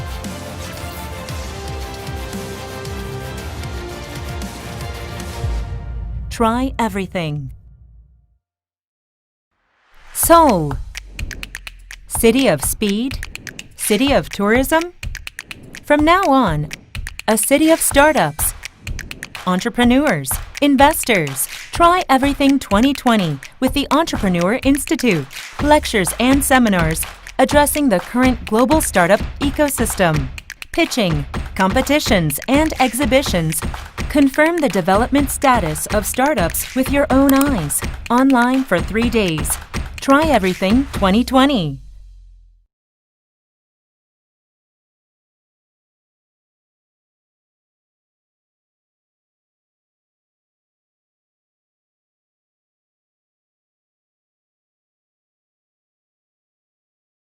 A pandemic has spread around the world. Now, it's time to seek the solution for how to overcome this crisis. The time has come to accept a new paradigm. What should we do now? Environment pollution, climate change, disasters, and periodic infectious diseases have always been with us. Yet, we always find a solution, and through crisis, we are given another chance. Now, another crisis has arrived. It's time to prepare for the future with the ability to read the world. Now, Seoul City and Megyeong Media Group work together to find the solution, discussing skills and knowledge to turn crisis into opportunities. We will create opportunities for growth by looking for startups that will lead the post-corona period. So far, Seoul has been nurturing the growth of startups and has been striving to create a startup ecosystem that continuously helps them develop. Seoul is currently coming into the spotlight in the world. In addition, the World Knowledge Forum has been making efforts to resolve the knowledge gap through knowledge sharing and to achieve balanced global economic growth and prosperity. Also, they have continuously made positions for Korea and ASEAN aspiring startups to expand into the world. From primary industry to the fourth industrial revolution, innovation is taking place. A new momentum is being created. Opportunities to talk and share dreams of startups, an effort to overcome a crisis and make a future, a time to learn insights to succeed in the global market, space to discuss the global situation socially, economically, and culturally, a place that will be a success for entrepreneurs, the public, and anyone who dreams of starting a business.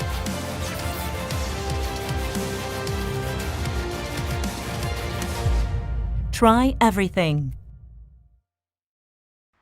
Seoul. City of speed? City of tourism? From now on, a city of startups, entrepreneurs, investors. Try Everything 2020 with the Entrepreneur Institute. Lectures and seminars addressing the current global startup ecosystem. Pitching, competitions, and exhibitions. Confirm the development status of startups with your own eyes. Online for 3 days. Try Everything 2020.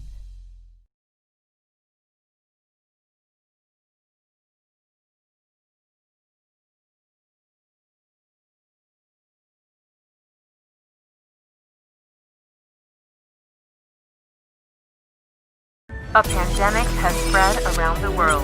Now, it's time to seek the solution for how to overcome this crisis. The time has come to accept a new paradigm. What should we do now? Environment pollution, climate change, disasters, and periodic infectious diseases have always been with us. Yet, we always find a solution, and through crisis, we are given another chance.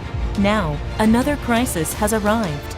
It's time to prepare for the future with the ability to read the world.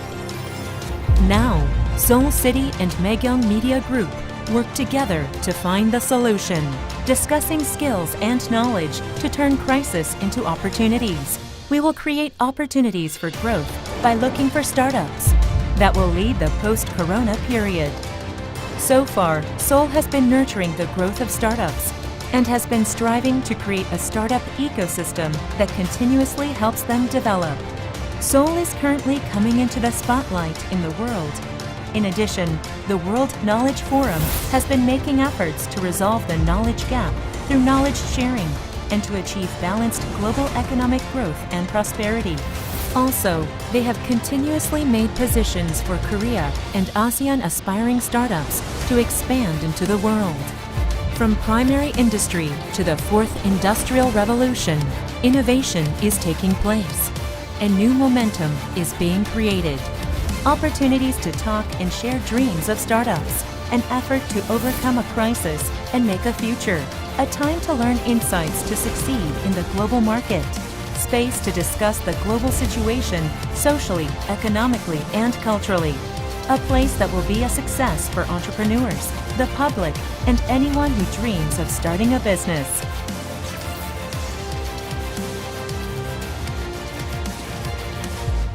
Try everything. Seoul, city of speed, city of tourism. From now on, a city of startups, entrepreneurs, investors. Try Everything 2020 with the Entrepreneur Institute. Lectures and seminars addressing the current global startup ecosystem. Pitching, competitions, and exhibitions. Confirm the development status of startups with your own eyes. Online for 3 days. Try Everything 2020.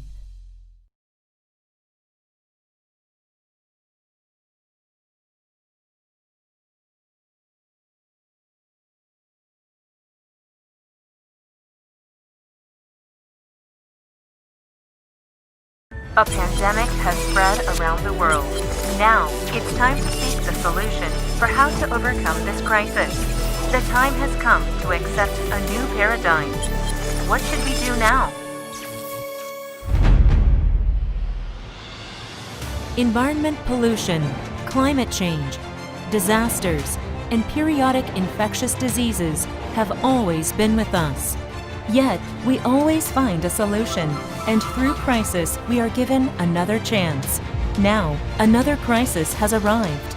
It's time to prepare for the future with the ability to read the world. Now, Seoul City and Megyeong Media Group work together to find the solution, discussing skills and knowledge to turn crisis into opportunities. We will create opportunities for growth by looking for startups that will lead the post-corona period. So far, Seoul has been nurturing the growth of startups and has been striving to create a startup ecosystem that continuously helps them develop. Seoul is currently coming into the spotlight in the world. In addition, the World Knowledge Forum has been making efforts to resolve the knowledge gap through knowledge sharing and to achieve balanced global economic growth and prosperity. Also, they have continuously made positions for Korea and ASEAN aspiring startups to expand into the world. From primary industry to the fourth industrial revolution, innovation is taking place. A new momentum is being created.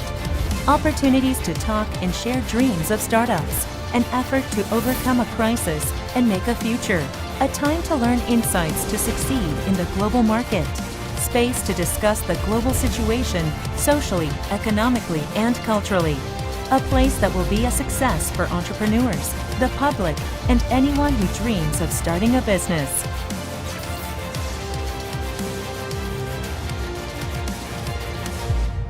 Try everything. Seoul. City of speed? City of tourism?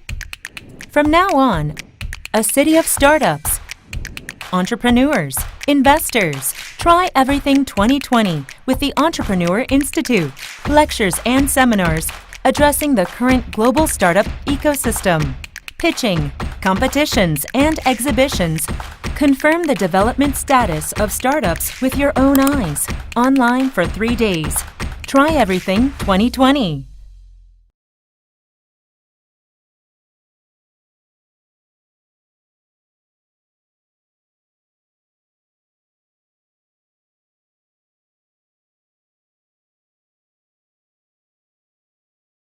A pandemic has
Good afternoon, everyone. Welcome back here again. This is Try Everything 2020. Now you are tuning on the session, How to Enter Singapore Market. In this session, invite prominent figures of Singapore's startup ecosystem, also aims to provide information on strategy Korea companies should adapt to do their business in Singapore. Also types of support these companies can get as they plan to do business. And now we also have invited Singaporean venture capitalists to discuss and learn about ways to attract investment from them and what other non-financial support they can offer. Let us now start the session on how to enter Singapore market. Okay, then now we have Wei Tan, Regional Director of Enterprise Singapore, and Yuna Kwan, Head of Korea Shopee, Rodney Kelly, Head of Business Development Conifex, and also Johnny Kim here, Head of Korea UIB, and Keith Kwa, CEO of TikTok. And lastly, we have Mr. Rock Managing Partner of Awesome Ventures, with these distinguished panelists and home and abroad. Okay, great. Then shall we start? Yep. Thank you for the warm intro. So, hello everybody. I believe I hope everybody can see us clearly and listen clearly. So we are here for the talk about how to enter Singaporean market. And let me briefly, let's do the circle of, the self-introduction thing. So I'm Rocco. I'm the accelerator / VC. And my mission is connecting between two countries. I'm trying to bring Korean startup to Southeast Asia. And also we are inviting the global friends like, John and Kim, to the Korean market.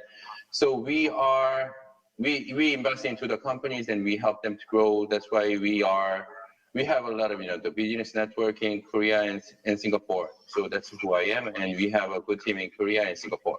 Yep, that's pretty much me. And I will do the moderating, and also I believe Wei can do some moderating as well.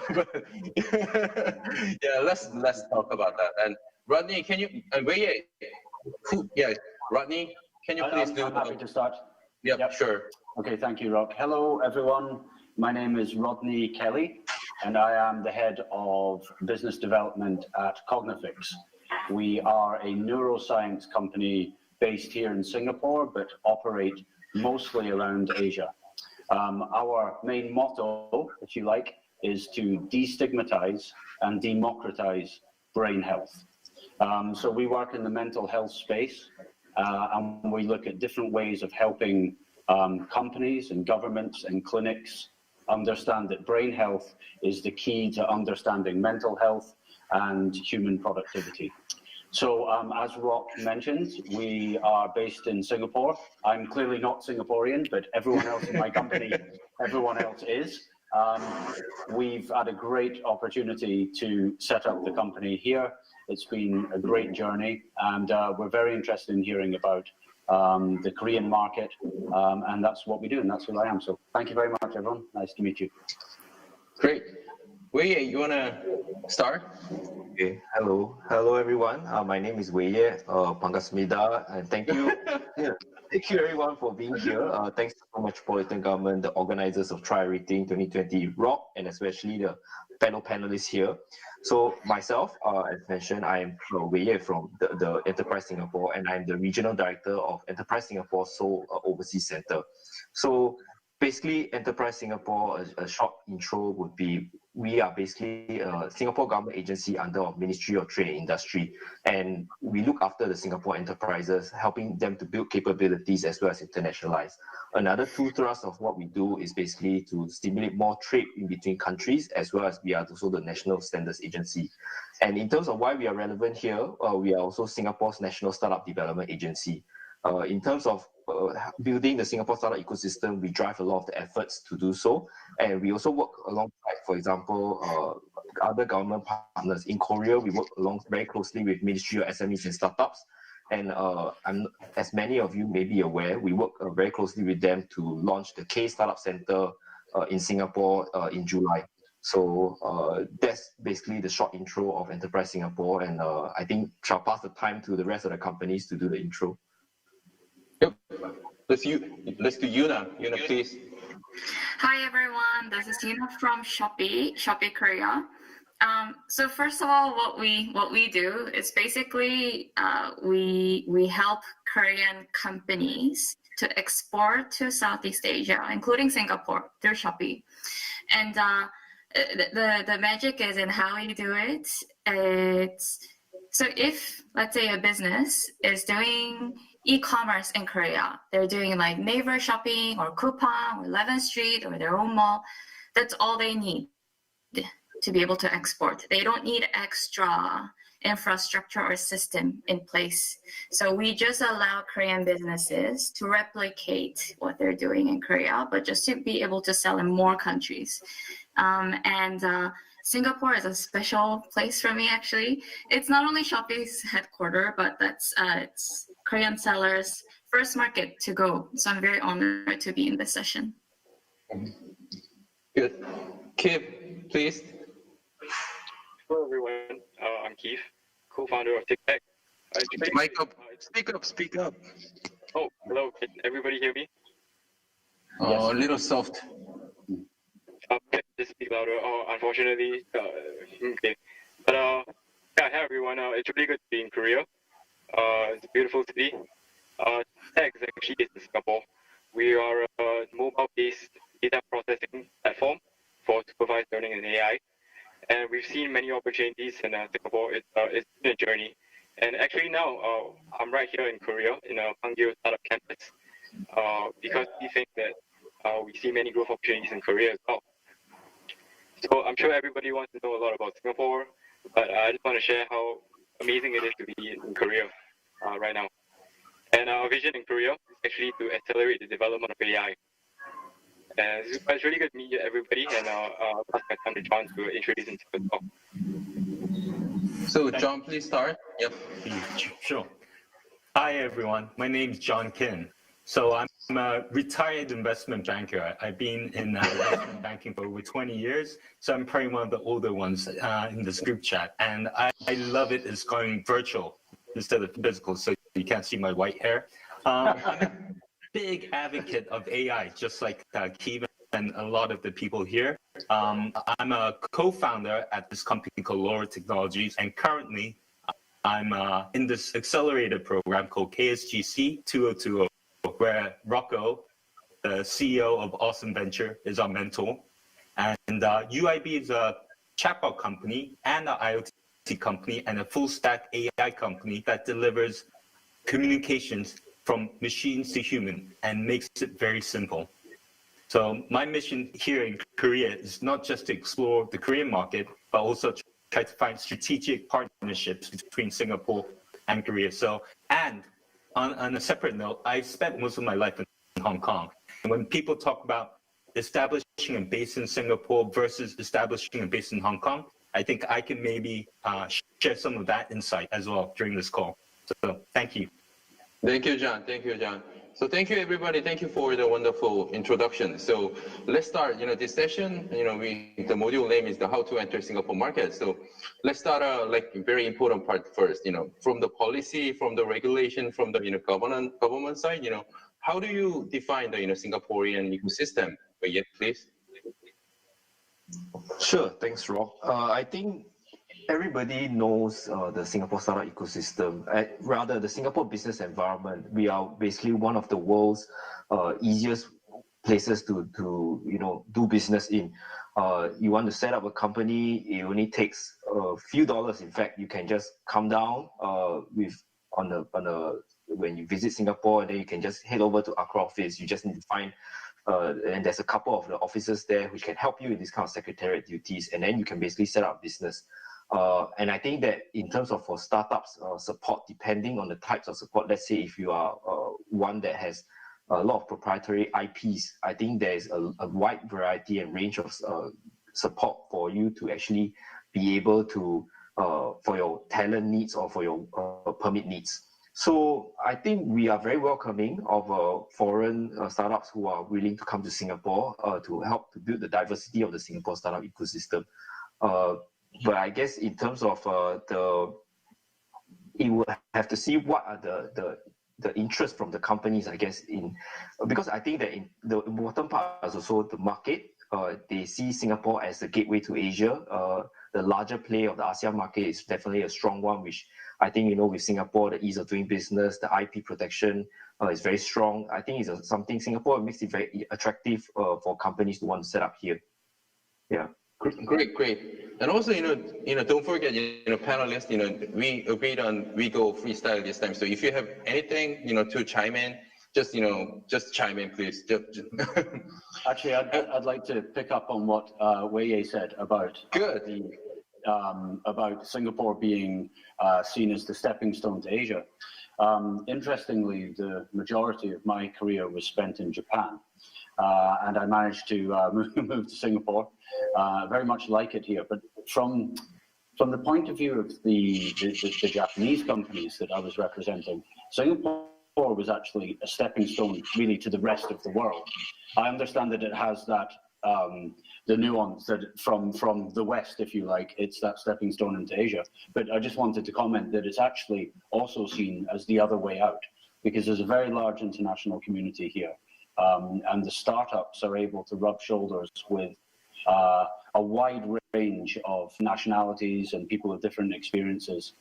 And I think the Singaporean government have made great effort in linking the up-and-coming youth from the university systems here with the foreign talent, and making that exchange very fruitful. And that really is one of the things that gives it a buzz here. So yeah, I just wanted to comment on that other direction nuance from the other side. So as a wrap up, more like I usually talk to the Korean startup. This is why you have to come to Singapore. Why you have to go to Singapore market. This is my few highlights here. Number one is you try to go global. You have to meet the global investors, right? But in Singapore, there's a lot of global investors. Even Sequoia or big names. They have an office and they have a people there. And number two, when you talk about the business development with the global companies like Shopee and let's think about Facebook. In Korea, Facebook, it's pretty much like a sales office. But when you talk about the business development or developer relations or some sort of the core, you have to talk to the people in Singapore. And number three, and this is a good one, but usually in Singapore and Southeast Asia right now is K culture is quite good. So everybody's willing to talk to Korea, and everybody's watching Korean drama nowadays. So this is the good reasons, for Korean startup to come to Singapore, who get impact global money injection, get some business opportunity. This is a tangible thing I usually cover during the call. So Yuna, the Shopee is the well-known, the Singapore-based, the unicorn, right? So there is quite an interesting story from the Garena and C and Shopee. So can you briefly touch the good history of the Shopee behind? This is my favorite part. No, great. I think many people have been talking, but just allow me to say it one more time.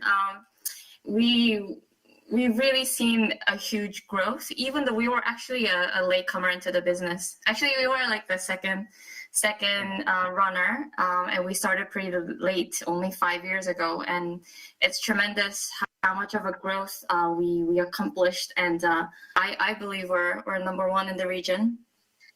So, Shopee grew 70% in 2019, and Shopee Korea, meaning Korean sellers export, grew 6 times during the same year, and I believe it will be similar this year as well. So in terms of growth, it's been quite exciting for us, and especially for Korean sellers export side of view, because actually that's my scope.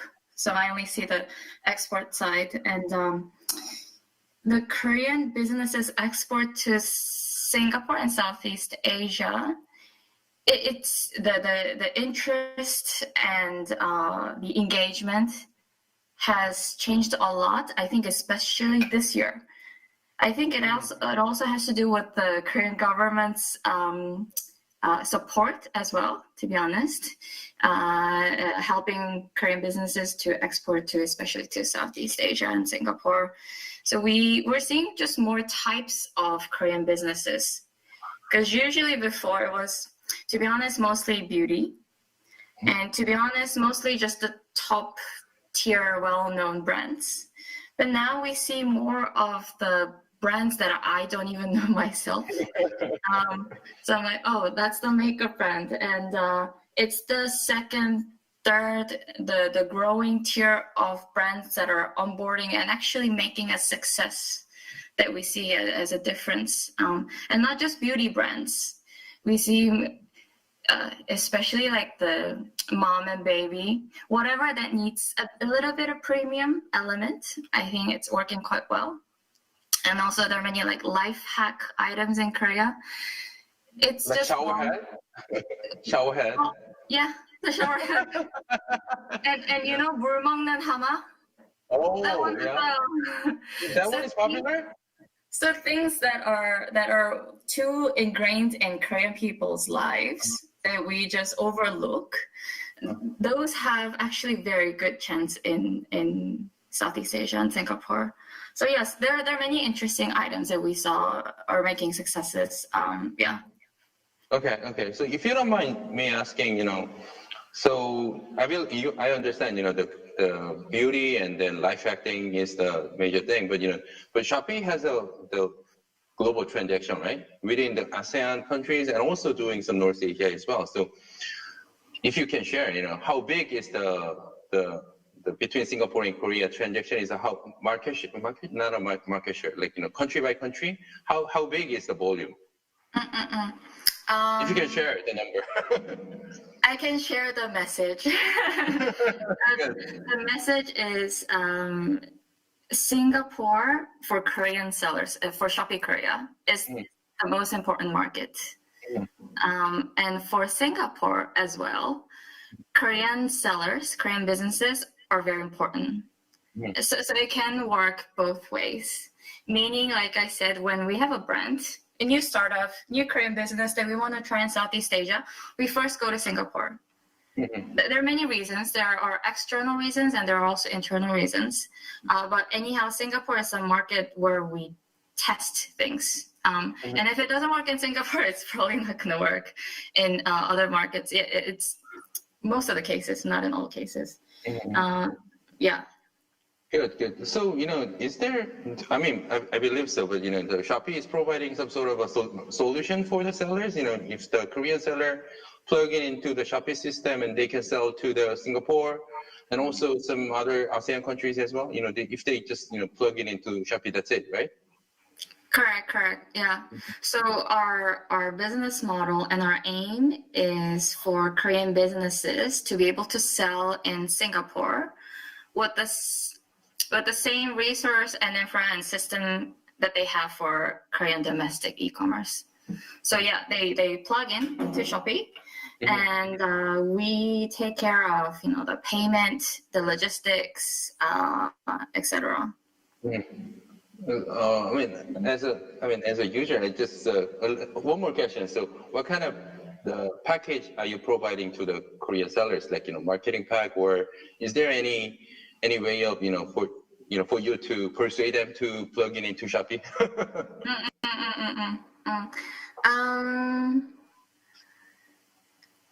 So I'm very grateful, but lately we do less of persuasion.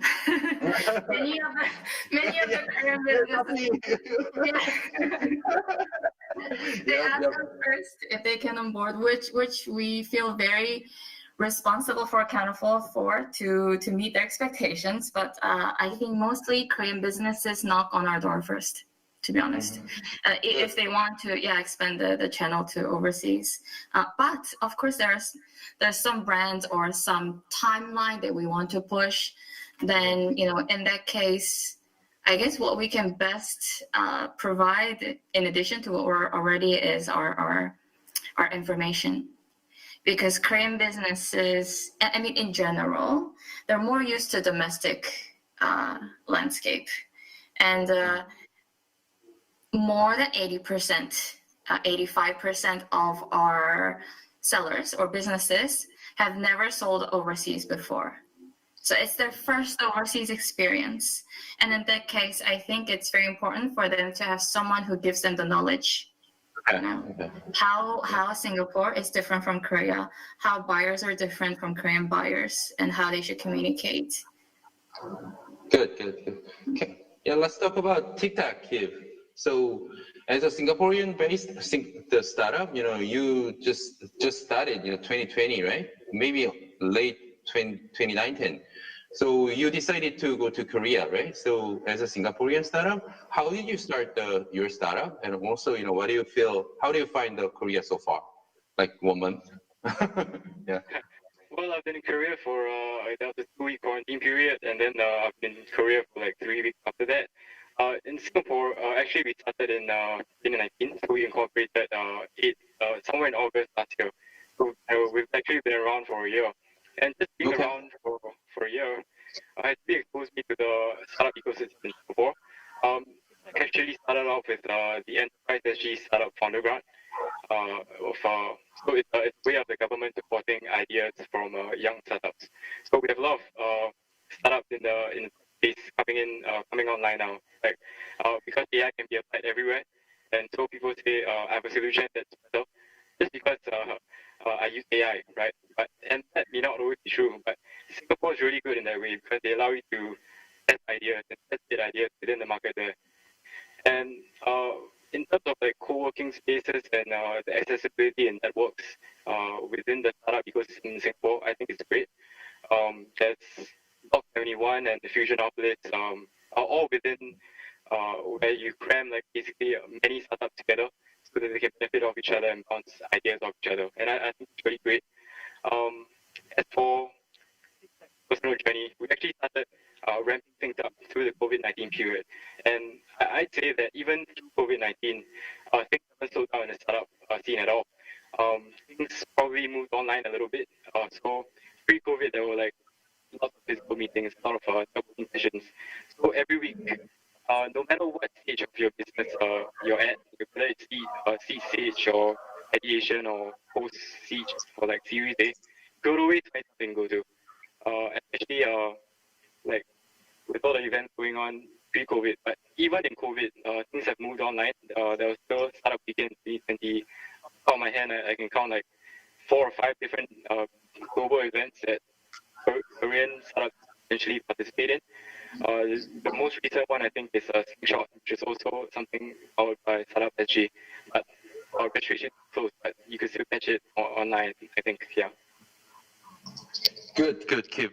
So the AI is a thing, between the, I believe, and the TikTok and the John UIB is doing some AI things, right? So AI is very important in the Korean market, and also I believe Shopee is doing some AI things in-house, I guess. But still, as an AI startup, TikTok, how do you find the AI scene in Singapore and also the Korean AI scene?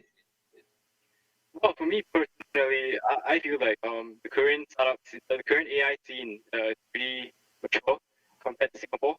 So Singapore, there's a lot of startups still trying things out. And I think if Korean companies or Korean startups would bring the solution over to Singapore, it will make a huge difference. It will make a huge impact on the Singaporean AI market. We could grow, like Korean startups grow in Singapore together with the Singapore AI scene. And I think that's a huge possibility. One thing though that, well, Singapore culture and Korean culture, like the way we do things here is a little bit different. In terms of business development in Singapore, we mostly rely on LinkedIn.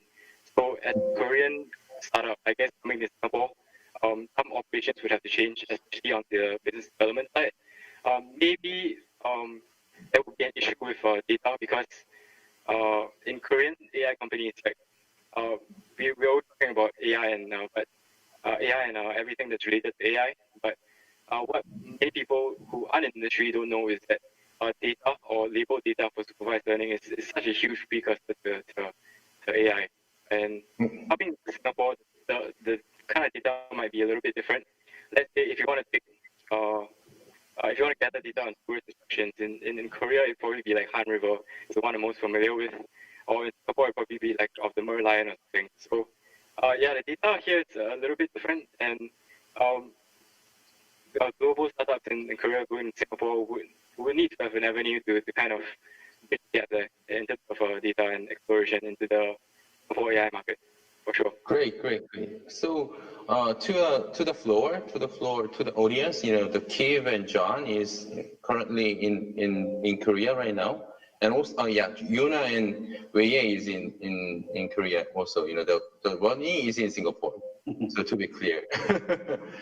So about the AI. So the John, you are representing the UIB, the Czech company, and also you are the founder of the LoRa technology, right? So as a AI expert, same question. How do you find the AI scene in Korea so far? I love that you asked that question, and if I could point this out, I don't know all the AI companies in Singapore, I don't know all the AI companies in Korea, but we had the opportunity to get equity-free funding and work for a AI lab in Seoul National University, Seoul-대학교. So the AI being developed in Korea the technology is very up to par with Silicon Valley. There's deep tech, there's unsupervised deep learning, and the AI technology is ridiculously advanced in Korea. However, the AI technology being developed in Korea is more data-driven and more research-based, versus the AI companies that I visit in Singapore. It's not really about getting the research done and coming up with these new technologies. It's more about the application of AI. So even if you think about since we were talking to you about Shopee and maybe even Rodney for Cognifix, sorry, bad with names, you have a particular problem and you need to solve that problem. And of course, if the technology is there, it makes it much more efficient. The better the technology gets, it will help you save on cost, it will help you save on time, and it'll help you get better data analytics. So I do believe, and I'm an advocate of continuous research and development, but then there has to be a point in time when you could actually deliver solutions to these problems. I see Singapore as much more gung-ho in trying to find the solutions to all these problems that a lot of businesses are facing. And they're extremely good at that. So maybe they might not really go into deep tech, they might not go into unsupervised deep learning, but they will use subsets of machine learning to solve these problems very, very efficiently. And that's something that Korean companies should actually take a look at in what these Singaporean companies are doing. But at the same time, in Korea, there's a lot of exciting technology. They don't announce it because Koreans are a little bit nervous about people stealing the IP. anyone who's done IP, it takes 12 months, 18 months, and Korean people, they want everything fast. Pali. But, yeah, you're Korean. yeah, so patent law takes 18 months. So within that 18 months, when you're introducing groundbreaking technologies that you spent hundreds and thousands of dollars, if not millions of dollars developing it, and it gets taken away from you, then it gets a little bit, not as attractive for people to pursue.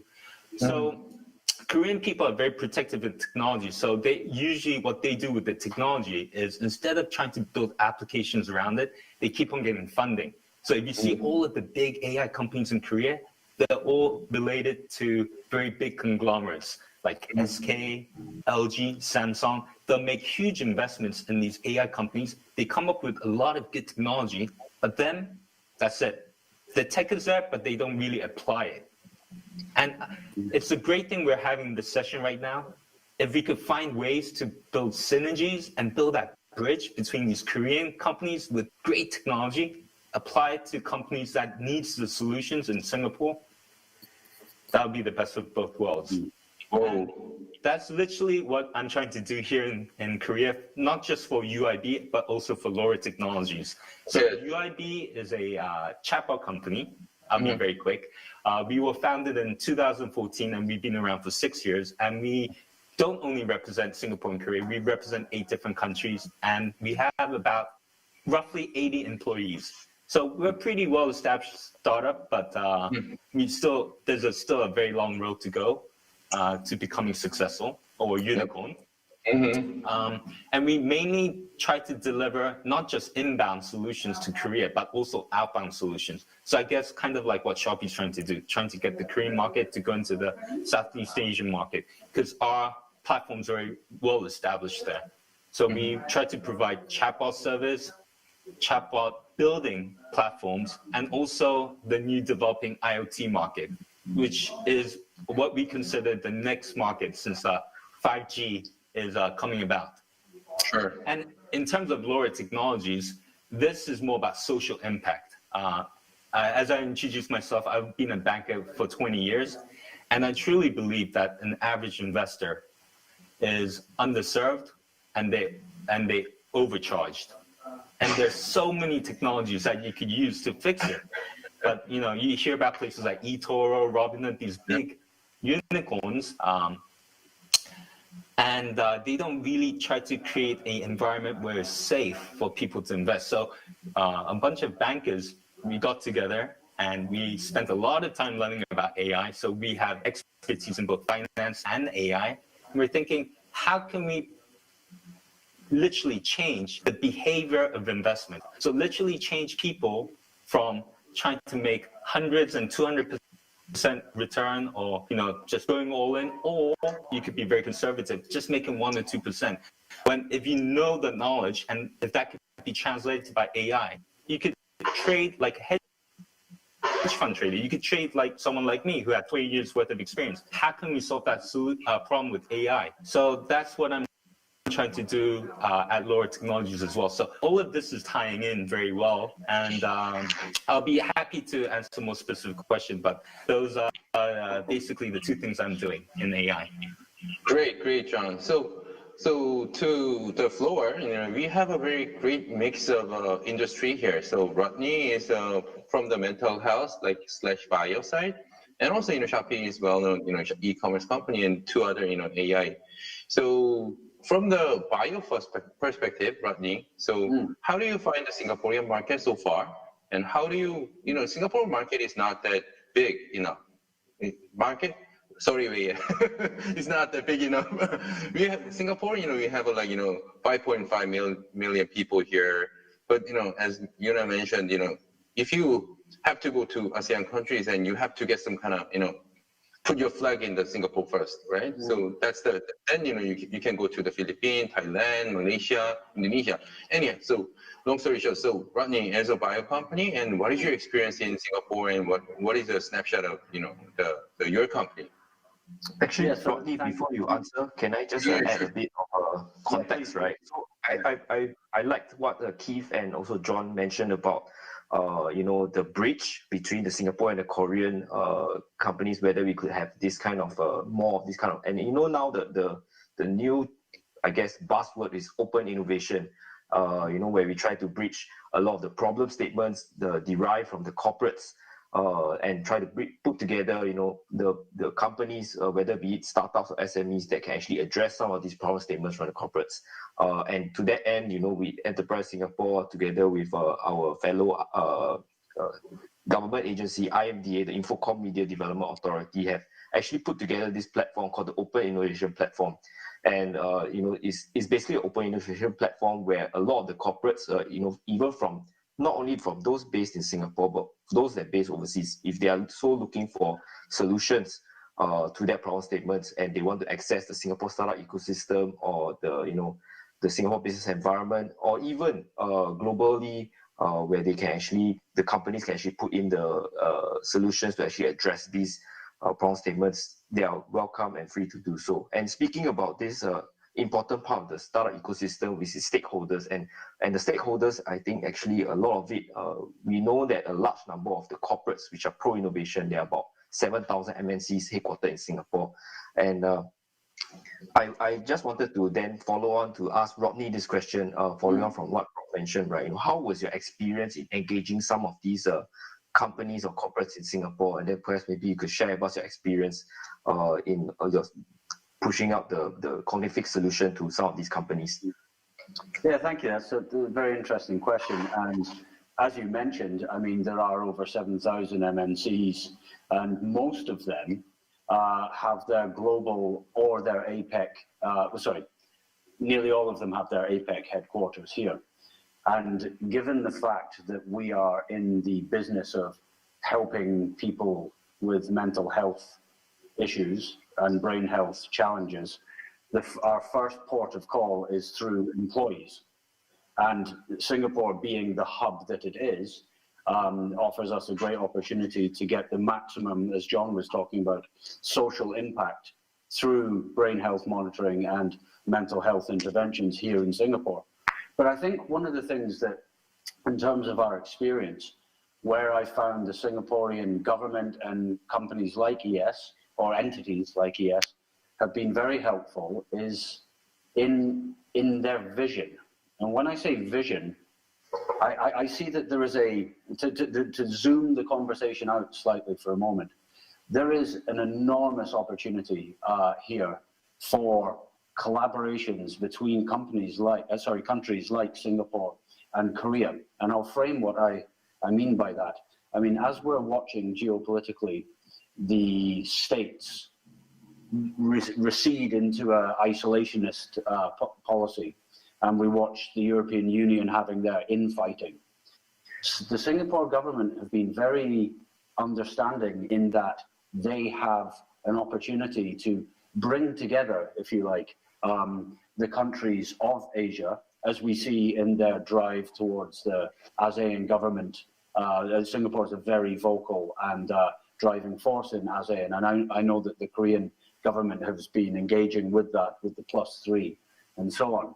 But in terms of what that could mean and how it's really helped us, and I'll share a example of how I really see Singapore being at the center of this new kind of pan-Asian unity, if you like.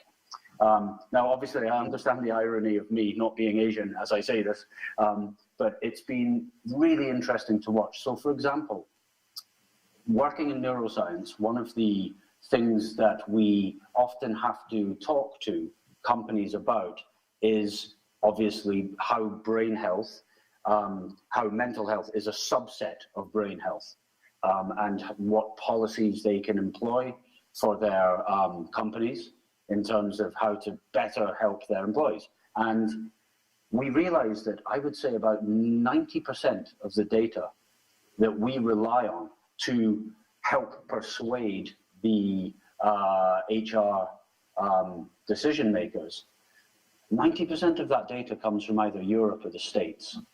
And having lived in Asia now for over 20 years, there is a profound difference in social mores and lifestyles and way of thinking, family life and everything in Asia that means that the data that we're trying to use as evidence in our brain health solutions is often seen by our the counterparts as very Western, if you like. And we've expressed this to the Singaporean government that we want to be the company that forges a very large collective data in ASEAN and Korea and Japan and Taiwan and all the major Asian countries, so that there can be solutions that are born here in Asia that fit the Asian mindset and the ever-expanding landscape of Asian business. And the Singaporean government have really, I have sat with many governments and discussed topics. And I'll be honest, I always have that pit in my stomach when I go into bureaucratic meetings, because I think there's going to be a wall of blank faces who think, what are they talking about brain health being? But I've been very pleasantly surprised with the receptivity and forward-thinkingness of the Singaporean government, in particular in seeing them being kind of pivotal in this new Asian boom. Well said, Rodney. So I believe, it's a great time for me to ask a question about we are talking about the startup today in Singapore, right? So what is the startup SG founder scheme? And there's some a little more specific the scheme that you guys, the Singapore government is supporting the startups right now. So can you briefly run through about it? Sure. I wish I had my slides with me to show, because it's easier to see do it. rather than me verbal diarrhea to tell you. So anyway, I'll try to really talk about it without boring or putting anyone to sleep. So I think Enterprise Singapore actually, being the National Startup Development Agency, we actually created this Startup SG unified branding where we put together, it's like an umbrella of support where we try to address a lot of the startups' needs. For example, mentorship and support, talent, infrastructure, the ecosystem, the investments and deal flow. Like I think Keith also previously mentioned the Block 71 ecosystem. That was the early initial effort in which the government was putting together this cluster of startup ecosystem players. For example, you have Block 71, which is the actual infrastructure to house all the startup as well as the startup intermediaries. And like Rock, you yourself are basically located in this startup ecosystem. Yes, yep. That's right. So, and together with those, then what are the other crucial ingredients that is required? You have your VCs and intermediaries to put them together into this space, and as well as because it's located in Fusionopolis, which is the south of Singapore, is near the research institutes and the IHLs. Like it's just a stone's throw away from A-STAR, which is the National Research Institute. It is just a stone's throw away from NUS. And also, where it's National University of Singapore, where a lot of the talent can come from. And I think also from there, when you have this cluster, then you can start to have this thriving. And from there, we saw, there was a need to really also put together this program called Startup SG. In terms of the mentorship, we have programs that help startups, to gain access to mentors. And also, we have financial support funding, where we help to address startups, who are commercializing deep tech technologies, address the valley of death. So for early stage startups, they can actually do more developmental work without having to worry about the financing. And also we have to stimulate more investments into from the private sector into such deep tech startups, right? We also have co-investment schemes that Enterprise Singapore themselves operates.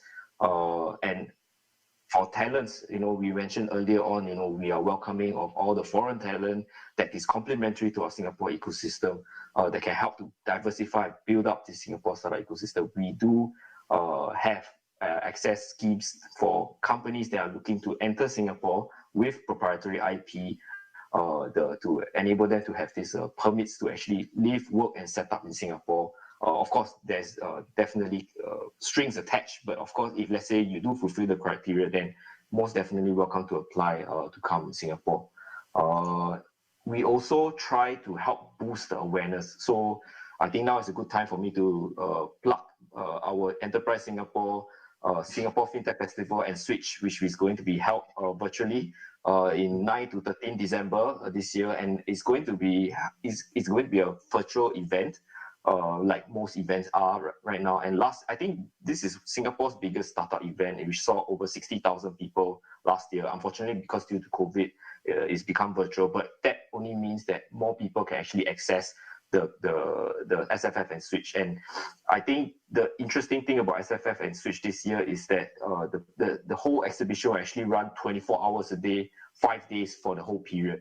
So, and we also run satellite events in special cities all over the world, so that, it's always going on the time. And I think it's something that's very interesting. You hardly have an event that is, going on all the time. And it only goes to show, how far we've come in terms of trying to build up a vibrant startup ecosystem in Singapore. Yeah. Good. So we've been discussing this, right? So maybe 2021, let's make a mixer between the try everything and then switch next year. Let's talk about it I'm just one small guy in the ecosystem, but I want to do something like that. Sure. I think we've always been interested to try to do more to bridge these two systems together. I think Korea recently in the Startup Genome Startup Ecosystem Report, they are recently in the top 20, and definitely we are also not very far ahead. And I think there's definitely very good opportunities for the two innovation ecosystems and startup ecosystems to actually work together and co-develop, and then perhaps become leaders, for the rest of the Asian markets to actually, collaborate and deploy some of the new solutions to help bring up the whole level for the entire ASEAN. Good. So we talk about the AI and also bio a little bit. Maybe Rodney wanted to maybe later discuss more about the cognitive solution and business. But let's talk about the e-commerce a little bit. So e-commerce is very big in Southeast Asia, and also you are representing Shopee in Korea, right? So this is you always answer this type of question. What is the e-commerce market look like, from the Shopee perspective in Southeast Asia, Singapore? Yeah. In Singapore, for Shopee's perspective, I'll also add from Korean businesses' perspective, because I think the Korean business, they're more used to Korean e-commerce. And if I were to compare, I will say for now, Southeast Asia, the whole e-commerce and Korea e-commerce, they're about the similar size. If not in a year, they're about the similar size, but just probably double the growth rate. So this is basically how we see the e-commerce market in Southeast Asia. And each country is very different, but I think Singapore's e-commerce is pretty much quite very similar to Korean e-commerce market, except for some intrinsic differences in the buyer behavior. I think most are very similar. And one interesting part is that one of the very first e-commerce businesses in Singapore was actually found by Korean Korean founder, Korean business. It's our competitor, so I'm not going to mention, but about, I think it was really 10, 20 years ago. So at the very, very early stage, it was a Korean guy. I know what you're saying. And I think that just epitomizes the openness of Singapore market to whoever that's trying to do business in Singapore. And that business has grown very well. Together with Shopee. So that, I think, shows the I guess, penetration or contribution of Koreans in Singapore's e-commerce in particular. And for Shopee's perspective, especially, of course, I mean, in general, we think that Singapore is a smaller market. It's a small market. However, it's surprising how we get just continuously high growth of new users into our platform. That's something, I wouldn't say it's something that we didn't expect, but we were quite very positively surprised. And I think it's driven by, you know, the vibrance of e-commerce platforms that Singapore people use, and of course the new generation, and could be the change of platforms, could be manufacturers. But then, despite the size, the new user base is huge. And if I were to give you one figure for Southeast Asia total, right? For Southeast Asia total, every year, the new e-commerce users is about 1/4 of South Korea's population. So 10 million users every year are being added to e-commerce platform as new users. And I think that signifies where Korean businesses have to kind of plan ahead for. Mm-hmm. Good. So a little different angle. You know, you are helping the Korean sellers to sell those products in the Southeast Asia and also Singapore. But in terms of the startup ecosystem, I believe Shopee is a good role model for the startup, the followers, right? So, do you have any program for the startup, to work with the Shopee? Is there any good startup relation program from Shopee side? First, I have to thank the Korean government. There are many programs, meaning a lot of support, financial, non-financial, different kinds from the Korean government, different parts of Korean government, helping different groups of Korean startups. But I guess I can mention a few here. There's like a starter package supported by Kotra, and there's also a seller acceleration program supported by 중소기업진흥공단 under Ministry of SME and Startups. Yeah. So I just mentioned two, but there's 11 to 12 programs, small to big, all different sizes that are ongoing, and they're usually very accessible. Of course, some Korean government agencies, they require only the startups to join. So they limit the size of businesses to be able to benefit from the program, which I think, it makes sense given the objective and direction. But as a whole, there are so many programs and opportunities that the Korean government is providing. And from Shopee's end, we do make our own contribution to match the seller's investment and the government's investment, which means it's, I think what we can do is actually the exposure, to give visibility of Korean startups and brands to Southeast Asia buyers, because e-commerce is virtual space. So just like offline, you need a store, you need people to walk by, you need people to see the store and walk into the store. And that's basically what we're trying to do together in cooperation with the governments. Great.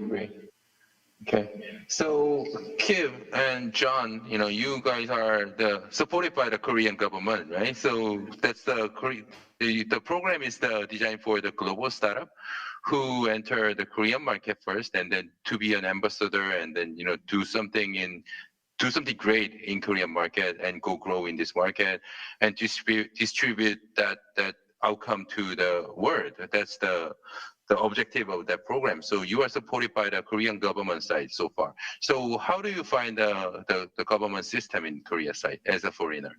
John, you are the Korean, but you have a global experience. So so Kim, yeah.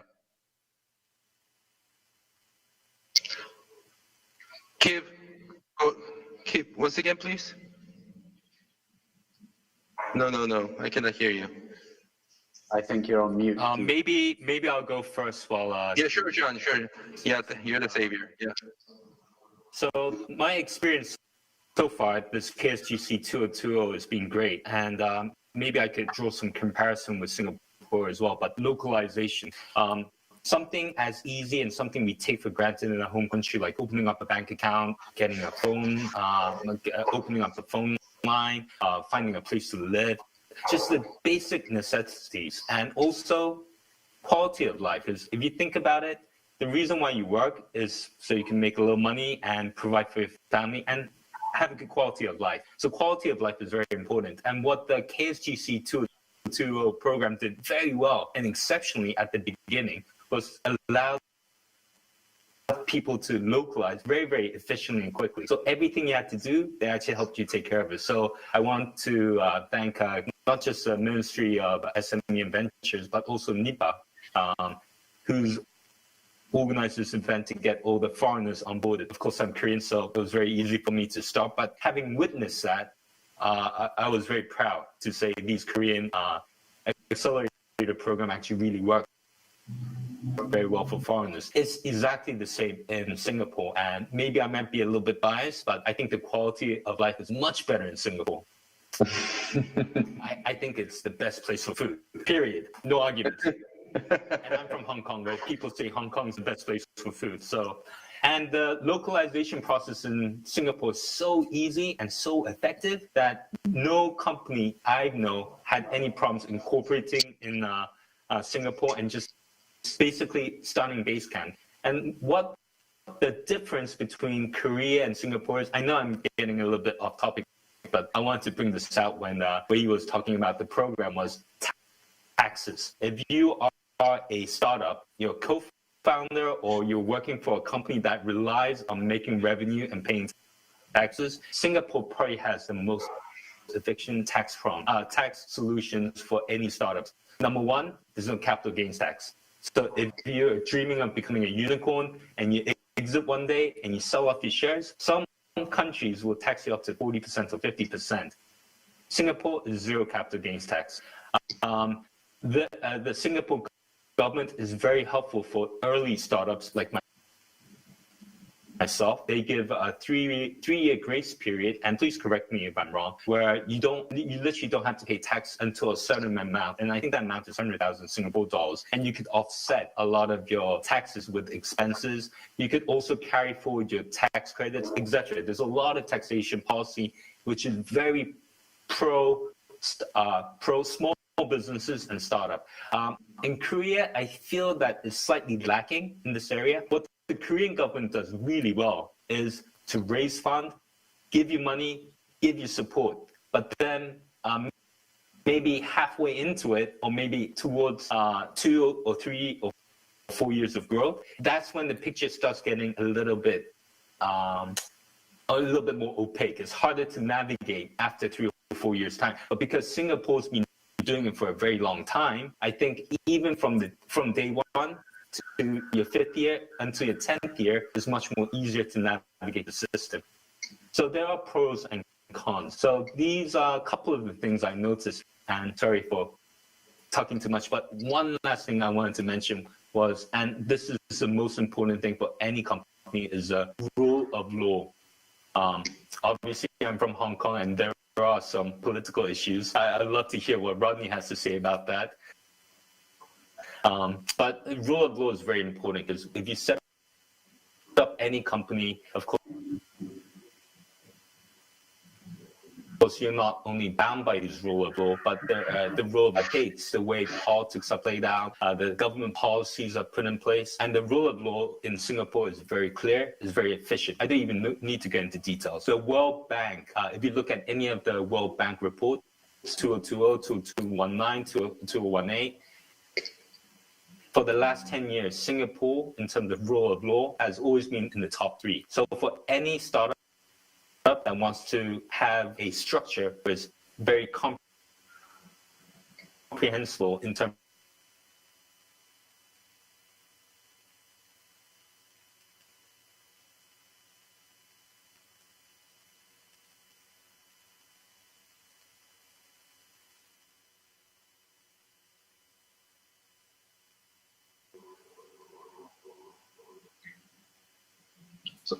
Sorry, I think my connection was a little disconnected. No, so. mine too. I've just come back to life. I think so to I speak. got cut off at the end. Well, I was done anyway, so. Okay, so Kev, are you ready for say something about your? Yeah. Thanks, John. Yeah. Oh, you now you're talking. Now you're talking. Oh, it's a huge weight off my shoulders, but yeah.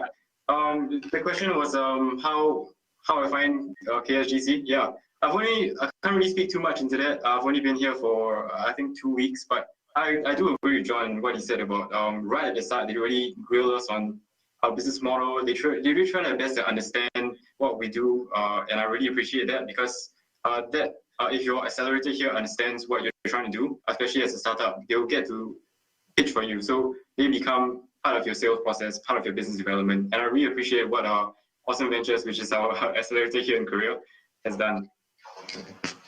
Don't go there. Don't go there. So Rodney, Rodney, you gotta, some kind of, you have, John said something about, you want to chime in for your experience here as the global businessman in Southeast Asia, right? So can you share your experience, Yeah. So I worked in infrastructure investment in Southeast Asia for many years, representing Japanese investors.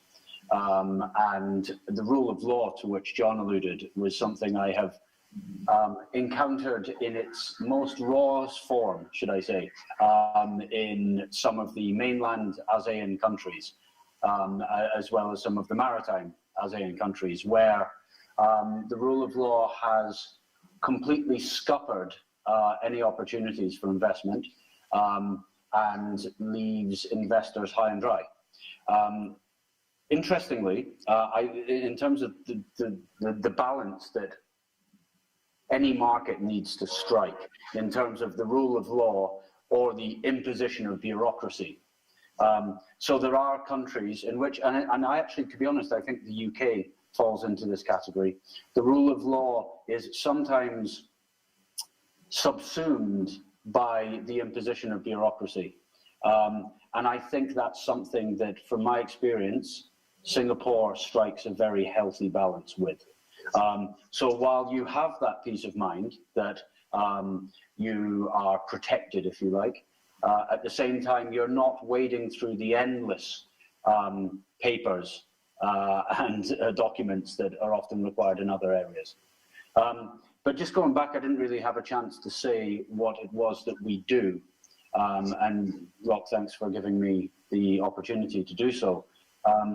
In terms of brain health, and I'd like to particularly frame this within COVID, because COVID has been a roller coaster for everyone, but particularly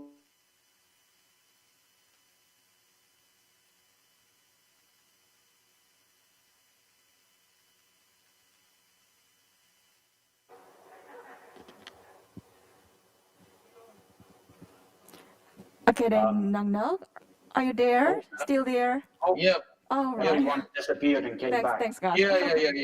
Oh, The connection was not good. So yeah. So mental health. That was the last thing I heard. Okay, mental health. Let me go back. So, sorry. No, not at all. So what we do is we look at micro state to macro state of brain health. Micro state being how you are right now.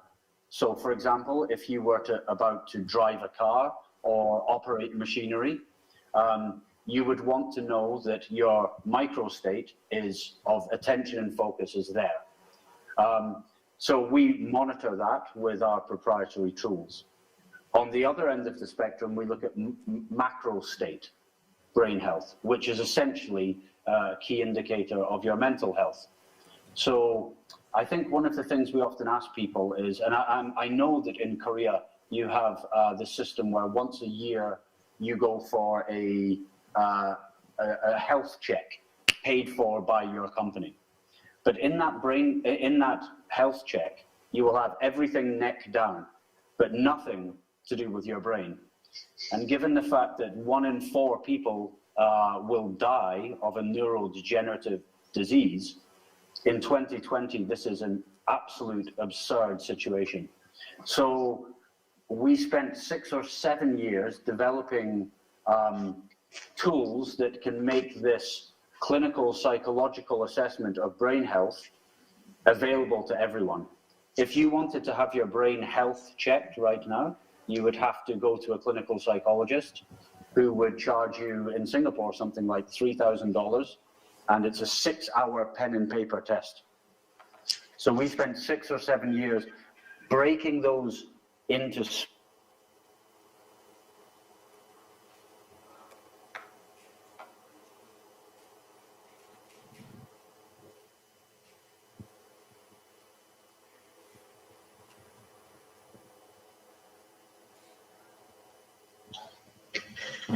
Oh, we're back. We're back again. We're back. Yeah, this is the, it always have technical difficulties like, this type of, global conference. It's the time of the day. It's often the time of the day with bandwidth. And so yes, anyway, that's what we do. I don't know where you are up to, Rock. Yeah, okay, so you pretty much said everything about your company, Yes. your business? Okay, okay, Yeah, thank you for... Yes, yes. Good. Thank you for the the wonderful sharing your wonderful business with us. Okay. So yeah, and you are I understand that you were about to say something about COVID-19. That was my hidden question. So Yes. Can you? There was a last question. Well, I mean, right now with COVID-19, many people don't know what's happening with their staff. So they send subjective questionnaires. How do you feel? Okay, but subjective questionnaires return what we call in the trade lies, because nobody wants to be fired, and you have no way of understanding if people are suffering from any declinations in mental health or brain health. So we give them objective brain health longitudinal assessments, which help people really understand how they can get care to the people that need care.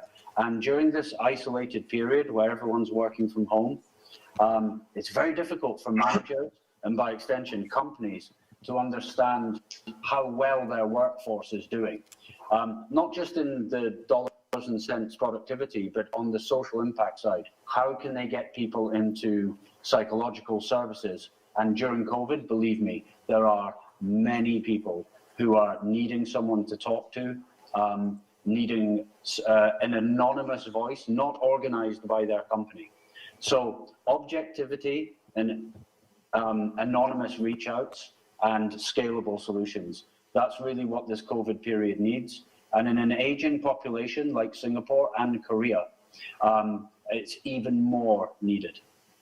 Good, good. So let me skip the way a little bit, and as a wrap up, can you give us the Singapore government's resilience scheme or the supporting scheme for the COVID situation, for in general? But let me skip you first, and then let's go to the Yuna first, and then Yuna, how do you, from the Shopee side and as a Singaporean company, or the Korea side, how do you cope with COVID-19 right now?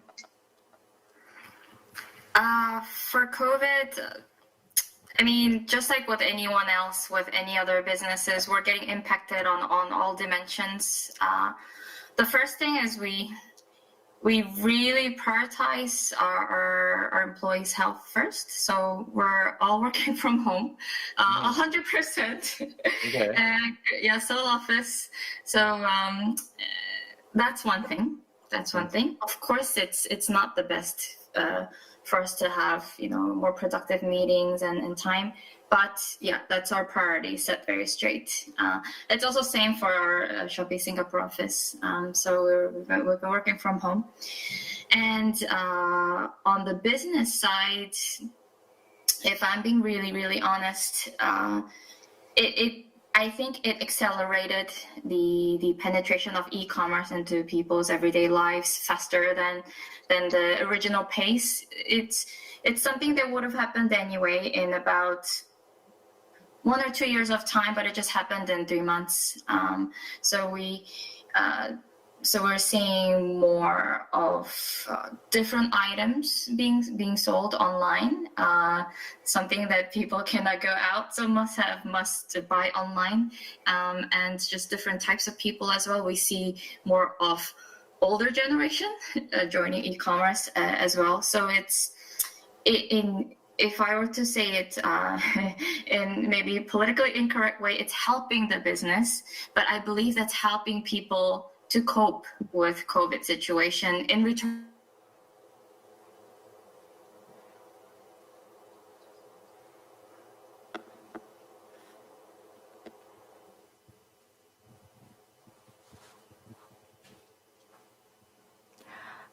Well, maybe they will be back soon. Yes, all right. Which is the logistics. Yes. I hear someone else. The logistics, just because we have less flights, then nobody's flying cross countries. So less flights, meaning it's less space, less cargo space, more cost. So that's something that we just have to work around. But in general, I feel like it's a very important time for us to stay safe and just make sure that e-commerce can actually help people cope with this very stressful time, a bit better. Good. I was under the impression that this is, as you mentioned, I was under the impression that e-commerce is getting more boosted because we cannot go to the malls. We don't want to go to meet people, right? We don't. So that's why, So let's go to Kiev and AI space. AI space. How are you doing? During this COVID-19 situation? Well, in the AI space, in the AI space back in Singapore, it's just business as usual, basically. Except everything's online, virtual.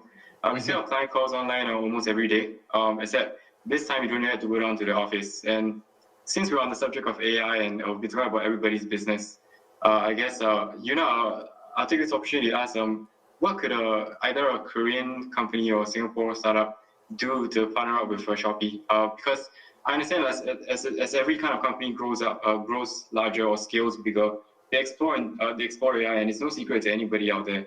And Shopee, we do have some context in there, but I'm sure you know about this too. Like how if a Korean company or Korean startup wanted to go into Singapore to work with an established company like Shopee, how could they go about doing that? I really like this session. Thank you for this session. This is actually really providing us a very good, arena for us to have such good discussions. Yeah, very practical discussions. So thanks for the question, Keith.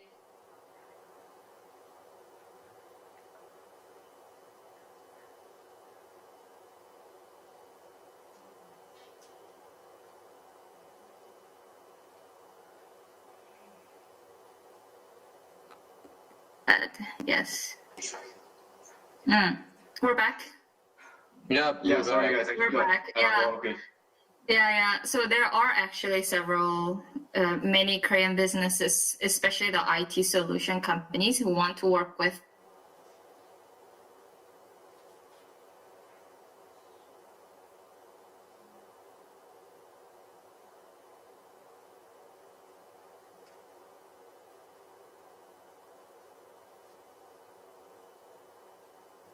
Right now. So can you the tech team there? Tech team, sorry.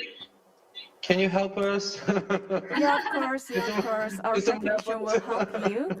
Please wait for a second, and our staff and all technicians, they really eager to fix and resolve these technical issues and quickly. Okay, but the question was very important one for the Korean startup. And so Yuna, can you address a little bit once again, please? How do you support the startup ecosystem? So there are, especially the IT solution companies, Korean companies, knocking on the door, and our team, Shopee Korea team, will build a bridge. So we first understand the business, the service, and then we connect with the right team in whichever country. So you can talk to me, Keith. Oh yeah, that would be great. That's what he only wanted to hear. That's what he wanted to hear. Yeah, we could definitely take this. Yeah, we could take this offline. Yeah. Definitely talk to you after this. Well, what a Just great to add, founder. right? Yeah. Just Yeah. to add, it's related to the question that Rock asked just before. It accelerated by COVID. The features or the technologies that people are using on Shopee platform, it's being diversified. So we did have, so Shopee is more of not just shopping, but shopping plus entertainment. That's like our position. That's what we provide. So we have like games, like social. It's kind of like half social media, half shopping app. There's also like live stream. All of those features, the intensity and the time that people use such features has increased a lot, maybe even more than just our sales.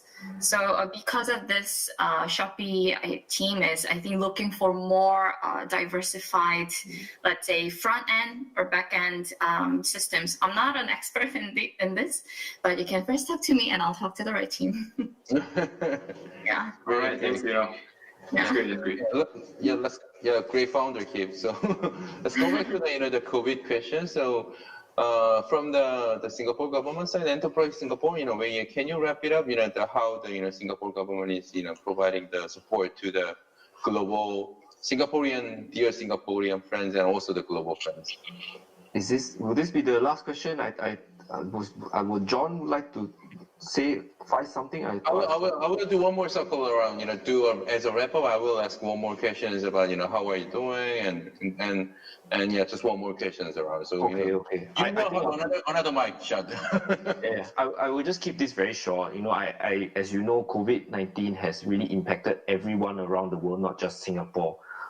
It's an unprecedented crisis on many fronts. But in terms of Singapore's context, I think we are well positioned to weather the storm. Everywhere around the world has changed, and definitely we're not going to return to a pre-COVID-19 world. But we definitely have a long-term plan for recovery, which also includes deliberate policies from the government to, digitally transform our economy and society, as well as ensure that the Singapore citizens and the workers are equipped with the necessary skills to navigate the new economic realities. So I guess, just to keep it short, on the domestic front, the Singapore government is committed to helping the Singapore businesses, right? We have set aside close to, I think, Singapore dollars, almost 100 billion, which is unheard of. A landmark package. It represents almost about 20% of our GDP, which is signifies our commitment to protect the lives and the livelihoods of the workers and the citizens. So I think that don't want to go into too much details, but I think in terms of the businesses, similar to many governments around the world, what we have planned to do, and in this $100 billion package, help a lot of the companies to manage their cash flow, help them to also retain the talent, and then find new opportunities in cope with COVID-19 in many of the affected areas. So I think one of the challenges in this time now is with the travel restrictions, a lot of the companies are not able to travel to find and uncover or address some of these problems in inherent markets. So I think this is something that we're still trying to figure out. And recently with the Singapore-Korea regional green lane, hopefully that can help to build a bit more of the business or essential business travel, and slowly we can move on to a slow economic recovery for both countries and as well as with other countries in around the world. Good. I'm really trying to use the green lane, to be honest with you. I try hard. Harder. And also, it's a lot of money, from the Singapore government, and also, thanks to that, scheme, nowadays I don't pay the subsidiary, office rent right now, so there's a lot of money support. You're welcome. Thank you, Wei. So yeah, basically, let's do just one more circulation of mic. So as a wrap up, this is the module is we want to share your experience to the Soul Lights. the Seoul audience, what is the Singaporean market and what is the best way, to enter the Southeast Asian market. We want to give them some insights. So from your set, from Shopee, from Cognifix, and maybe the Enterprise Singapore, you will have the last mic this time as well. And Kate, Tic Tac and John, from the LoRa technology and also the UIV, please address share some insights with the floors. Rodney, you want to start? Sure, yeah, and actually, just a quick point that I think, Rock, you alluded to. We've received great help during COVID, which is very important when you're a SME, to be able to have subsidized rent. It's something that I know that Singapore is doing to a much greater extent than others. Just to sum up, really, I've been very impressed, really, about what the Singaporean startup ecosystem has been like. Again, to reiterate, there really is a focus here and an energy and a buzz that suggests that the government are engaging in joined-up thinking. And that joined-up thinking is, let's make this region really the center of something big. And it's been wonderful for us. So I would highly recommend coming here. Again, as I said, the aging population between Korea and Singapore, we have many, many data correlations there. So as we move into the decade of brain health, we're going to see that the data that both people here, like the National Neuroscience Institute, Singapore General Hospital, a lot of the clinical research institutes here are collecting some wonderful data that can really help Korea address some of the demographic issues that come with an aging society. Bringing it back to the ecosystem, again, as I think everyone alluded to, the regulation has been very transparent. The rule of law has been very reassuring. And to finish, as John was saying, it's a wonderful place to live. I was living in a very small apartment in Tokyo for a long time. And now I get to see the ocean and the beach. And I can't tell you how that, had I been in lockdown anywhere else, it could have had a serious effect on my mental health. And finally, I want to finish with one thing. I just want to say thank you to Korea for inventing chapaghetti, because that got me through my lockdown. I would buy boxes of that stuff and I'm addicted. So thank you very much. So the Singaporean people can get chapaghetti from Shopee, Oh, really? Yeah, of Okay. course, you can buy online. Sorry, I was buying it from, I was supporting a local shop, but yeah, okay. Okay. So, you want to address,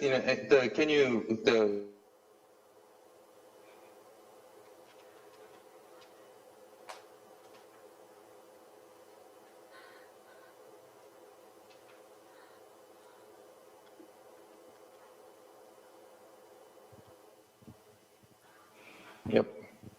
Yeah. Yep. You're right. I'll keep it short. I think I would like to echo what Rodney and John probably touched upon slightly.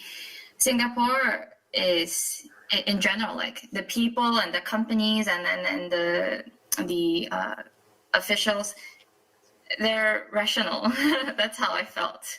So, when you discuss something, when there's a problem, and when you have your own context, they also have their own rule, but I feel like it's a very, the counterparties are always someone that you can have a good discussion with, a very rational counterpart.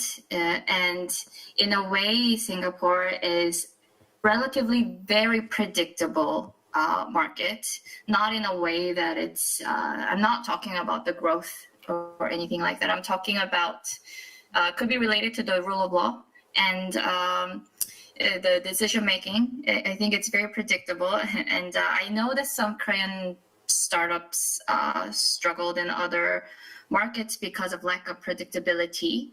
which is actually very important in Korean culture. So it really doesn't work, you know. Korean people want predictability, but this market, you know, they changed their policy. And so Singapore, I think, is is an arena that Korean startups can really give a shot in.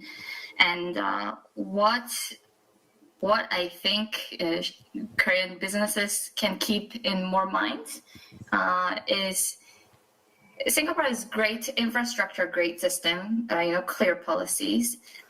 From Korean business side, the role that we can play more as Korean people, I'm talking in from the viewpoint of Korean people now, we can pay more attention to the intrinsic differences, I think.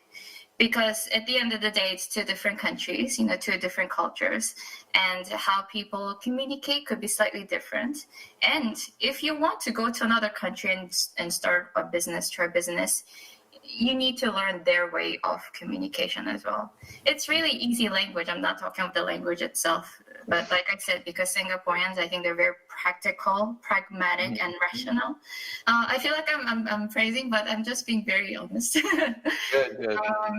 Yeah, and it's just a bit of learning of culture that Korean people can do just a little bit more of.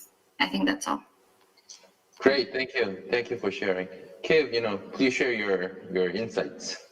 Sure. The main takeaway, I think, our main takeaway from this session is that despite COVID-19 and despite everything, there will be a closer cooperation between Singapore and Korea in terms of startups. So you have startups flying from Singapore to Korea, or startups flying from Korea to Singapore, and I think there's really going to be a lot of collaboration. And I just want to let everyone in the audience know, since I'm the founder here, so I just want to let everybody know that I know what it's like to be a founder, the excitement of starting your own business, and also the stress that comes with it. Don't ever be afraid to reach out. You can find me on LinkedIn, which I highly recommend, as I said again, highly recommend you get if you come to Singapore. I'll be happy to hear your problems. I hear problems from other founders every day in Singapore, and I really do like the Korean culture and Korean people. You're very polite. Everyone here is very polite. So yeah, I look forward to talking to you and keep in touch. Great. John? Sure.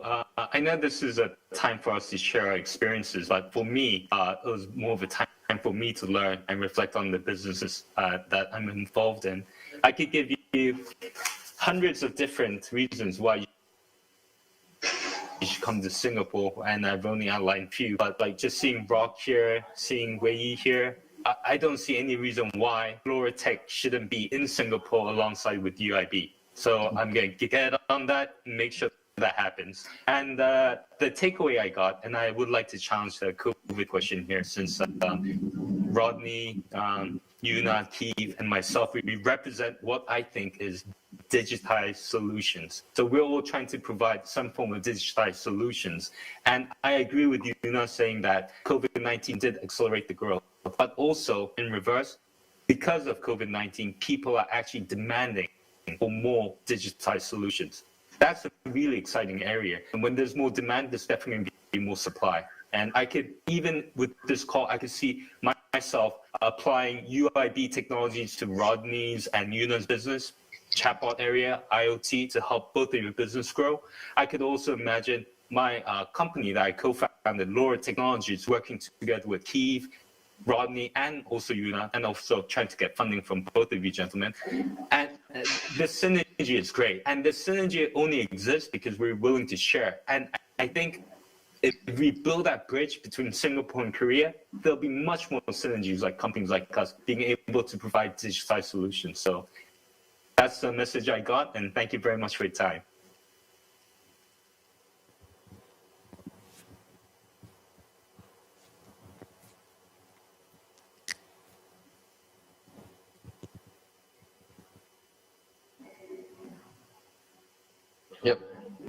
Yep, we are all back. Thank you. I'm not done.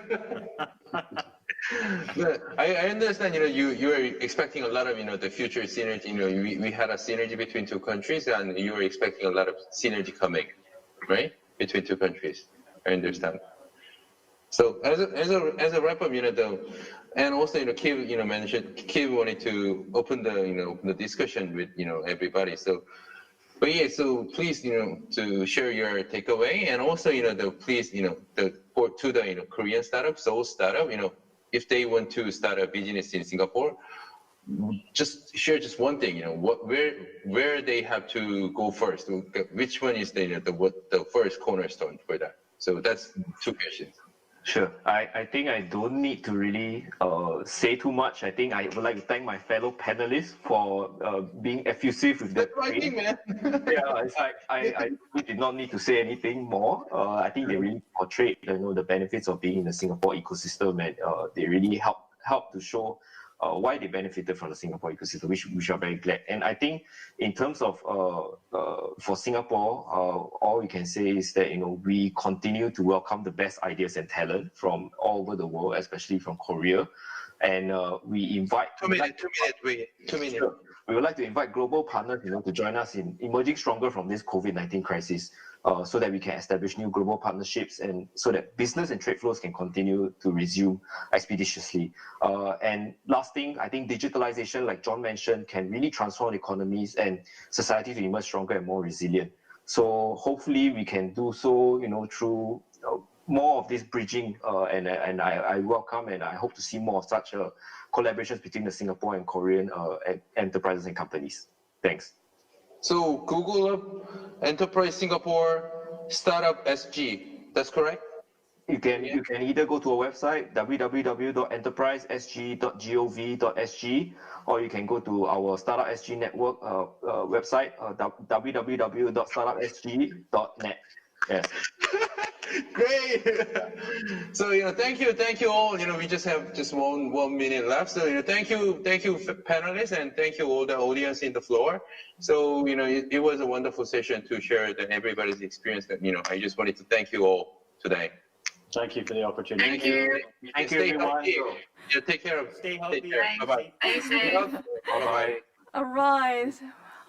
I'd like to sincerely appreciate for all the effort to lead this amazing and kind of challenging and enthusiastic live talk show on Global Conference, but it was amazing. Thank you. I believe they have provided so much practical and informative knowledge and opinion on the field to help audience running their business into the Singapore market. So I really appreciate for all the dedication for it. And this concludes the session on how to enter Singapore market. Thank you for active participation, and this is end, and see you in a minute.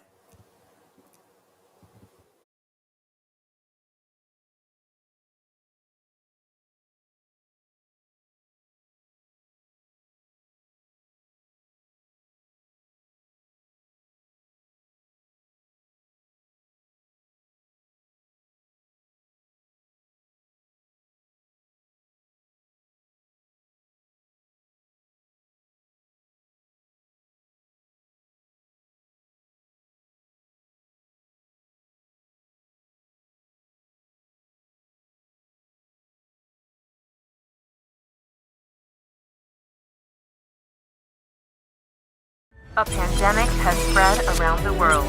Now, it's time to seek the solution for how to overcome this crisis. The time has come to accept a new paradigm. What should we do now? Environment pollution, climate change, disasters, and periodic infectious diseases have always been with us. Yet, we always find a solution, and through crisis, we are given another chance. Now, another crisis has arrived. It's time to prepare for the future with the ability to read the world. Now, Seoul City and Maekyong Media Group work together to find the solution, discussing skills and knowledge to turn crisis into opportunities.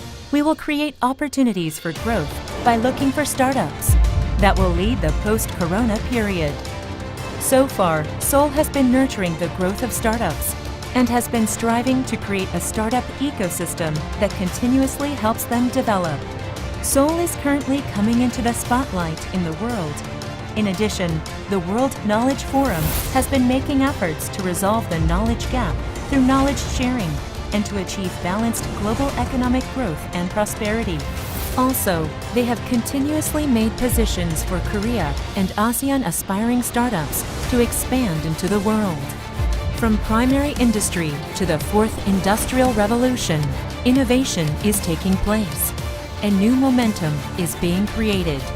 Opportunities to talk and share dreams of startups, an effort to overcome a crisis and make a future, a time to learn insights to succeed in the global market, space to discuss the global situation socially, economically, and culturally, a place that will be a success for entrepreneurs, the public, and anyone who dreams of starting a business.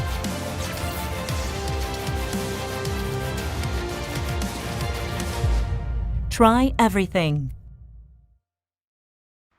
Seoul, city of speed, city of tourism. From now on, a city of startups, entrepreneurs, investors. Try Everything 2020 with the Entrepreneur Institute, lectures and seminars addressing the current global startup ecosystem, pitching, competitions, and exhibitions. Confirm the development status of startups with your own eyes, online for 3 days. Try Everything 2020.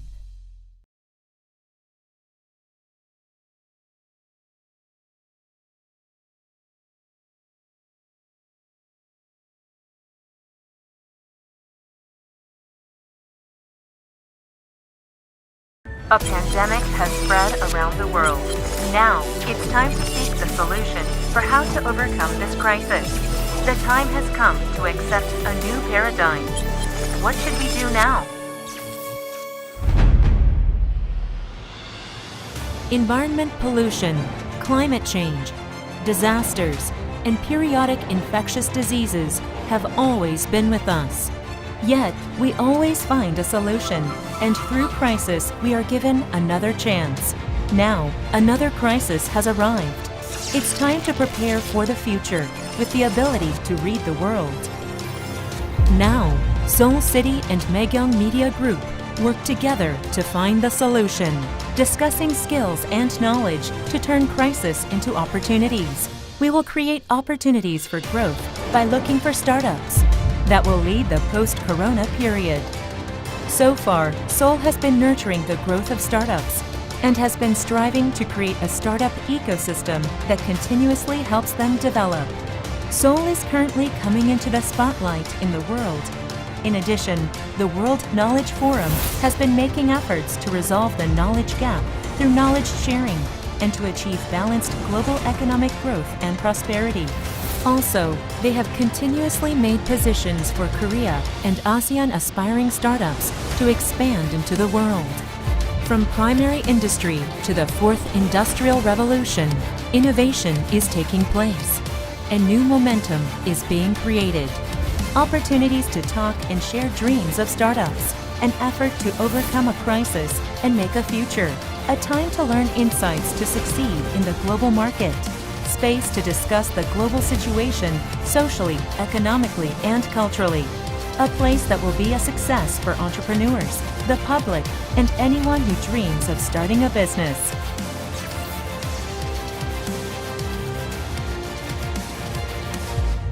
Try everything. Seoul, city of speed, city of tourism.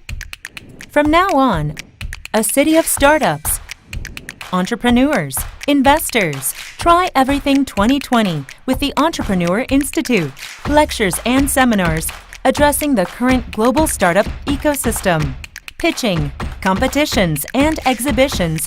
Confirm the development status of startups with your own eyes, online for 3 days. Try Everything 2020.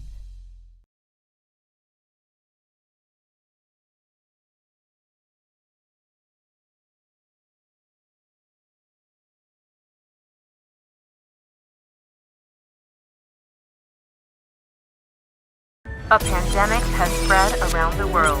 Now, it's time to seek the solution for how to overcome this crisis. The time has come to accept a new paradigm. what should we do now? Environment pollution, climate change, disasters, and periodic infectious diseases have always been with us. Yet, we always find a solution, and through crisis, we are given another chance. Now, another crisis has arrived. It's time to prepare for the future with the ability to read the world. Now, Seoul City and Megyeong Media Group work together to find the solution, discussing skills and knowledge to turn crisis into opportunities. We will create opportunities for growth by looking for startups that will lead the post-corona period. So far, Seoul has been nurturing the growth of startups and has been striving to create a startup ecosystem that continuously helps them develop. Seoul is currently coming into the spotlight in the world. In addition, the World Knowledge Forum has been making efforts to resolve the knowledge gap through knowledge sharing and to achieve balanced global economic growth and prosperity. Also, they have continuously made positions for Korea and ASEAN aspiring startups to expand into the world. From primary industry to the fourth industrial revolution, innovation is taking place, and new momentum is being created. Opportunities to talk and share dreams of startups. And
welcome everyone. This is Try Everything 2020 in Seoul.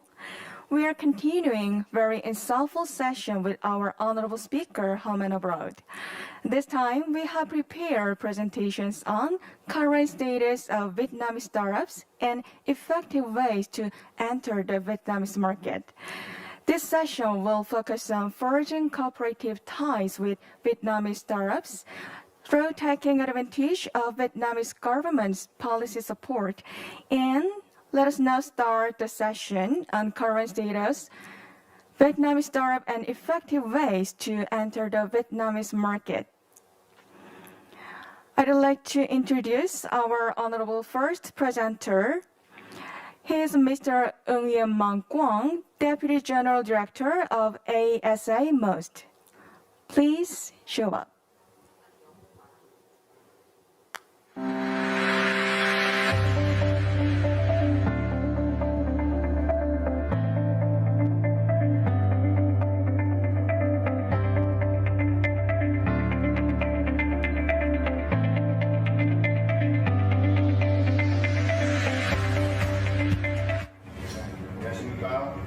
베트남 세션을 시작하겠습니다. 제1서비스 트레이닝 뉴스연구의 이승호입니다. 반갑습니다.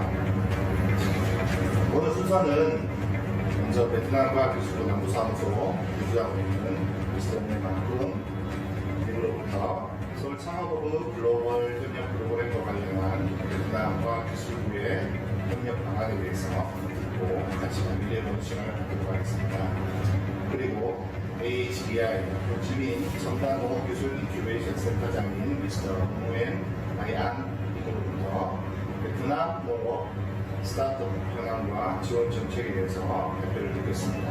마지막으로 베트남 국립 스타트업 서포트 센터 호치민 센터 미스터 주 황타이 센터장으로부터 스타트업 관련 지원 정책에 대해서 회의실을 빌어서 질문과 답변을 듣도록 하겠습니다. 감사합니다. 네, 그럼 먼저 저희 팀 멤버들을 소개하도록 하겠습니다. 안녕하세요. Good morning, everyone. Ladies and gentlemen. Yes. Good morning. Yeah, you can say with people. Yeah, your name, what's your name, please? Yes, my name is Maihan. Nice to meet you.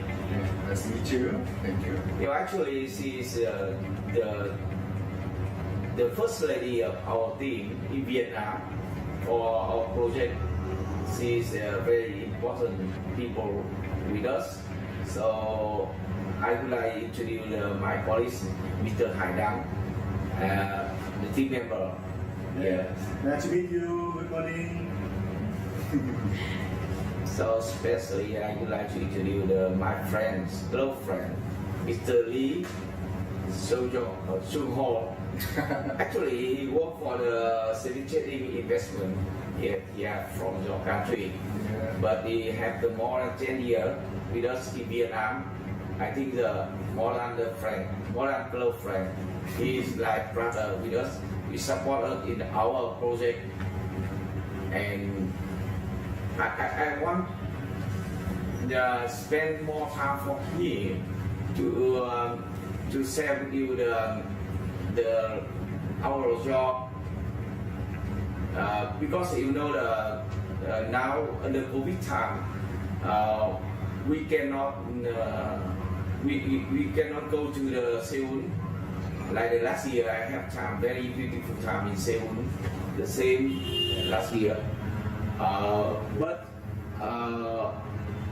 I would like Mr. Lee can introduce our program with you in Korean language. I think it's very important with all the people, all the friends in the Seoul. So lastly, I would like to introduce myself a little. My name is Cơ Nguyen. Last year I have time in Seoul.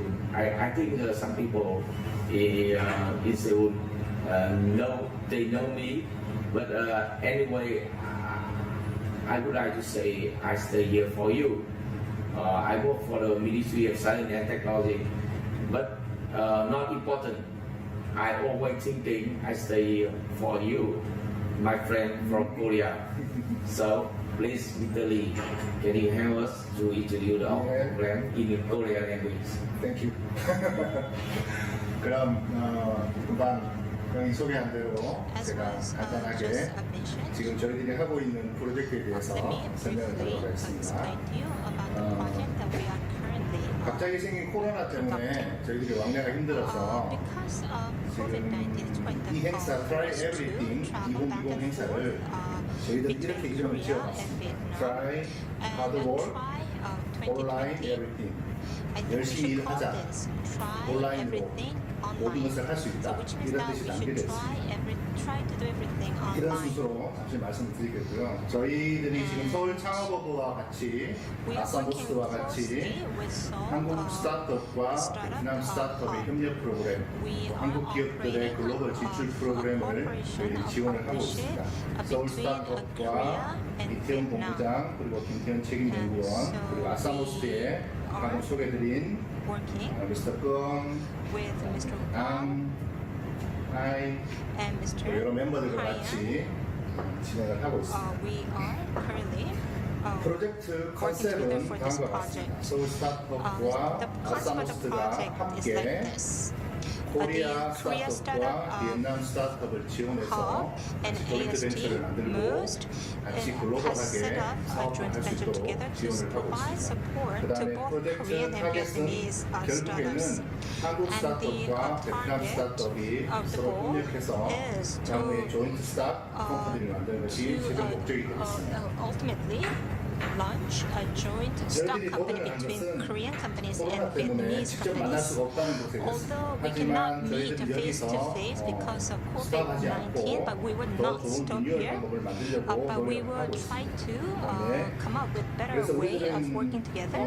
서울 스타트업과 함께 컴퍼스와 함께 결정했습니다. 그래서 함께 좀 더 다르게 생각해서 중동화 방법으로 이 위기를 탈출하자.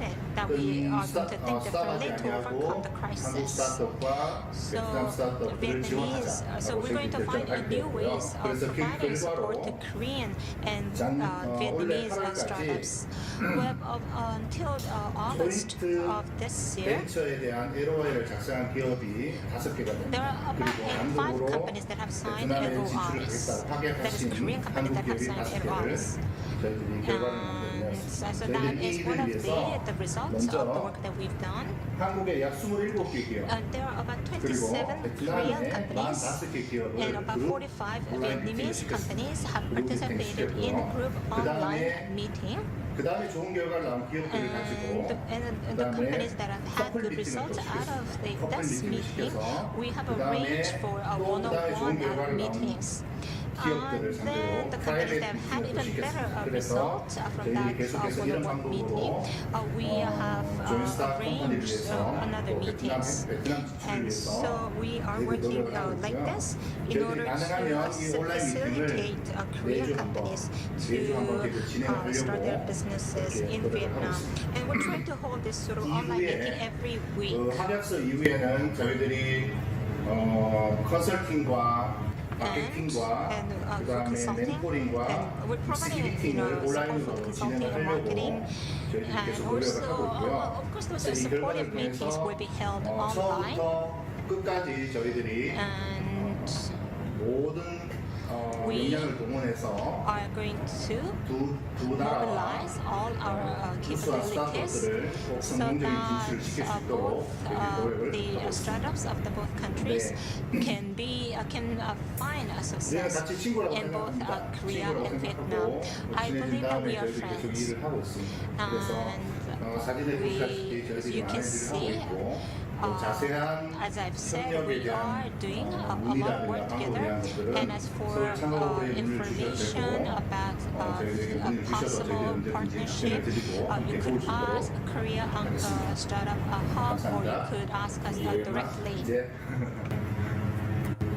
Ladies and gentlemen, the one again I would like to say thank you for the attention. 먼저 감사 인사드립니다. At the COVID time, 코로나 시대이기 때문에요. 모든 어려움을 다 직면하고 있습니다. 어떻게 하면 극복할 수 있을까? 어떻게 하면 모든 걸 정상화시킬 수 있을까?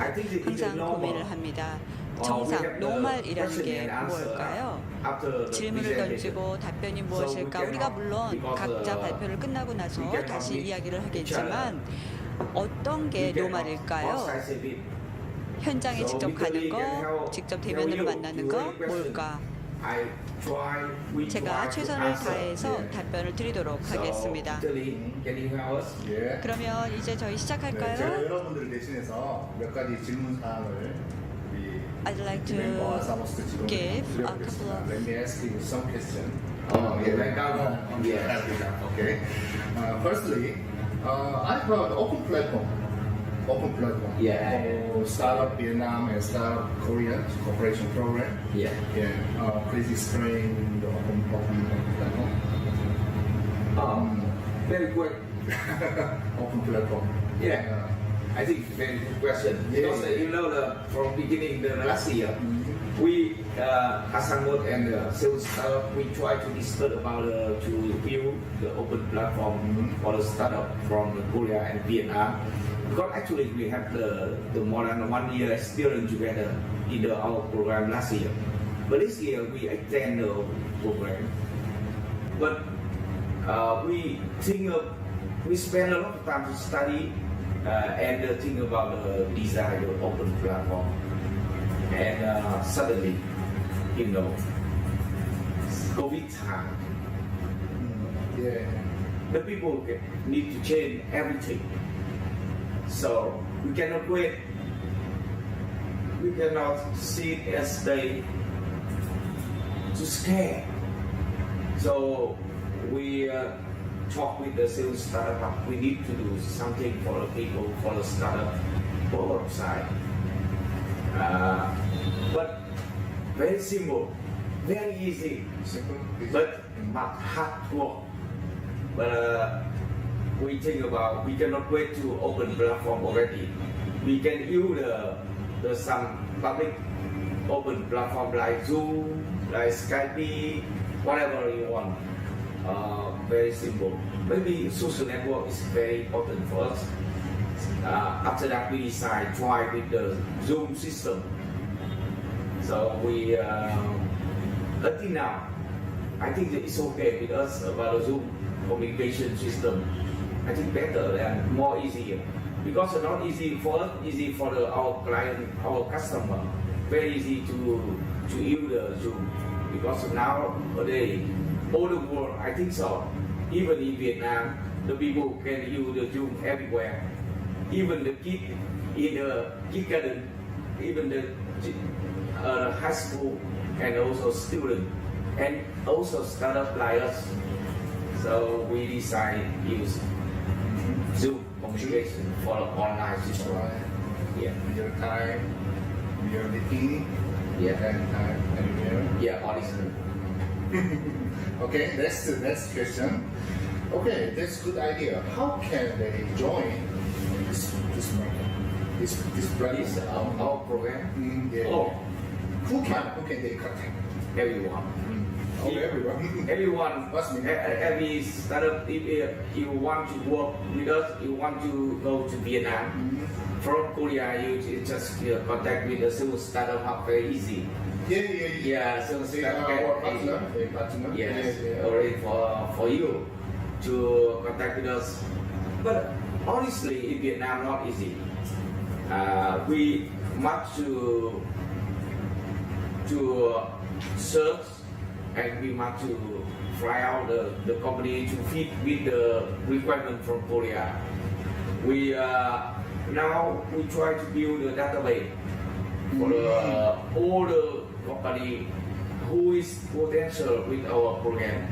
In the field of some field we decide this year, for example, in the fintech and in the ICT, agricultural system, and maybe logistics. We try to build a database for the Vietnamese people.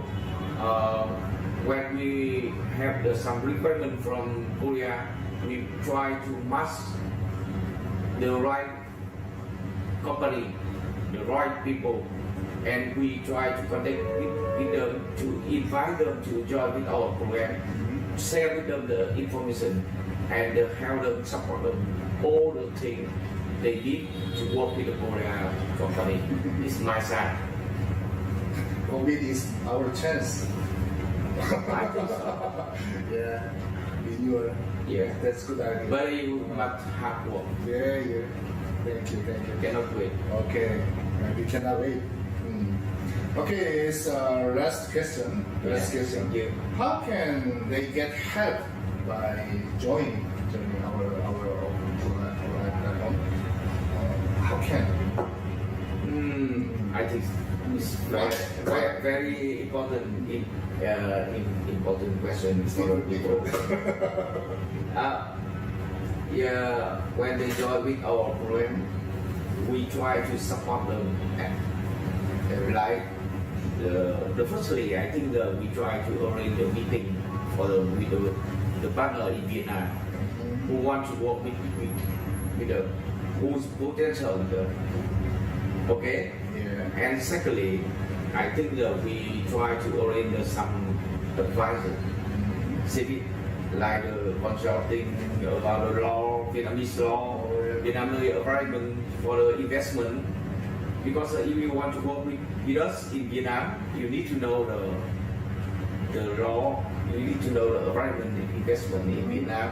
Also, we can support them some idea about the culture. I think it's very important because you know that I have the lesson, I have the one experience with our program because a lot of startups from Korea tell me that because they think about the Korea way, Hallyu, because Hallyu, Vietnamese is one country in the world have impact of Hallyu. Like the young people, they like everything from Korea, the Korean movie, Korean product, Korean foods, Korean cosmetics, whatever. So I think it's the one point. I think very interesting point. So that's why we can support the Korea startup and who want to work with us about a little bit of Vietnamese culture. And also for the next time, we try to open platform with the marketing, online marketing, online mentoring, online exhibition. Thank you for your answer. Okay. Yeah. Thank you very much. Yeah, thank you very much. Give me some chance to share with the friend in Korea.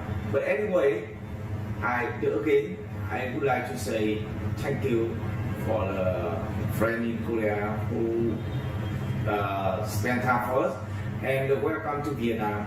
We stay here for you. Thank you very much. Các công tạo doanh nghiệp nông nghiệp công nghệ cao là một tổ chức của chính quyền thành phố Hồ Chí Minh hoạt động phi lợi nhuận nhằm mục đích hỗ trợ cho các doanh nghiệp trong lĩnh vực nông nghiệp công nghệ cao khởi nghiệp. Thì chúng tôi được thành lập vào cuối năm 2009 và bắt đầu hoạt động vào đầu năm 2010 nhằm hỗ trợ cho các doanh nghiệp trong lĩnh vực nông nghiệp ứng dụng công nghệ cao. Đối tượng tham gia của chúng tôi bao gồm là các cá nhân, các tổ chức có ý tưởng, có kết quả nghiên cứu khoa học trong lĩnh vực nông nghiệp, muốn hiện thực hóa, muốn thương mại hóa các kết quả nghiên cứu đó và muốn phát triển thành các doanh nghiệp, thành các cái sản phẩm thương mại trên thị trường. Và nhóm đối tượng thứ hai, chúng tôi hướng đến hỗ trợ là các doanh nghiệp hoạt động trong lĩnh vực nông nghiệp không quá 2 năm, muốn phát triển, muốn hoàn thiện một sản phẩm mới. Và nhóm đối tượng thứ ba là các doanh nghiệp hoạt động trong lĩnh vực khác mà muốn hoạt động trong lĩnh vực nông nghiệp. Đó cũng là nhóm đối tượng chúng tôi hướng tới phục vụ. Và trong suốt thời gian qua, chúng tôi đã và đang hỗ trợ cho rất nhiều các doanh nghiệp trong lĩnh vực nông nghiệp như sản xuất phân bón, sản xuất các chế phẩm sinh học, sản xuất rau sạch, sản xuất rau hoa, sản xuất nấm ăn, nấm dược liệu, các cái sản phẩm công nghệ sau thu hoạch. Trong suốt thời gian qua, chúng tôi đã tổ chức rất nhiều các cái khóa đào tạo hướng nghiệp về mặt pháp lý, về mặt thủ tục thành lập doanh nghiệp, sở hữu trí tuệ, kế toán, tài chính để mà hỗ trợ cho các cái doanh nghiệp trong giai đoạn đầu. Ngoài ra, chúng tôi được thừa hưởng các cái cơ sở vật chất, hạ tầng kỹ thuật tương đối hiện đại từ dự án xây dựng khu nông nghiệp công nghệ cao để hỗ trợ cho các doanh nghiệp nghiên cứu khoa học, hoàn thiện phát triển sản phẩm như cung cấp các cái dịch vụ như nhà màng, nhà lưới, nhà kính, phòng thí nghiệm, nhà xưởng, các cái thiết bị sản xuất phân bón, chế phẩm sinh học, sản phẩm nấm ăn, dược liệu. Ngoài ra, chúng tôi cũng hỗ trợ cho các doanh nghiệp tiếp cận với các nguồn vốn thông qua các cái mối liên hệ với các tổ chức tín dụng như ngân hàng, các quỹ đầu tư mạo hiểm, đầu tư thiên thần để nhằm hỗ trợ cho các doanh nghiệp tiếp cận các nguồn vốn để mà thực hiện các dự án của mình. Ngoài ra, để mà tiếp cận thị trường, giới thiệu quảng bá sản phẩm thì chúng tôi đã hỗ trợ cho các cái doanh nghiệp rất nhiều các cái kênh tiêu thụ, phân phối, rồi thông qua các cái hội thảo, hội chợ, hội nghị các nhà phân phối lớn như Coopmart, Bixi vân vân để hỗ trợ cho các doanh nghiệp có cơ hội tiếp cận với các nhà phân phối để mà giới thiệu quảng bá sản phẩm của mình. Ngoài ra chúng tôi cũng hỗ trợ cho các doanh nghiệp rất nhiều về các cái thủ tục đăng ký về sở hữu trí tuệ, đăng ký bản quyền, nhãn hiệu hàng hóa, kiểu dáng công nghiệp v.v. để mà hỗ trợ cho các cái doanh nghiệp mà bước đầu làm công tác là bảo hộ các cái sản phẩm của mình trên thị trường. Suốt trong thời gian qua thì chúng tôi đã và đang hỗ trợ cho khoảng hơn 60 doanh nghiệp thuộc các lĩnh vực khác nhau. Thì đánh giá chung cho đến thời điểm bây giờ thì cái hoạt động của chúng tôi một phần nào đó đáp ứng được cái nhu cầu của thị trường, nhu cầu của các cái doanh nghiệp mà hoạt động trong lĩnh vực nông nghiệp công nghệ cao. Trung tâm hỗ trợ khởi nghiệp sáng tạo quốc gia. NSSC stands for National Startup Support Center. It was established in 4th of March 2019 according to number 14 to the case HCN of the Ministry of Science and Technology of Vietnam. Thì Trung tâm khởi nghiệp quốc gia thì có sứ mệnh, chức năng của Trung tâm khởi nghiệp quốc gia là dẫn dắt hệ sinh thái khởi nghiệp sáng tạo. And there's a tech, we also host what's called a Tech Fest.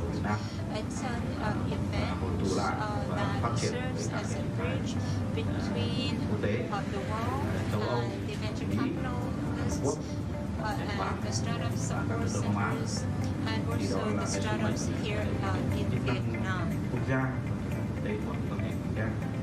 Đối với các hệ sinh thái khởi nghiệp thì hỗ trợ cụ thể các cái chương trình phát động, chương trình support for creative entrepreneurial or startup activities, and we also try to promote the development of a startup ecosystem here in Vietnam. Theo cái xu thế tạo ra cái động lực để mà phát triển kinh tế xã hội trong cái môi trường của nhà nước. Thì Trung tâm khởi nghiệp quốc gia đang hình thành các cái tổ hợp. This is what we do at NSSC. In order to support innovative startups as well as those existing companies to innovate through R&D, we try to promote development of a startup ecosystem through various support. Startup có nhu cầu hỗ trợ thì bằng nhiều phương thức khác nhau thì hỗ trợ các startup thông qua các đơn vị trung gian, thông qua các cái tổ chức liên kết, ví dụ như cái startup thì để hỗ trợ between Vietnamese organizations and international organizations to ensure technological development in the areas of virtual reality and augmented reality. Và khi các bạn tham gia vào hệ sinh khởi nghiệp thì khi qua các trung tâm hỗ trợ sáng tạo quốc gia ở các tỉnh thành, các vùng miền, companies to discover items that they can work on for technological transfer. And we also help with the development of organizational as well as individual capacities at innovative startups. And we also provide consulting services. And we hold conferences and seminars about innovative startups and about developing startup ecosystems. Thì startup này tập trung vào cái thế mạnh của mình, tập trung vào có volume của mình và các những cái service khác, những cái khác để hình thành doanh nghiệp hay là scale up hay là để mà tăng tốc thì By hosting Tech Fest and also implementing national projects, until 2025 we'll be supporting National Innovation Entrepreneur Day. That is also our role. Thống nhất lại và vươn tầm ra quốc tế, đưa hệ thành Việt Nam là sánh ngang với các hệ thành khu vực rất là cụ thể, rất là to lớn, nhiệm vụ rất là cụ thể. Together with innovative startup, we are planning to motivate startup companies to implement scientific and industrial tasks, and when the result is produced, we are advertising that result, and also we are very active in doing PR activity regarding technology trends.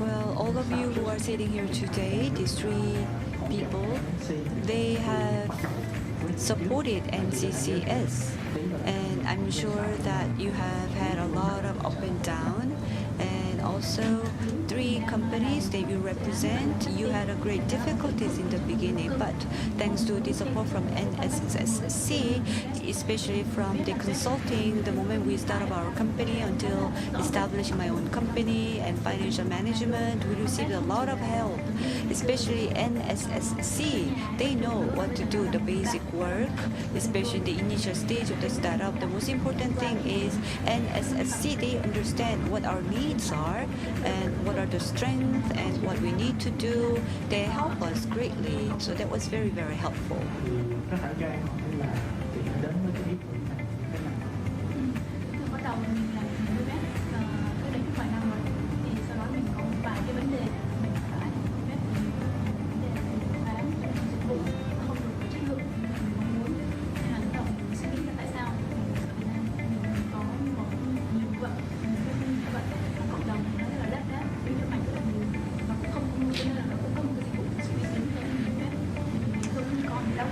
I believe that supporting the startup in the initial stage, that's the role to be played by NSC.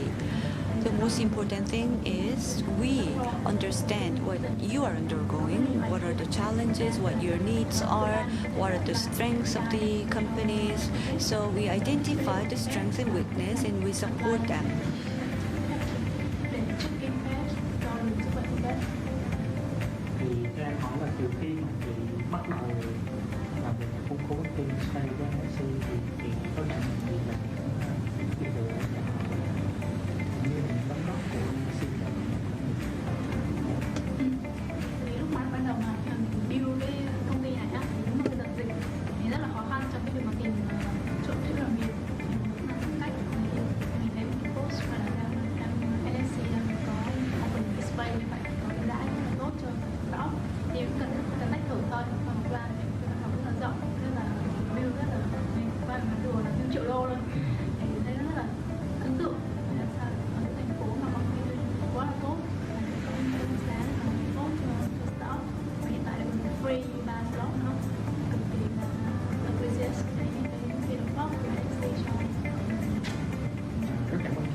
Cái start của mình thì tập trung vào cái việc mà sử dụng chatbot và kết hợp với các cái hệ thống mạng doanh nghiệp để nó tự động hóa cái việc mà chăm sóc khách hàng, rồi tư vấn khách hàng, rồi kể cả cái việc mà giao tiếp nội bộ.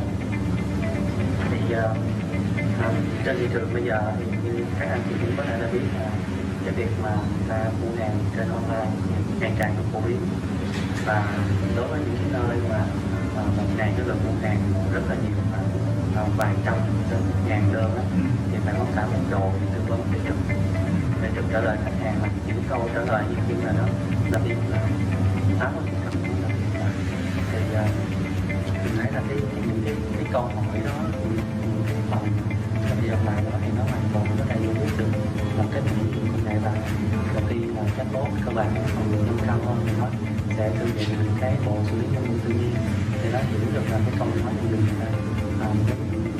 thật sự là cần cái gì, và cho nó là nó sẽ lấy từ cái dữ liệu doanh nghiệp, nó sẽ tự động hóa được cái nguồn tư vấn và nó tiết kiệm rất nhiều sự thời gian. Và kể cả phía khách hàng thì người ta không phải mất công hoặc là người ta muốn hỏi lúc nào cũng được. Và hơn nữa là cái định hướng đi của bên tổng tài của tụi mình thì giờ muốn là cái chatbot nó có thể hòa được với cái hệ sinh thái của doanh nghiệp đó. Nó là một phần của doanh nghiệp, chứ không phải là nó đứng riêng một mình. Nhưng mà đứng riêng một mình nó sẽ làm được rất là chuyện, cũng giống như tụi mình vậy đó.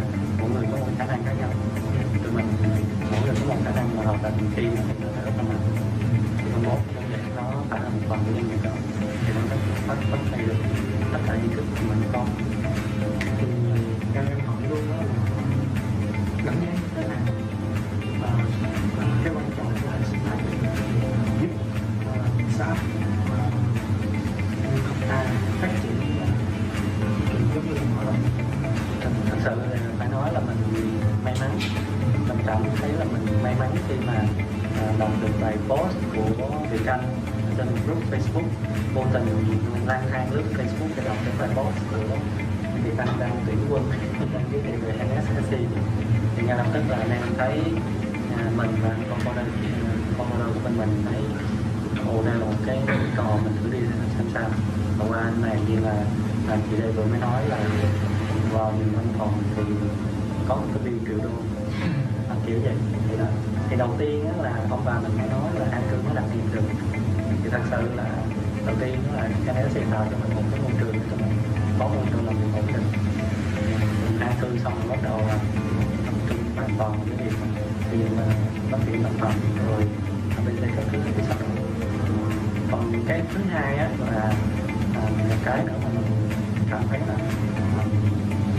nhận được từ NSSC rất là nhiều là do là ở đây là có tập trung các anh em bên và cụ thể là bên các anh em bên các team đó, thì thỉnh thoảng là anh em cũng có đủ hò nhau ra đủ là tập thể dục lăn rồi hít đất rồi kia rất là vui. Thì có những cái hoạt động như vậy mà làm cho tụi mình thấy là tụi mình không có làm một mình, tụi mình không cô độc, bên kia vẫn có những người đang làm rất là.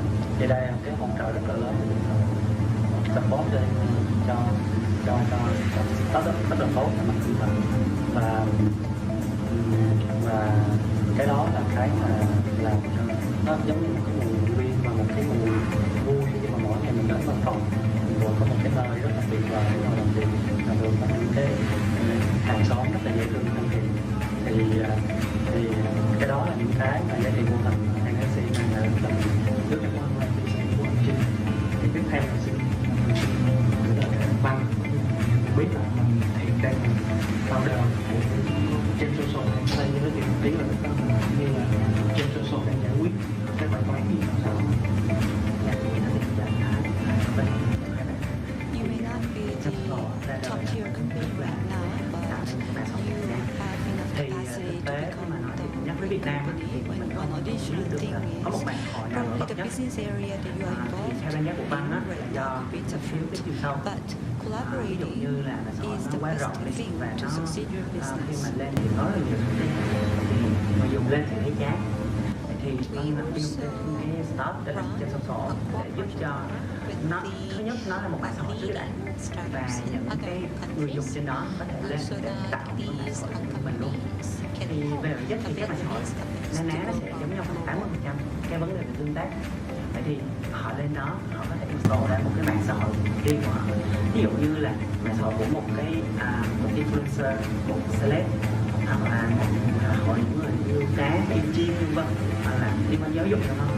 Thì đâu đó những người dùng của mạng xã hội đó họ sẽ được họ sẽ focus vô, họ sẽ dùng cái mạng xã hội nó sẽ tốt hơn, tại vì nó sẽ cung cấp họ cái kiến thức mà họ đang cần, chứ không phải là thấy rất là nhiều cái thông tin liên quan hoặc là quá nhiều quảng cáo không liên quan nữa.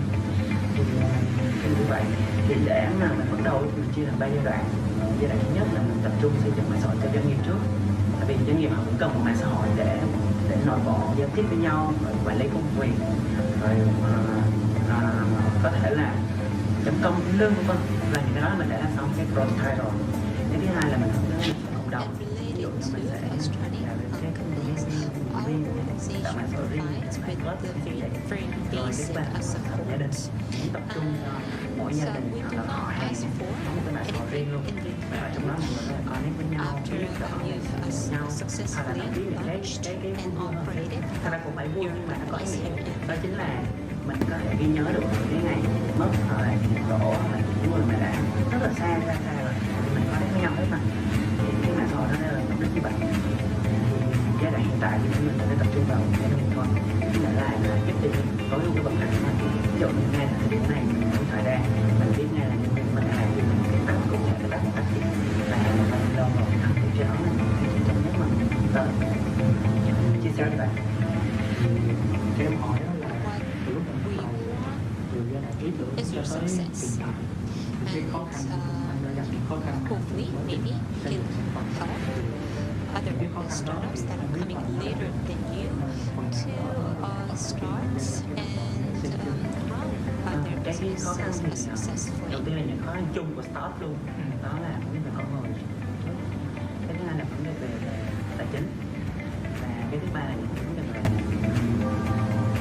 mạng lưới network. Thì cái vấn đề con người thì nó cũng gọi là một phần là cũng là may mắn rồi khi mà mình có thể có những cái nhân sự mà có thể chịu đồng hành với mình. Thứ hai là vấn đề tài chính thì mình cũng như anh Trinh cũng vô tình lướt trên Facebook và thấy anh lên thì mình rất là cảm thấy bất ngờ, tại vì nhất là có cái ưu đãi rất là tốt như vậy. Trong cái giai đoạn này mình chưa hề có doanh thu luôn, mình mà 3 chỗ ngồi chia sẻ thẳng ra là tiết kiệm được khoảng ít nhất là 6 triệu rồi đó so với những chỗ khác, tại vì đây là cái bàn gọi là cố định thì thực sự là rất là tốt và rất là quý chuyện đó. Và cái quan trọng nhất đó, là cái network mình vô đây mình gặp lại Trinh, Thùy và nhiều anh em khác, mình có những cái buổi hội thảo rồi sharing chia sẻ với nhau. Ý là với một founder về tech như mình đó, thì những cái vấn đề như là kế toán hoặc là mấy cái vấn đề sổ sách cộng đồng là cũng không rành lắm, thì cũng hy vọng thời gian tới là NSC có thể hỗ trợ tư vấn về những cái vấn đề về tài chính này rồi pháp lý những cái đó. Hanya bổ sung là các là cái bản chất của NSC hỗ trợ mặt bằng thì là cái base ban đầu đó, nhưng mà để chúng là base ban đầu còn anh muốn khi mà em có bay rồi quan trọng nhất là chịu khó hơn nữa bọn em quan trọng nhất mà success, and I sincerely hope that I can help all of you to succeed. Thì bạn là liên quan từ bạn là liên quan đến cái sản phẩm của bạn và bạn liên quan đến cái bảng số doanh nghiệp, tức là một phần cái tách rơi của một cái chuỗi cũng nữa. Thì mình xác định ra cái gì đó, còn lại là hãy để cho cộng đồng hiện tại các bạn mở ra, đúng không? Và thậm chí là các bạn sử dụng chéo sản phẩm của nhau, ông này sử dụng ông này sử dụng ông kia để thúc đẩy sản phẩm ra. Đấy, các bạn chỉ phải chắc chắn là tốt nhất nhưng các bạn tốt rồi đấy, tốt. Nên các bạn có vấn đề ngoài NSC sẽ hỗ trợ các bạn ngoài vấn đề không gian sáng tạo, còn hỗ trợ các bạn về truyền thông, các bạn về các dịch vụ gia tăng về dịch vụ kế toán, bảo hiểm, dịch vụ vận hành doanh nghiệp, rồi các hệ thống mạng để mentor để các bạn đưa đến mô hình kinh doanh nó về chuẩn mực quốc tế. Sau khi các bạn là các cái chuẩn này, dựa trên cái core value của mình xây dựng các cái standard nó đạt ra một chuẩn nhất định về mặt là business, về mặt technique, về mặt là market, thì này sẽ hỗ trợ tiếp là gọi vốn, các phòng gọi vốn các bạn sẽ đạt được cái standard đó, và ngoài ra các bạn phải skill up lên. Đấy. Thì là người sẽ có đầy đủ các hệ sinh thái của bạn người trong nước và quốc tế, ví dụ như là ở Silicon Valley hay là gần nhất là Magic của Malaysia, hay là ở Singapore, đó. Đấy, tất cả những cái cộng đồng đó là chúng ta sẽ có được một cái dễ dàng và gần như là để cho các bạn tiếp cận. Tuy nhiên đấy, các bạn yêu cầu hệ sinh thái là phải hỗ trợ cái này kia, thì các bạn quay lại các bạn để tự hỏi bản thân mình. Thế thì tôi là các bạn, thế các bạn hỗ trợ lại được người khác, thì tôi không cần các bạn quay lại để đền áp hay là như mình hay gì cả. Tôi chỉ mong là các bạn làm tốt rồi, các bạn lấy cái năng lượng của mình và lấy cái thẳng dư của mình để các bạn hỗ trợ lại lượng khác, thì chúng ta sẽ tạo ra một cộng đồng lớp rồi người, đúng không? Đây là cái nhân quả, nhưng nhân quả này chúng tôi quay lại để bây giờ bản thân thành quả lớn nhất của NSC đây là xây dựng một cái hình thái đầu tiên là lành mạnh, hai là phải có định hướng phát triển tốt theo chính sách của đảng và nhà nước, như là xu thế kinh tế của thế giới, nắm bắt được công nghệ, đưa công nghệ vào đời sống, đưa khởi nghiệp vào sáng tạo là một chuỗi mắt xích của chuỗi cung ứng, và mắt xích của chuỗi giá trị và mắt xích của nền cao hơn trên đầu. Đấy là cái mà tôi muốn làm. Thì các bạn là để thì giàu thì có nghèo, đúng không?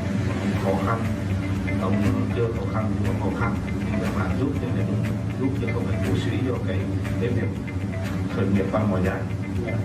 Ví dụ là bằng social, bằng mạng xã hội đúng không? Hai bạn đã đưa mạng xã hội, nhưng mà rất là cụ thể là đối tượng là các bạn cả những mối quan hệ giữa thú cưng và con người để giải quyết bài toán đó. Đấy, xung quanh bài toán kho đó. Em thì giải quyết bài toán và em cảm giác là em thấy nó chưa thỏa mãn em. Em lên mạng xã hội Facebook như là rồi mạng xã hội Zalo chẳng hạn, thì em thấy là có một cái vấn đề lớn đấy, đó là như là cái mạng của mình vừa ra đời đấy, nó start họ giải quyết bài toán nào đó đấy. Thì anh cũng cho em là mạng xã hội nó bắt nguồn từ cái công cụ xã hội. Thế thì em có thể tạo ra một mạng xã hội của mình mà cái điều này là gọi là công cụ xã hội của doanh nghiệp, nó giải quyết bài toán là gì, văn hóa doanh nghiệp. Đấy, cái đó để mình đi tới một văn hóa doanh nghiệp, xong quay lại văn hóa gia đình, văn hóa cộng đồng, một xóm, sau đó nó trở thành một cái công cụ nhất định. Đấy, nhân tiện là mình có đi với nhau này, em cần các em có những cái trao đổi workshop liên tục như mình, để em phải tổ chức một workshop để mình tìm ra những nhu cầu của staff để hỗ trợ, nhưng mà đồng thời cũng tìm ra những cái điểm gãy hoặc là điểm tối, điểm mờ để nhờ những chuyên gia khắc phục của các bạn. Nhưng mà làm thì làm cũng giữ được cái bản lĩnh để cái khó hơn của mình, xác định quan trọng để thì chúng ta về cái quốc gia ấy, thì với sứ mệnh và mong muốn bản thân mình là lãnh đạo lãnh đạo của thị trường của bộ học công nghệ thì cũng rất là tâm huyết để triển khai một một chặng đường 6 năm nay rồi. Thì từ bây giờ giai đoạn này chúng ta cần phải đi vào chiều sâu, đi vào thực tiễn, giải quyết bài toán cụ thể về như bạn em giải quyết, giải quyết bài toán cụ thể của như bạn đã giải quyết là những cái sản phẩm rất cụ thể và tạo ra giá trị thực tế. Các bạn cũng vừa lòng như là dám làm, dám nghĩ, dám làm và đem chịu trách nhiệm, và phải bằng lòng tự tin, tự tin và tự tin để tôi nghĩ là bạn sẽ thành công lớn.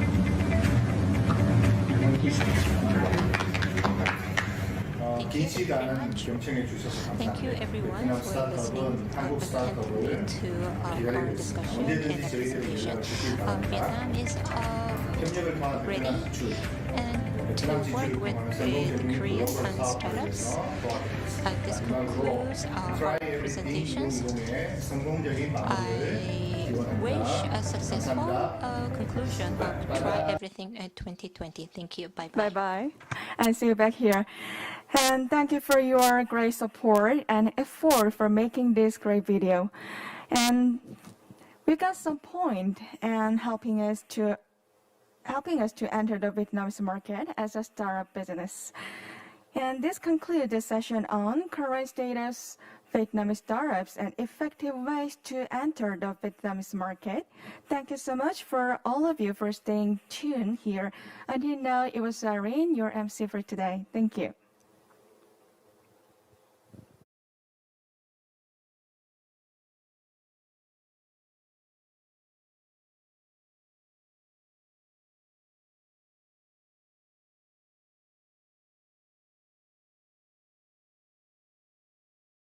A pandemic has spread around the world. Now, it's time to seek the solution for how to overcome this crisis.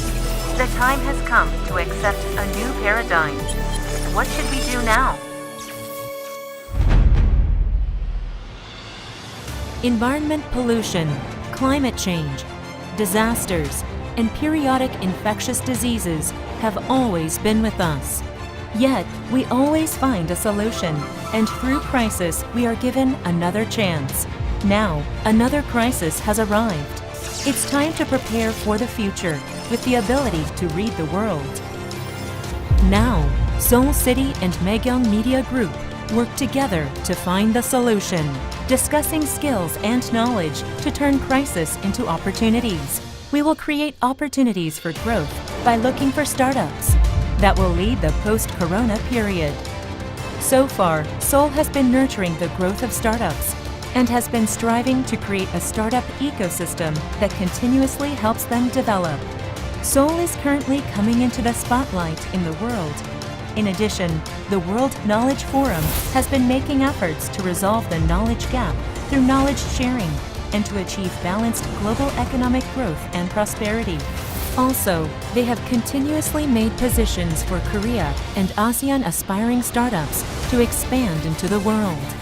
From primary industry to the fourth industrial revolution, innovation is taking place. A new momentum is being created. Opportunities to talk and share dreams of startups. An effort to overcome a crisis and make a future. A time to learn insights to succeed in the global market. Space to discuss the global situation socially, economically, and culturally. A place that will be a success for entrepreneurs, the public, and anyone who dreams of starting a business.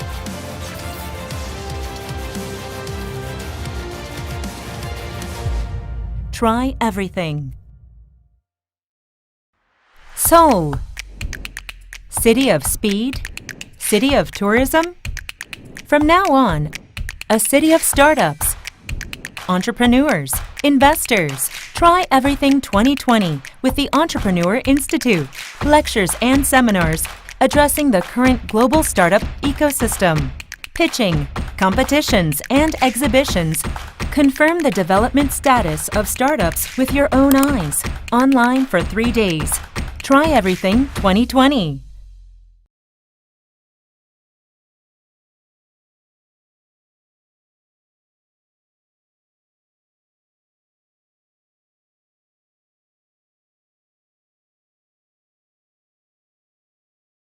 A pandemic has spread around the world. Now, it's time to seek the solution for how to overcome this crisis. The time has come to accept a new paradigm. What should we do now? Environment pollution, climate change, disasters, and periodic infectious diseases have always been with us. Yet, we always find a solution, and through crisis, we are given another chance. Now, another crisis has arrived. It's time to prepare for the future with the ability to read the world. Now, Seoul City and Maekyong Media Group work together to find the solution, discussing skills and knowledge to turn crisis into opportunities. We will create opportunities for growth by looking for startups that will lead the post-corona period. So far, Seoul has been nurturing the growth of startups and has been striving to create a startup ecosystem that continuously helps them develop. Seoul is currently coming into the spotlight in the world. In addition, the World Knowledge Forum has been making efforts to resolve the knowledge gap through knowledge sharing and to achieve balanced global economic growth and prosperity. Also, they have continuously made positions for Korea and ASEAN aspiring startups to expand into the world. From primary industry to the fourth industrial revolution, innovation is taking place. A new momentum is being created. Opportunities to talk and share dreams of startups. An effort to overcome a crisis and make a future. A time to learn insights to succeed in the global market. Space to discuss the global situation socially, economically, and culturally. A place that will be a success for entrepreneurs, the public, and anyone who dreams of starting a business.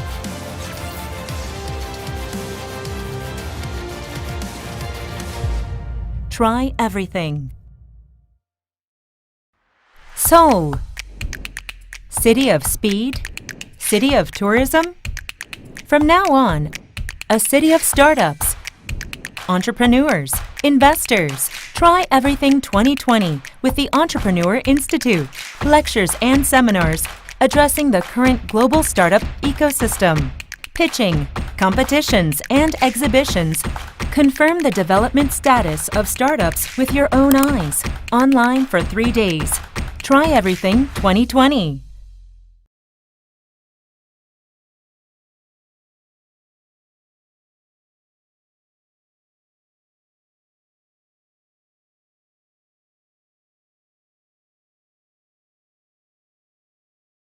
A pandemic has spread around the world. Now, it's time to seek the solution for how to overcome this crisis. The time has come to accept a new paradigm. What should we do now? Environment pollution, climate change, disasters, and periodic infectious diseases have always been with us. Yet, we always find a solution, and through crisis, we are given another chance. Now, another crisis has arrived. It's time to prepare for the future with the ability to read the world. Now, Seoul City and Maekyong Media Group work together to find the solution, discussing skills and knowledge to turn crisis into opportunities. We will create opportunities for growth by looking for startups that will lead the post-corona period. So far, Seoul has been nurturing the growth of startups and has been striving to create a startup ecosystem that continuously helps them develop. Seoul is currently coming into the spotlight in the world. In addition, the World Knowledge Forum has been making efforts to resolve the knowledge gap through knowledge sharing and to achieve balanced global economic growth and prosperity. Also, they have continuously made positions for Korea and ASEAN aspiring startups to expand into the world. From primary industry to the fourth industrial revolution, innovation is taking place. A new momentum is being created. Opportunities to talk and share dreams of startups, an effort to overcome a crisis and make a future, a time to learn insights to succeed in the global market, space to discuss the global situation socially, economically, and culturally, a place that will be a success for entrepreneurs, the public, and anyone who dreams of starting a business.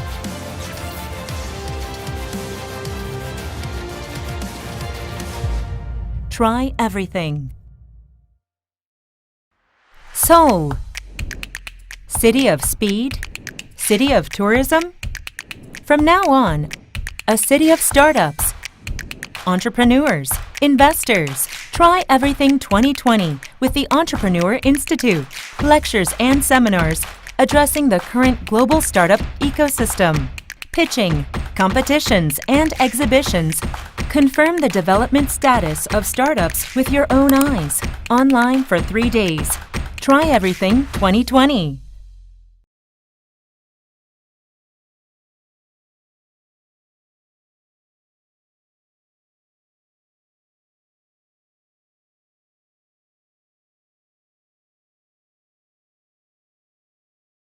A pandemic has spread around the world.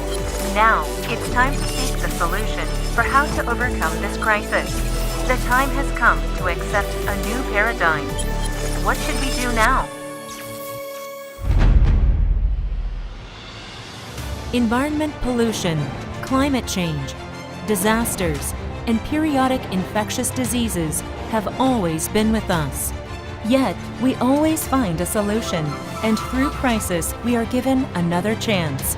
Now, another crisis has arrived. It's time to prepare for the future with the ability to read the world. Now, Seoul City and Maekyong Media Group work together to find the solution, discussing skills and knowledge to turn crisis into opportunities. We will create opportunities for growth by looking for startups that will lead the post-corona period. So far, Seoul has been nurturing the growth of startups and has been striving to create a startup ecosystem that continuously helps them develop. Seoul is currently coming into the spotlight in the world. In addition, the World Knowledge Forum has been making efforts to resolve the knowledge gap through knowledge sharing and to achieve balanced global economic growth and prosperity. Also, they have continuously made positions for Korea and ASEAN aspiring startups to expand into the world. From primary industry to the fourth industrial revolution, innovation is taking place. A new momentum is being created. Opportunities to talk and share dreams of startups, an effort to overcome a crisis and make a future, a time to learn insights to succeed in the global market, space to discuss the global situation socially, economically, and culturally, a place that will be a success for entrepreneurs, the public, and anyone who dreams of starting a business.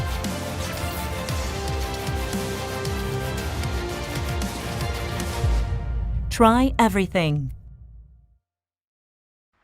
Seoul, city of speed, city of tourism. From now on, a city of startups, entrepreneurs, investors. Try Everything 2020 with the Entrepreneur Institute. Lectures and seminars addressing the current global startup ecosystem. Pitching, competitions, and exhibitions. Confirm the development status of startups with your own eyes. Online for 3 days. Try Everything 2020.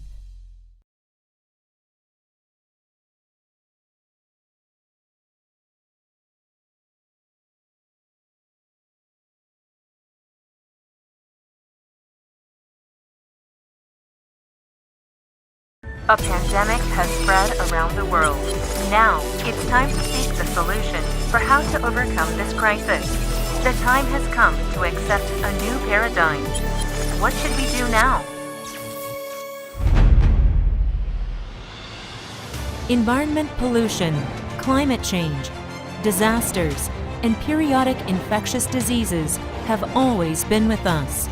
Yet, we always find a solution, and through crisis, we are given another chance. Now, another crisis has arrived. It's time to prepare for the future with the ability to read the world. Now, Seoul City and Megyeong Media Group work together to find the solution, discussing skills and knowledge to turn crisis into opportunities. We will create opportunities for growth by looking for startups that will lead the post-corona period. So far, Seoul has been nurturing the growth of startups and has been striving to create a startup ecosystem that continuously helps them develop. Seoul is currently coming into the spotlight in the world. In addition, the World Knowledge Forum has been making efforts to resolve the knowledge gap through knowledge sharing and to achieve balanced global economic growth and prosperity.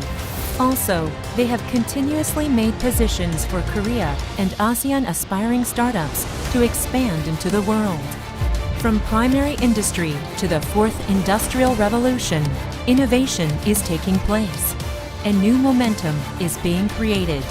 Opportunities to talk and share dreams of startups, an effort to overcome a crisis and make a future, a time to learn insights to succeed in the global market. Space to discuss the global situation socially, economically, and culturally. A place that will be a success for entrepreneurs, the public, and anyone who dreams of starting a business.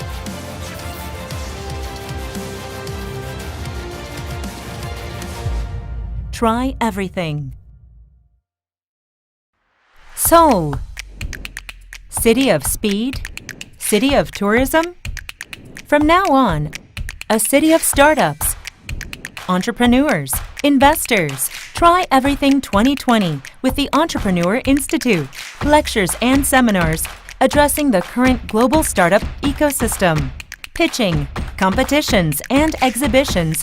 Confirm the development status of startups with your own eyes. Online for 3 days. Try Everything 2020.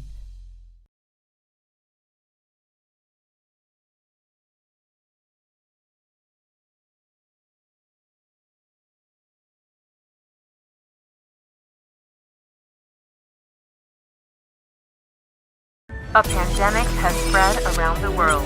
Now, it's time to seek the solution for how to overcome this crisis. The time has come to accept a new paradigm. What should we do now? Environment pollution, climate change, disasters, and periodic infectious diseases have always been with us. Yet, we always find a solution, and through crisis, we are given another chance. Now, another crisis has arrived. It's time to prepare for the future with the ability to read the world.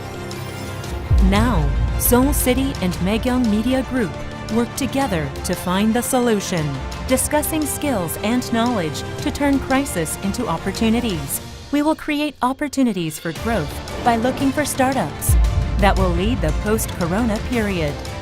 So far, Seoul has been nurturing the growth of startups and has been striving to create a startup ecosystem that continuously helps them develop. Seoul is currently coming into the spotlight in the world. In addition, the World Knowledge Forum has been making efforts to resolve the knowledge gap through knowledge sharing and to achieve balanced global economic growth and prosperity. Also, they have continuously made positions for Korea and ASEAN aspiring startups to expand into the world. From primary industry to the fourth industrial revolution, innovation is taking place, and new momentum is being created.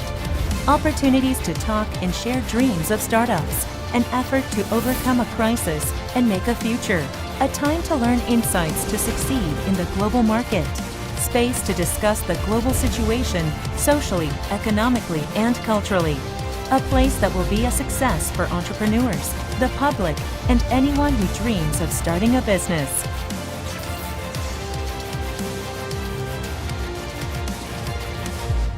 Try everything. Seoul. City of speed? City of tourism? From now on, a city of startups, entrepreneurs, investors. Try Everything 2020 with the Entrepreneur Institute, lectures and seminars addressing the current global startup ecosystem, pitching, competitions, and exhibitions. Confirm the development status of startups with your own eyes, online for 3 days. Try Everything 2020.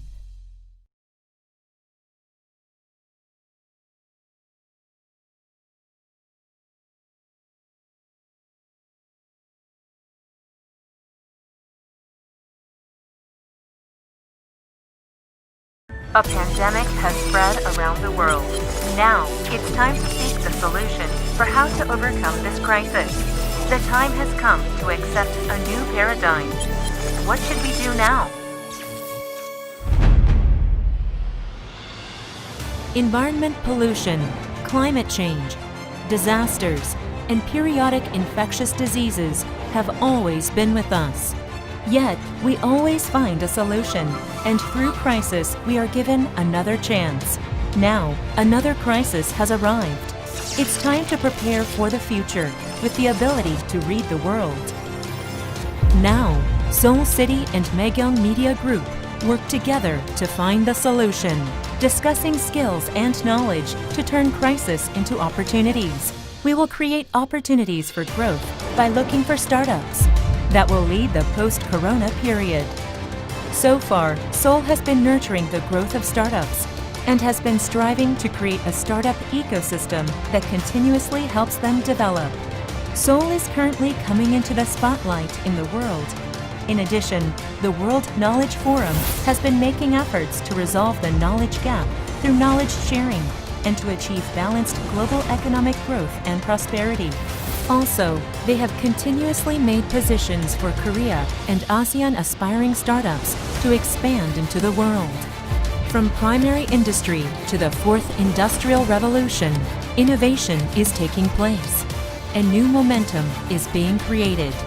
Opportunities to talk and share dreams of startups, an effort to overcome a crisis and make a future, a time to learn insights to succeed in the global market, space to discuss the global situation socially, economically, and culturally, a place that will be a success for entrepreneurs, the public, and anyone who dreams of starting a business.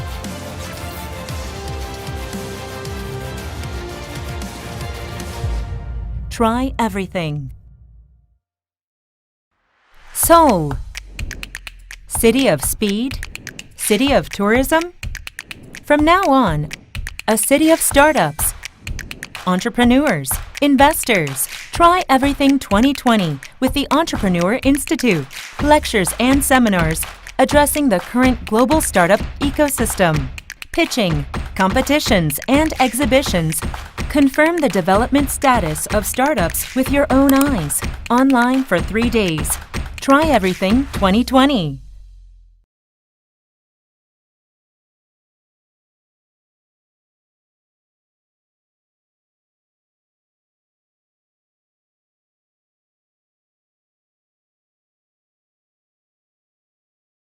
A pandemic has spread around the world. Now, it's time to seek the solution for how to overcome this crisis. The time has come to accept a new paradigm. What should we do now? Environment pollution, climate change, disasters, and periodic infectious diseases have always been with us. Yet, we always find a solution, and through crisis, we are given another chance. Now, another crisis has arrived. It's time to prepare for the future with the ability to read the world. Now, Seoul City and Maekyong Media Group work together to find the solution, discussing skills and knowledge to turn crisis into opportunities. We will create opportunities for growth by looking for startups that will lead the post-corona period. So far, Seoul has been nurturing the growth of startups and has been striving to create a startup ecosystem that continuously helps them develop. Seoul is currently coming into the spotlight in the world. In addition, the World Knowledge Forum has been making efforts to resolve the knowledge gap through knowledge sharing and to achieve balanced global economic growth and prosperity. Also, they have continuously made positions for Korea and ASEAN aspiring startups to expand into the world. From primary industry to the fourth industrial revolution, innovation is taking place. A new momentum is being created. Opportunities to talk and share dreams of startups, an effort to overcome a crisis and make a future, a time to learn insights to succeed in the global market, space to discuss the global situation socially, economically, and culturally, a place that will be a success for entrepreneurs, the public, and anyone who dreams of starting a business.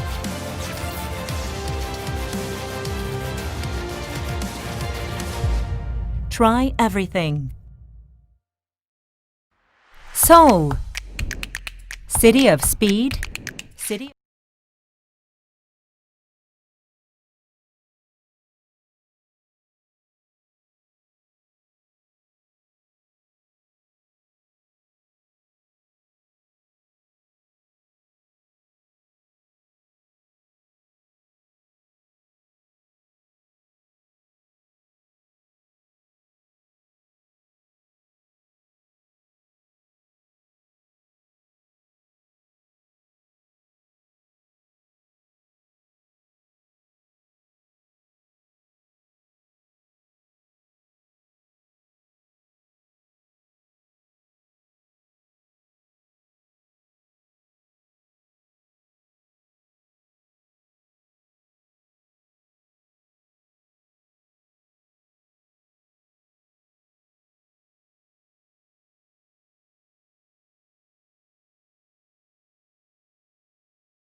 Good afternoon, ladies and gentlemen. Thank you for being stay tuned here. This is the second round policy table. This session will encourage open discussion focusing on ways to innovate private AC and VC hedging risk. And we have very distinguished panelists and speakers and moderator on stage, so I'd like to introduce each of them first. First, we have invited Mr. Jang Dong-lee, Special Advisor to the President on Economy Science for Office of the President. Thank you for being here. And next, Mr. Yang Goslan, the President of Creative Valley. Thank you for being here. And also, we've got so many honorable panelists here. Kwon-soo Kim, Chief of Venture Technology Finance Department of KDB. Thank you. Kwang-young Kim, Head of Korea Institute of Startup Entrepreneurship Development. Hong-jun Kim, Mercedes-Benz Executive Director of Foreign Cooperation Department. Nice to meet you. And Chang-won Ryu, Hanyang University Head of Center for Global Entrepreneurship. And Sang-won Oh, Roxrobo founder. Okay, thank you. Chang-won Lee, Korea University Business School, his professor. And Chang-soo Han, Seoul Center for Creative Economy Innovation Director. Welcome here. And lastly, okay then, all done, I think. Great. And finally, it is time to introduce our honorable moderator for this session, Mr. Hamid Bachuki, Dean of Seoulbridge International School of Business, as a session moderator today. Sir, from now on, the floor is yours. 감사합니다. 안녕하세요. Good afternoon, ladies and gentlemen. My role today is to make sure that the distinguished speakers and members of the panel basically make their point and share their opinions. So by way of introduction, I would just like to ask or share with you one question. Should government be involved in supporting, promoting entrepreneurship?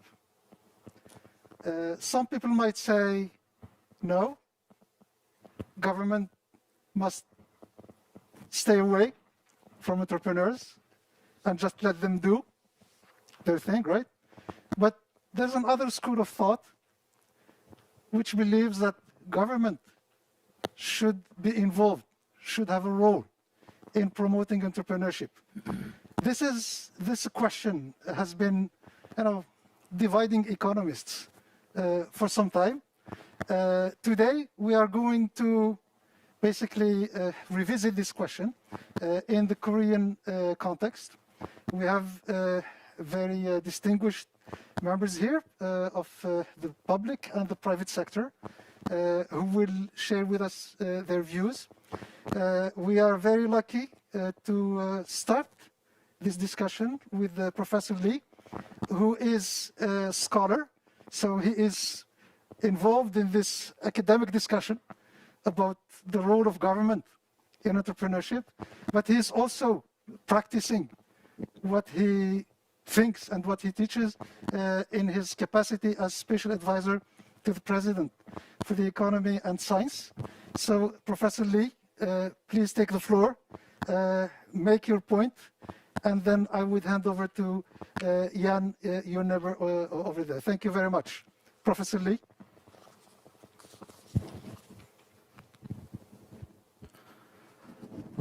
Thank you for your very nice and maybe good introduction about theme of our discussion. Today I will talk about the startup and then also whether there is any kind of room the state can do. As you all know, any kind of startup wanted to make a new concept design that will surprise the world. And any kind of new concept only start from vague idea, as this graph shows. So we all know that idea is very important, but at the same time, idea does not tell all the story. So idea should be revised and updated through the process of scale-up. So scale-up can be defined continuous improvement and update of the model to go up the ladder. And it also requires a long time and resources to endure painful try and error. So as a scholar, I've been emphasizing the importance of the scale-up rather than the ideation. And scale-up requires the market to test the model, to upgrade, and also scale-up requires a favorable regulatory framework. And also, it should have the money and network and infrastructure. So yes, as he indicated correctly, private sector should do and can do solve all this kind of problem. But if there is any kind of room government can help, I think we should do. So for the case of Korea, for the last couple of years, to help the process of successful scale-up, government tried to promote these kind of policies as an example.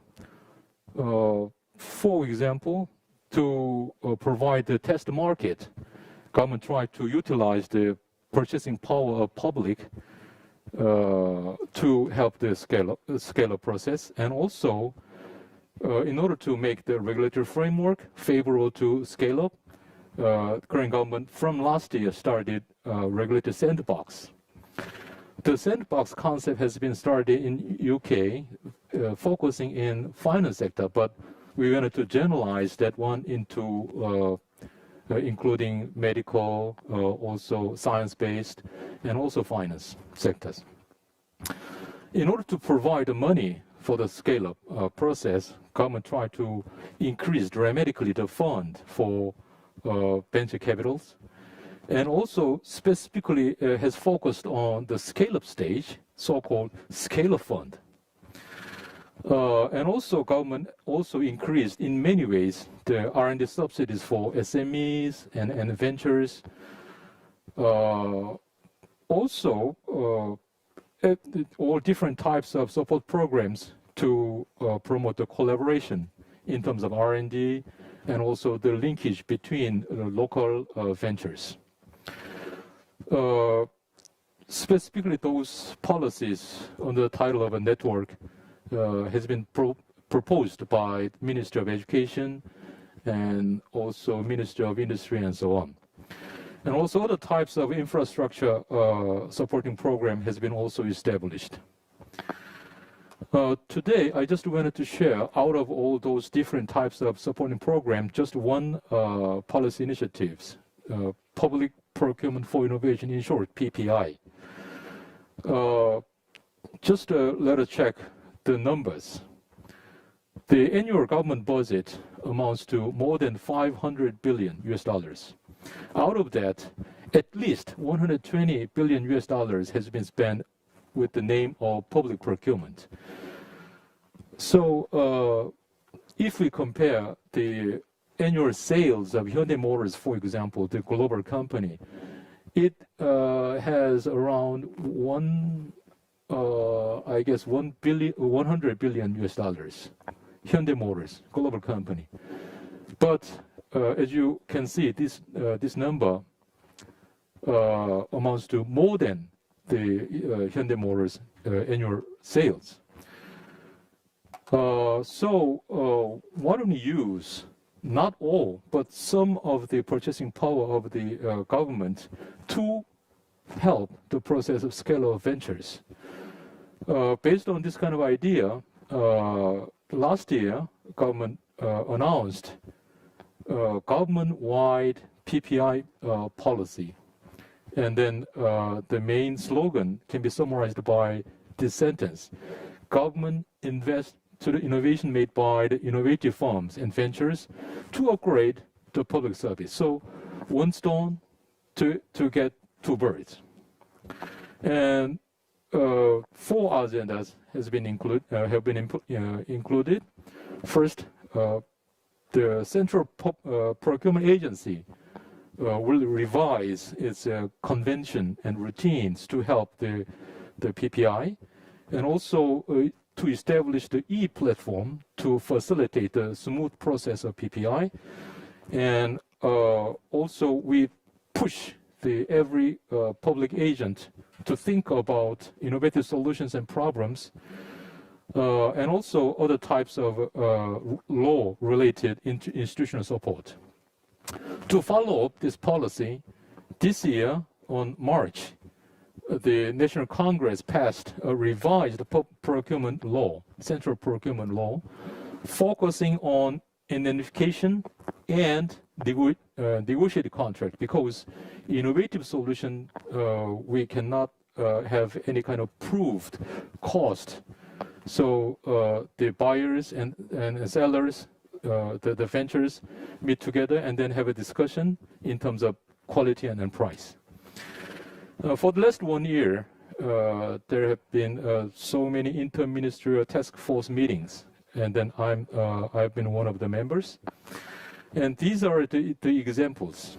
So I'm not named all the examples, but if you just pick the left, the hand side one, that machine is blood screening test, the machine that has been used for test whether there is the antibody for viruses with blood.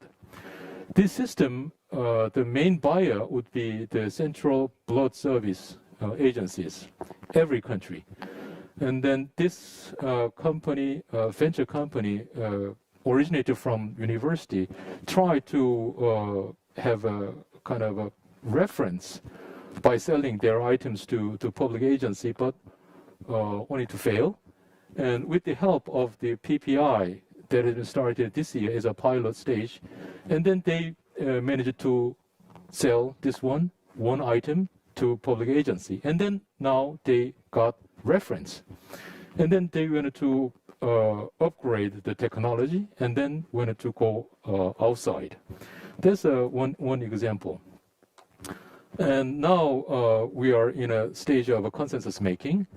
And also, in order to promote the PPI, we strongly recommend every agencies, public agencies, from central government to local government, and also public enterprises, to buy at least 1% of their public purchase for innovative products made by ventures and SMEs. And also their performance will be monitored yearly basis. And our expectation from the perspective of policymaker is to, first, in the short run, we may provide the critical resource for scale-up, but in the long run, we also expect the venture capitalists, CEOs, mostly young people, and with entrepreneur mind, but should have the public mind. So not only just to get money, but also to help the society more sustainable. So that's our long-run expectation. Thank you for your time. Thank you very much, Professor Lee. So clearly in Korea, the answer is yes. The government must have a role and must support entrepreneurship. And I can see that the Korean government is, through this initiative, but through many other initiatives, the Korean government has been quite proactive, I think, and aggressive in promoting entrepreneurship. We will listen to members of the private sector, their perspective on this. But our next speaker, my dear friend Jan Goslan, who please take the floor. Jan is joining us from France. France is also a country where the central government has a very also proactive role in promoting entrepreneurship. There are so there are some similarities. And Jan is a key player in the private ecosystem, so he has a perspective on the public side, and he's also very much involved in the private side. So Jan, please take the floor and share with us your insights and experience. Thanks, Amida, for your introduction. I'm very happy and pleased to be here today. And that's why we'll be very happy to share you our own experience in France on two sides. First side, because I had the chance in 2013 to be one of the people who started the French Tech Experience, and which is focused on helping by the government the French ecosystem to emerge. And secondly, as a startup ecosystem player, because we are one of the two key players as an accelerator and innovation center operator. So first things, what I've seen is that nowadays we can say that the French tech policy was a success after 5 years. First, because between 2013 and 2017, the number of startups more than double, the number of scale-up more than double, and the number of investment is on a 4 multiple. So it was a very strong success to invest in the ecosystem. So what's happened? First, it was building a community of people where people from the private sector and people from the public sector were working hand in hand. That was the idea of starting first a brand, not an association, not a committee, but first a brand, French Tech. And in this brand, having entrepreneur on state authority to work together. And after, what was very interesting is we had a very concrete and operational plan. First thing, it was labelization. So we tried to find in France where should be our K cluster, and we asked the territory to build their own strategy to work together.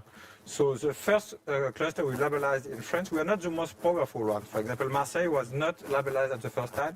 Sofia Antipolis, where we are all our spacecraft industry, was not labelized. Who was labelized were more very active startup ecosystem like the one in Brittany on cybersecurity, for example. So giving back the initiative on local power was a very strong sign. And it's the same thing we have done overseas. Overseas, we asked French entrepreneurs to start the French Tech Hub all around the world, but by their own initiative. So it was not a fixed plan to say we want a hub in Korea. We have a very good one here. I'm very happy for what French Tech is doing here in Korea. But we have one in Canada, but it was not fixed by the government. So that's freedom. I find it very interesting. Secondly, the big change was building the good role model. I remember when I started startup 10 years ago in France, it was not a good idea to start a startup. All the best students, for example, at HEC or ESSEC, only 3% of the attendees wanted to become an entrepreneur. So a big issue was showing this role model and make the proof that it was possible to be a source of life. And this switch, which is done now today, makes that the best students in the university want to become an entrepreneur. And for that is not so well known, so I want to work on that. The very strong importance of the revolution we have made in education. We have built this entrepreneurship program under the Programme d'investissement d'avenir, under the First Minister law, to change the way entrepreneurship was starting in the school and university.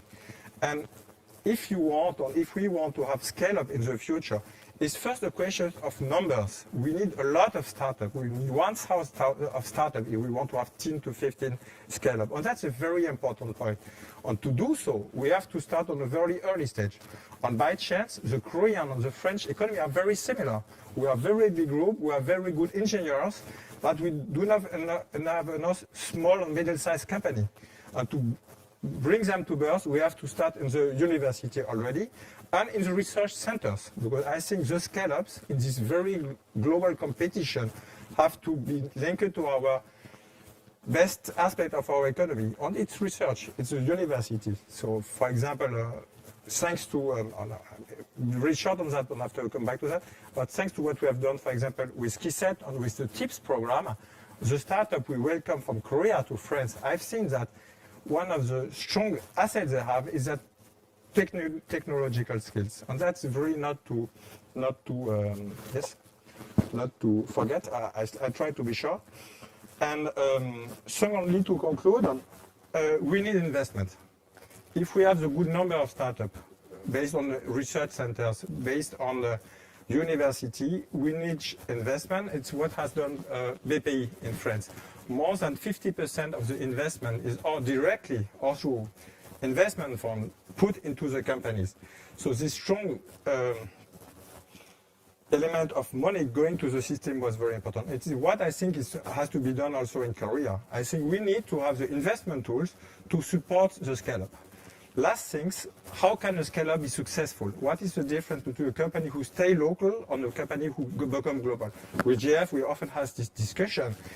I think the idea is, what is your first market? Do you see yourself as a local player, or do you want to be global as a starting point? And what we need to do, and so what we started creatively, for example, with the city of Ulsan, with Ulsan Technopark, that we want to do that with Seoul, with Busan City.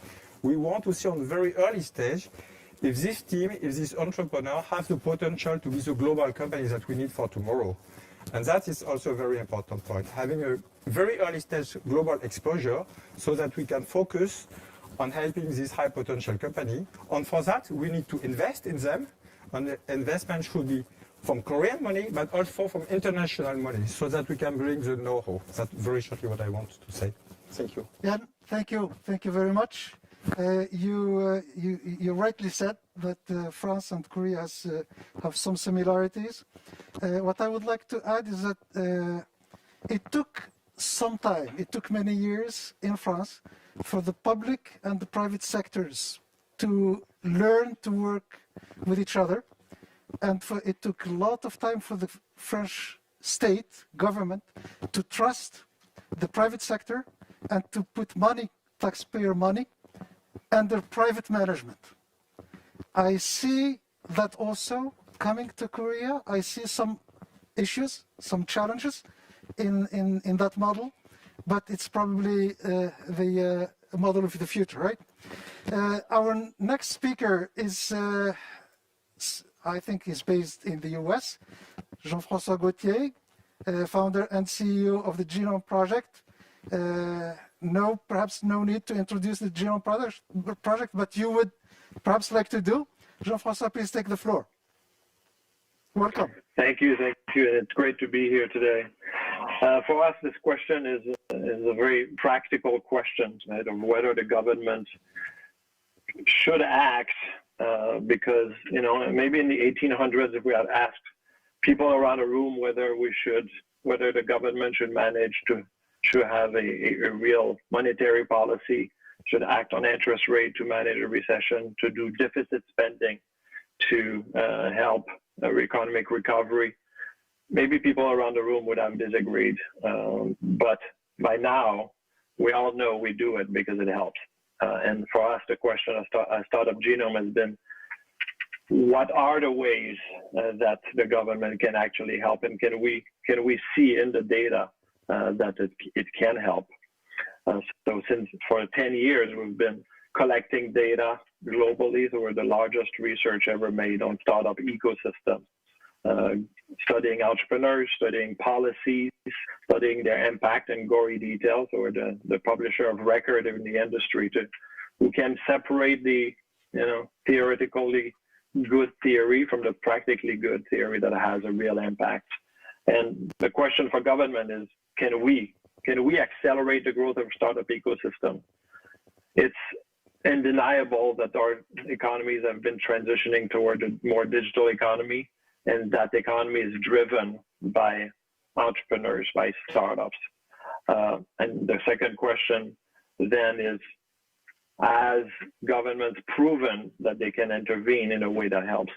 And going back, when I started this research, I went back to Singapore, looking at what they did in 1994 and 1995, Tel Aviv, and really started seeing what action worked, but also what action did not work, to start learning from each other, and formed by now what we call a knowledge network between government actors and private agency actors that have taken successful actions. And when we look at the numbers, we see that Singapore is performing way above its weight in startup ecosystem.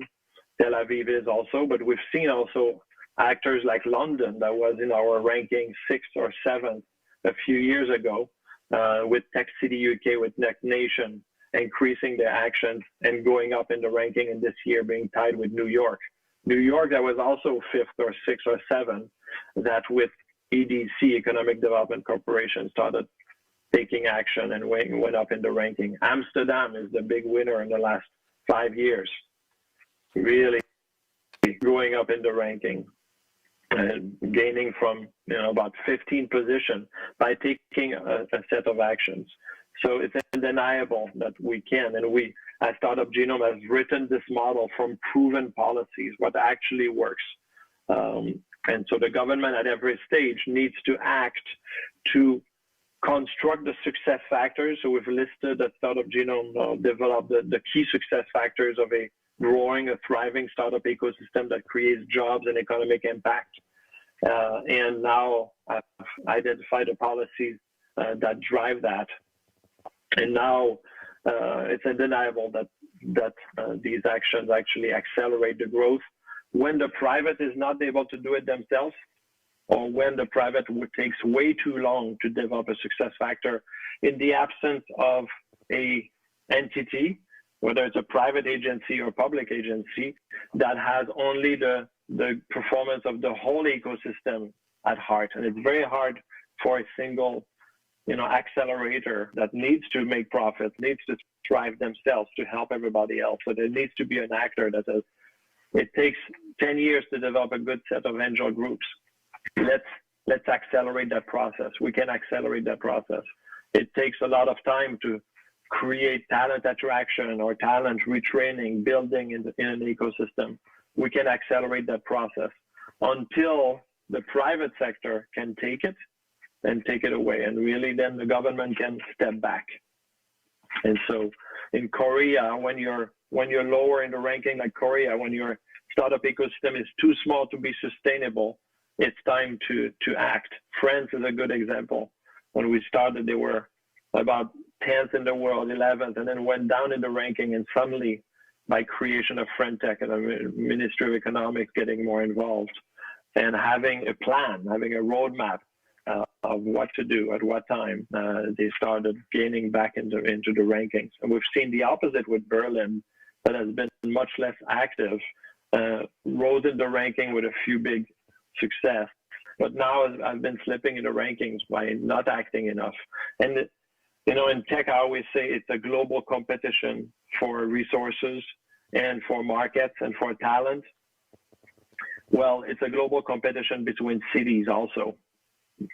So when you see a city that doesn't act, there's a city that is acting to help the accelerated startup ecosystem, we can immediately see the difference in the numbers. A lot of cities have been dropping. And in US cities, where innovation policy has been much less active, right, much more laissez-faire, we've seen most cities that were not at, which we would call escape velocity in space, like Silicon Valley, Boston, and Seattle, New York. Those that were below, that were not self-sustainable only by the private sector, have been dropping in the ranking. And we've seen this, like the US most cities have been dropping, right? The Denver Boulder that was doing very well 5-6 years ago when Bradfield wrote his first book is now 25th, not doing so well, right? So we've seen a lot of those middle cities that were in the middle of the startup ecosystem, falling behind, as Europe and Asia have been actively investing in their startup ecosystem and have beaten those US cities. Thank you very much. So basically what you are saying is that good policy matters. Yeah, and it can have an impact. And if we want to create more jobs and economic growth, which I'm sure we all do, and there's a model to do that, then let's learn from each other. So at Startup Genome, we created this model by learning from others. What are the proven policies that actually work? And separating them by those that don't work from practical research. Thank you very much. So now we have time for a discussion with our distinguished panelists. We have 7 panelists here in the room, and we have Mr. Nakayama online. Mr. Nakayama, I will call on you. I will call on you in due time. So may I start with Mr. Kim, who is Chief of Venture Technology Finance Department at KDB. Please take the floor and make a very brief, if you may, statement about what you heard and share with us any insights.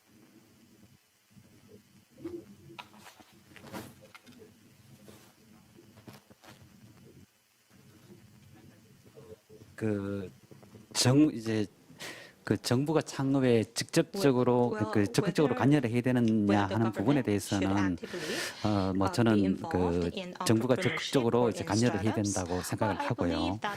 이정동 교수님께서 발표하신 내용 중에서 혁신 기업의 혁신 제품의 어떤 공공 조달을 통해서 스타트업의 어떤 생태계 조성과 성장에 큰 기여를 하고 있다는 부분에 대해서도 저는 굉장히 의미 있는 정책이라고 저는 생각을 하고 있습니다.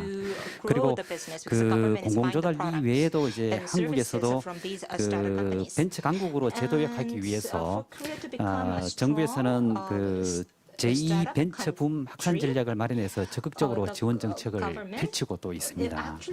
이에 따라서 한국의 벤처 투자 금액이 2010년의 경우에 약 1.1조 원에서 2019년도에 약 4.3조 원 정도로 급속하게 확대가 되었고 벤처 생태계에 굉장히 중요한 역할을 하고 있다고 생각이 듭니다.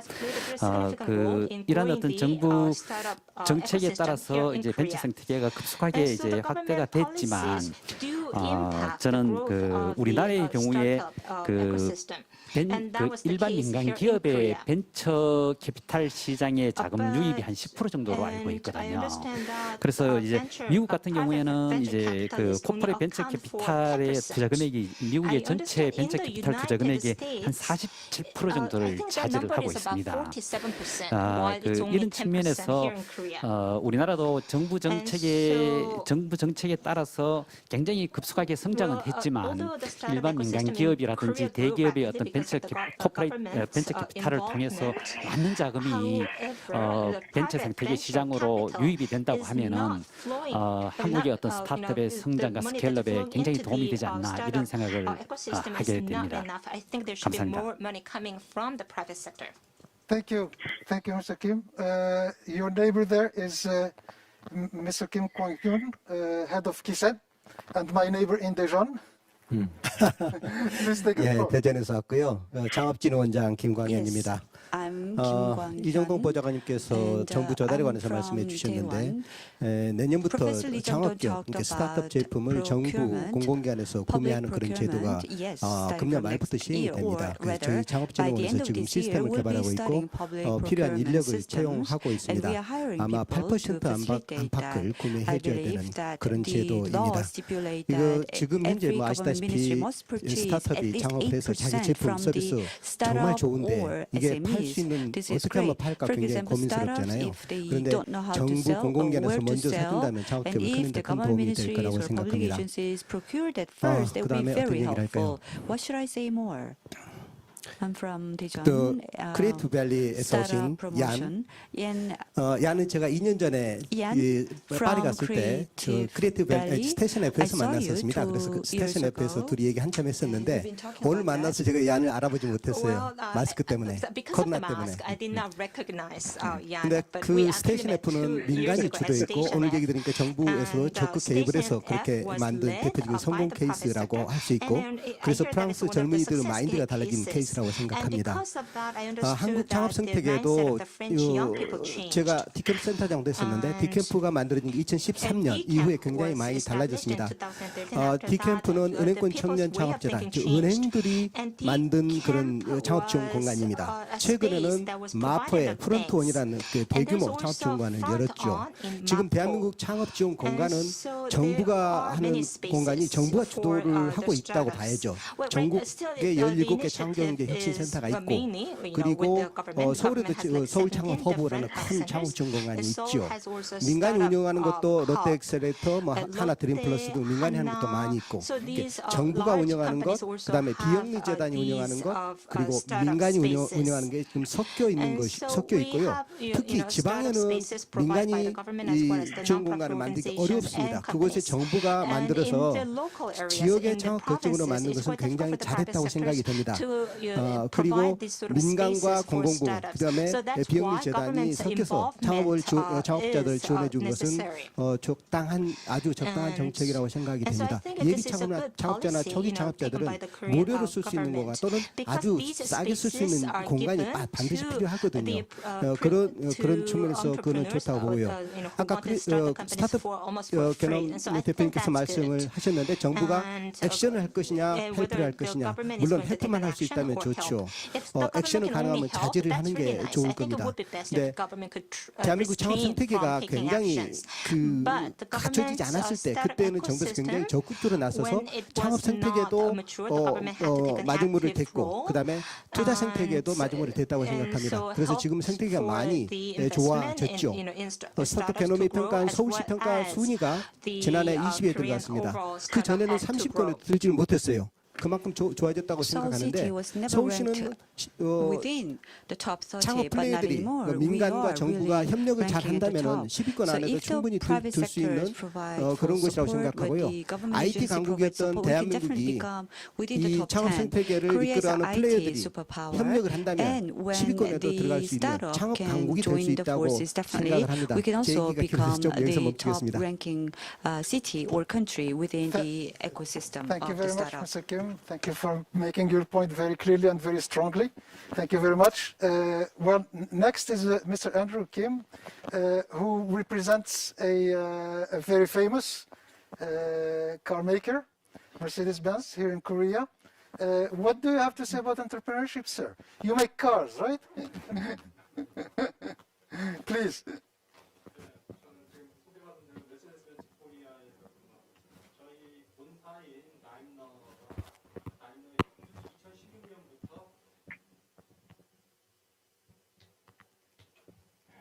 예, 방금 소개받은 메르세데스-벤츠 코리아의 김홍준입니다. 예, 저희 목요일 다임러 본사는 지금 2016년부터 스타트업 아우토반이라는 스타트업 육성과 발굴을 위한 오픈 이노베이션 플랫폼을 운영하고 있습니다. 아주 대규모로 운영하고 있고 주로 독일, 미국에서 많이 했었고 중국이나 인도에서도 했었고요. 올해는 8월부터 12월까지 지금 스타트업 아우토반 코리아를 서울시사나 서울창업허브와 또 이제 중기부와 같이 지금 진행을 하고 있습니다.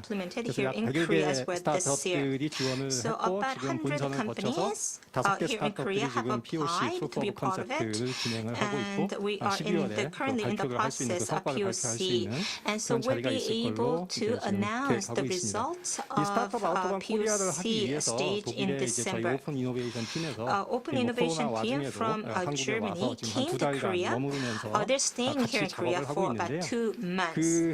여기 온 엑스퍼트가 굉장히 한국에 와서 자기는 깜짝 놀랐다라고 얘기합니다. 첫째는 한국 스타트업들이 굉장히 기술적 잠재력이 높다. 특히 뭐 미래 모빌리티라든지 서스테이너빌리티라든지 이런 분야에서 그래서 이번뿐만이 아니고 앞으로도 계속해서 스타트업들과 관계를 유지하고 싶다라는 얘기를 하고요. 그다음에 또 둘째는 그 서울시라든지 뭐 중기부라든지 공공기관들이 굉장히 민첩하게 움직인다. 이런 지원을 함에 있어서 아이디어 스테이지서부터 아까 이제 스케일업하는 스테이지를 말씀해 주셨는데 아이디어 스테이지부터 상당히 민첩하고 기민하게 지원을 해주는 것에 놀랐다라고 얘기를 했고 이제 독일에서도 독일 정부도 상당히 많은 지원책들과 이런 것들 내놓고 지원을 하고 있는데 아마 한국의 공공기관들처럼 기민하지는 않은 것 같습니다. 그리고 또 상당히 행정적 그런 버든도 상당히 있고 해서 기업들도 그런 것들도 감당을 해야 하고 하는데 그런 점에서 한국은 굉장히 좋은 환경을 갖고 있는 것 같다. and they said that Korea has an excellent environment for startups. And Professor Lee briefly mentioned procurement. In case of Mercedes-Benz here in Korea, we procure about 1 trillion won worth of automotive-related components like batteries. And some of the suppliers are startups. One example would be the navigation system. I think this is a good policy, in that the government is procuring from startups, and the Korean government has moved very quickly with a policy like this. But in the process of procurement, the government focuses on price, and because price is the most easiest measure or measurement, there is a risk that the government would only look at price when deciding on procurement, and so that would lead to lower prices, and those price would be the price that only the market would accept, because that was the price at which the company has provided to the government. And so maybe the government should look at not just the price of the product, but should also look at the price of innovation, when deciding which product or service to procure from startups. Thank you very much, Mr. Kim. I see that you have managed to convey some messages to Professor Lee, who has been listening to you. Thank you very much. Professor Yu from Hanyang University, please. 네, 저는 대학에서 11년째 For the past 11 years, I've been involved in educating students regarding the startup. About 30,000 students are studying at our school. So I'm targeting students who are at university, but also who are at academy and also who are graduates. So I teach them how to do the incubating and also getting financing and studying of the company. I've been doing it for the past 11 years. Let me briefly introduce my background. For 10 years, I worked for large conglomerates. I studied venture firms, and then I successfully listed my company at Kostak, and then I moved to academic field, and for the 11 years, I've been teaching at school. So what's the purpose of starting up a company? Social consensus is not realized yet, but this is critical. We need to have that. You talked about the role of the government, but of course, direct support from the government is important, but not only the actions and help, but it shouldn't be like a temporary or one-time thing, but a long-term, sustainable support must be given by the government. And since my role as a professor teaching students, I believe what I can do is, my student generation, they can enjoy longevity. They can live up to 100 years, and I don't want them to fail successfully, but rather they need to learn a lesson how to open a company, fail, but rebound with the resilience. How can they not make a mistake but go to the right track? I think that's my responsibility. That's the role of the university. So for the past 4 years, just like we learn how to speak a language, how to drive car, how to swim, just like that, I think my role at the university is giving an essential things to learn. So there are 3.5 million students studying college right now in Korea, right after they graduate from college or higher education. Whenever they want, if they wish to start up a company, I hope they can do it immediately. And in order for them to be prepared fully, they need to learn certain things. So that's what my focus is about. The government keep measuring the performance of startup, and in my university, we are sort of a top university in terms of creating students who start up company. But that's the number, end goal. Is it everything? It's not. Starting up a company by a student, it could be just a training, right? It could be a trial basis. It's only a byproduct of endless trial. So it shouldn't be our ultimate goal, but rather, I think what we need to do is give a general education to the general public how to start up a company, so that including mom and pop stores owners or SMEs or whoever they are, are they need to learn the business technique how to start up a company. And I guess academy should, the university need to play that role. Thank you very much, Professor Yu. I'm so happy that and would like to congratulate the organizers for bringing together such a diverse panel. And there are so many perspectives and fascinating questions. I wish we could have more time to go deeper in all those issues, but education is so important. And our next panelist is Mr. O, who is an entrepreneur and who will also share with us his perspective as an entrepreneur, his perspective on the ecosystem. Mr. O, please.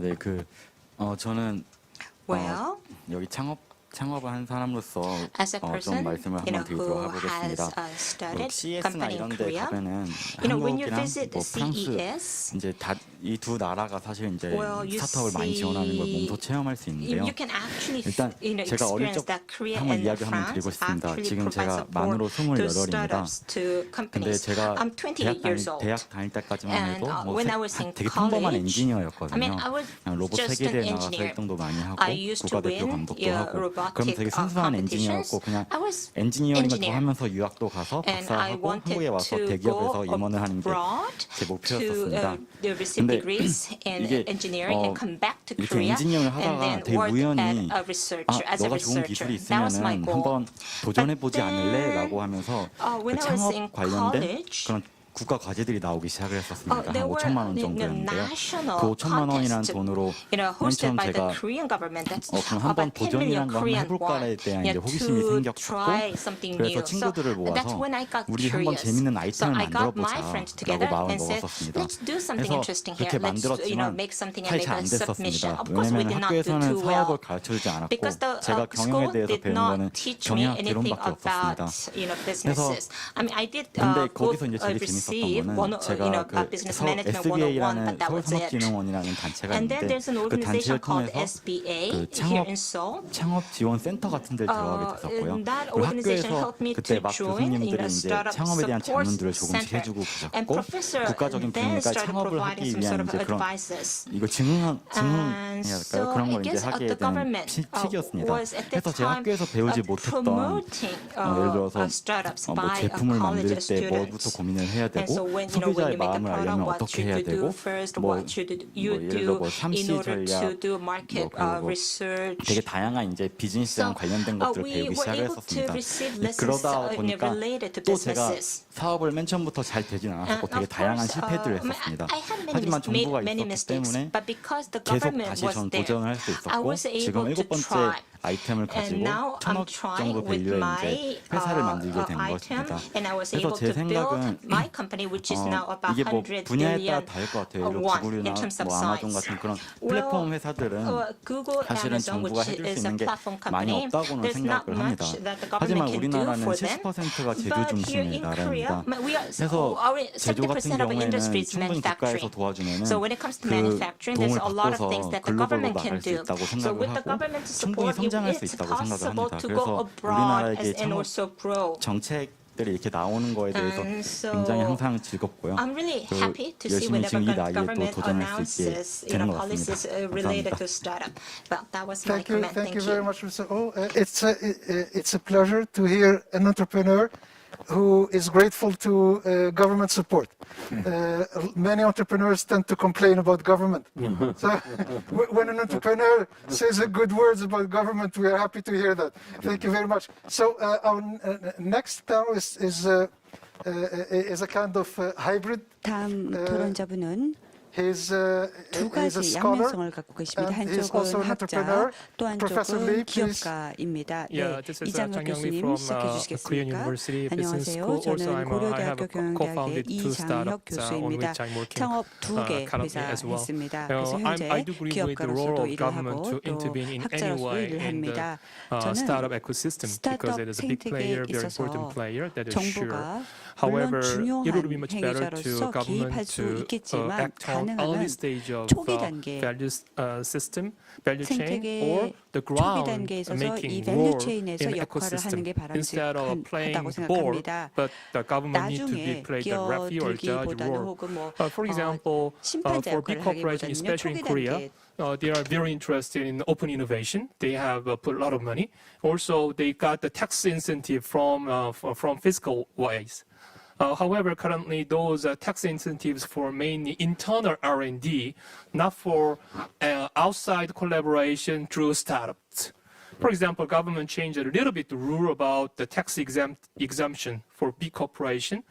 They would be much more encouraged to put more money, which can be invested on a venture capital or accelerator. So private sector investment can be very active. And then, as they put their money, they could be much more careful how to make the startup be successful. That means that they can prepare the internal process to shorten the process, the procedure for testing the concept of generated by startups. So that's, I think, one of the way that government can act on that startup ecosystem. And secondly, in terms of human resources, especially Professor Liu of Hanyang University mentioned that startup is not only for university students, it could be for everybody. Especially now we have a kind of problem, social problem, early retirement, who are working in a big corporation in the middle of 40s or middle of 50s. Even though they are very young, they have accumulated lots of experience from their own work. Instead of opening a franchise chicken store, if they are interested in working in a startup, they can be very, very good team to work with young university students or young people who are passionate and having energy, and then their energy and ideas can be combined with professionals having accumulated more than 20 years of experience.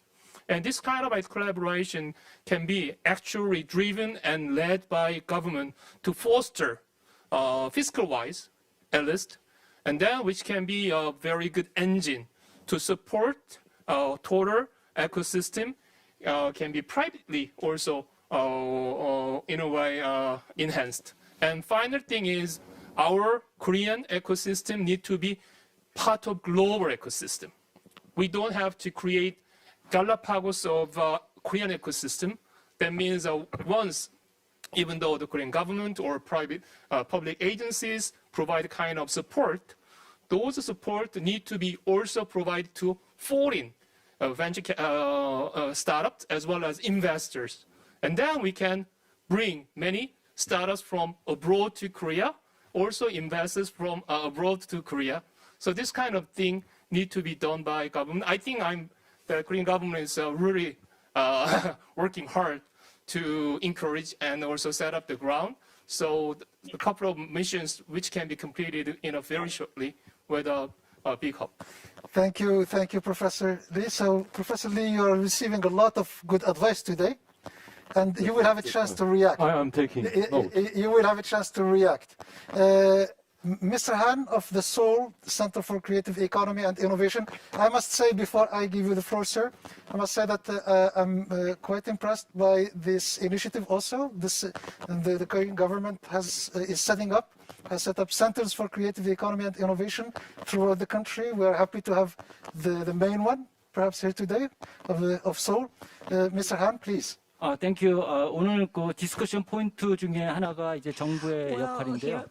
과거 20년 동안 정부가 이코시스템을 빌딩하기 위해서 엄청난 리소스를 투입하면서 큰 기여를 해서 지금까지 왔습니다. 그런데 앞으로도 계속 정부가 생태계의 모든 구성 요소 하나하나를 다 개입을 해서 지원을 해야 되느냐, 할 수 있느냐, 그거는 좀 생각을 해야 된다고 생각을 합니다. 잘못하면 지나치게 개입해서 지원하다 보면 생태계가 건강하게 되는 것보다는 너무 가버먼트에 디펜던트한 바람직하지 않은 생태계가 만들어질 가능성이 있습니다. 그래서 정부는 그 모든 분야에 집중해서 지원하는 게 아니라 선택과 집중. 그러니까 프라이빗 섹터가 하기 힘든 시장의 메커니즘으로 하기 힘든 분야를 선택해서 집중해서 컬티베이트 지원하는 게 필요한데요. 그중에 하나가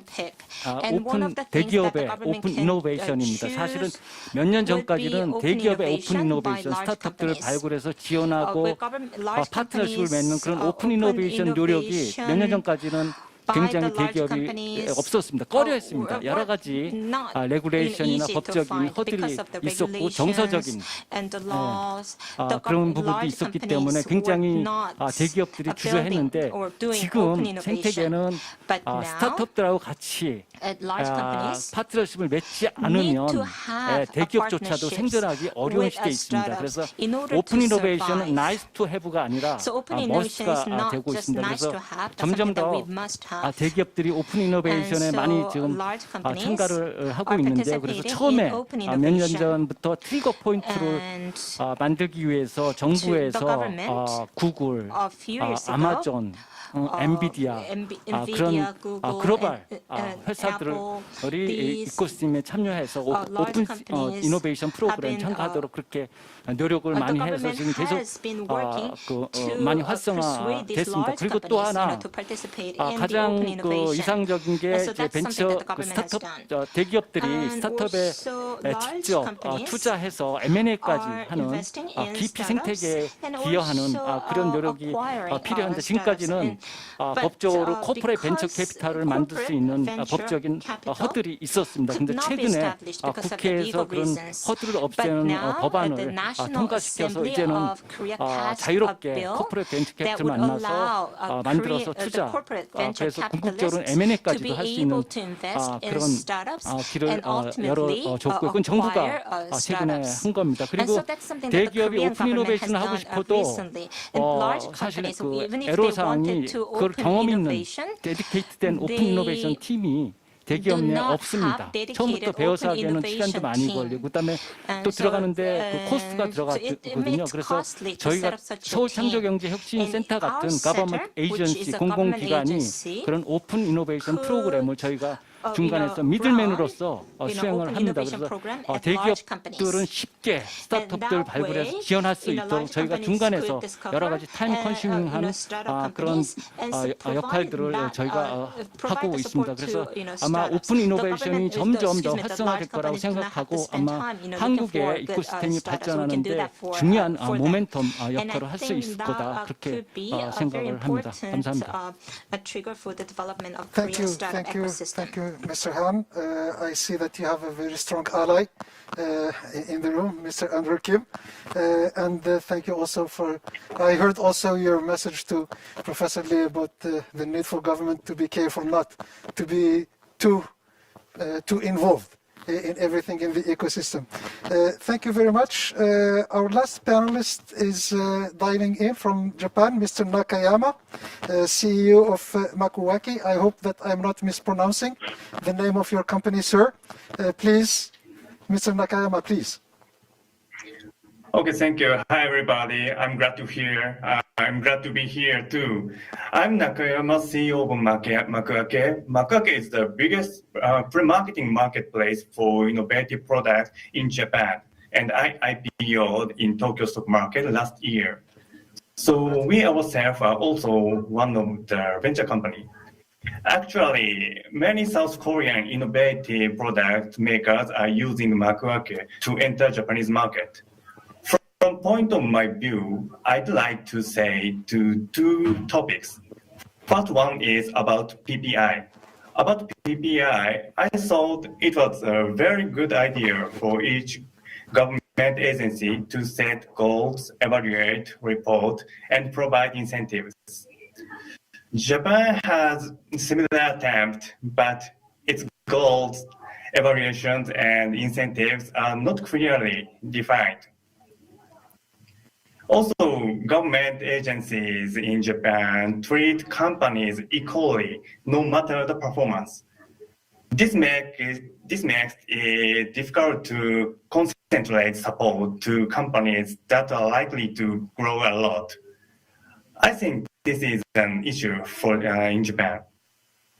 When I worked in Vietnam, I saw how South Korea was able to scale up companies and make them global by providing intensive support to promising companies. I think Japan should also take a similar approach to PPI. So I think that the Korean way about PPI can go well. I also want to say about the startup ecosystem.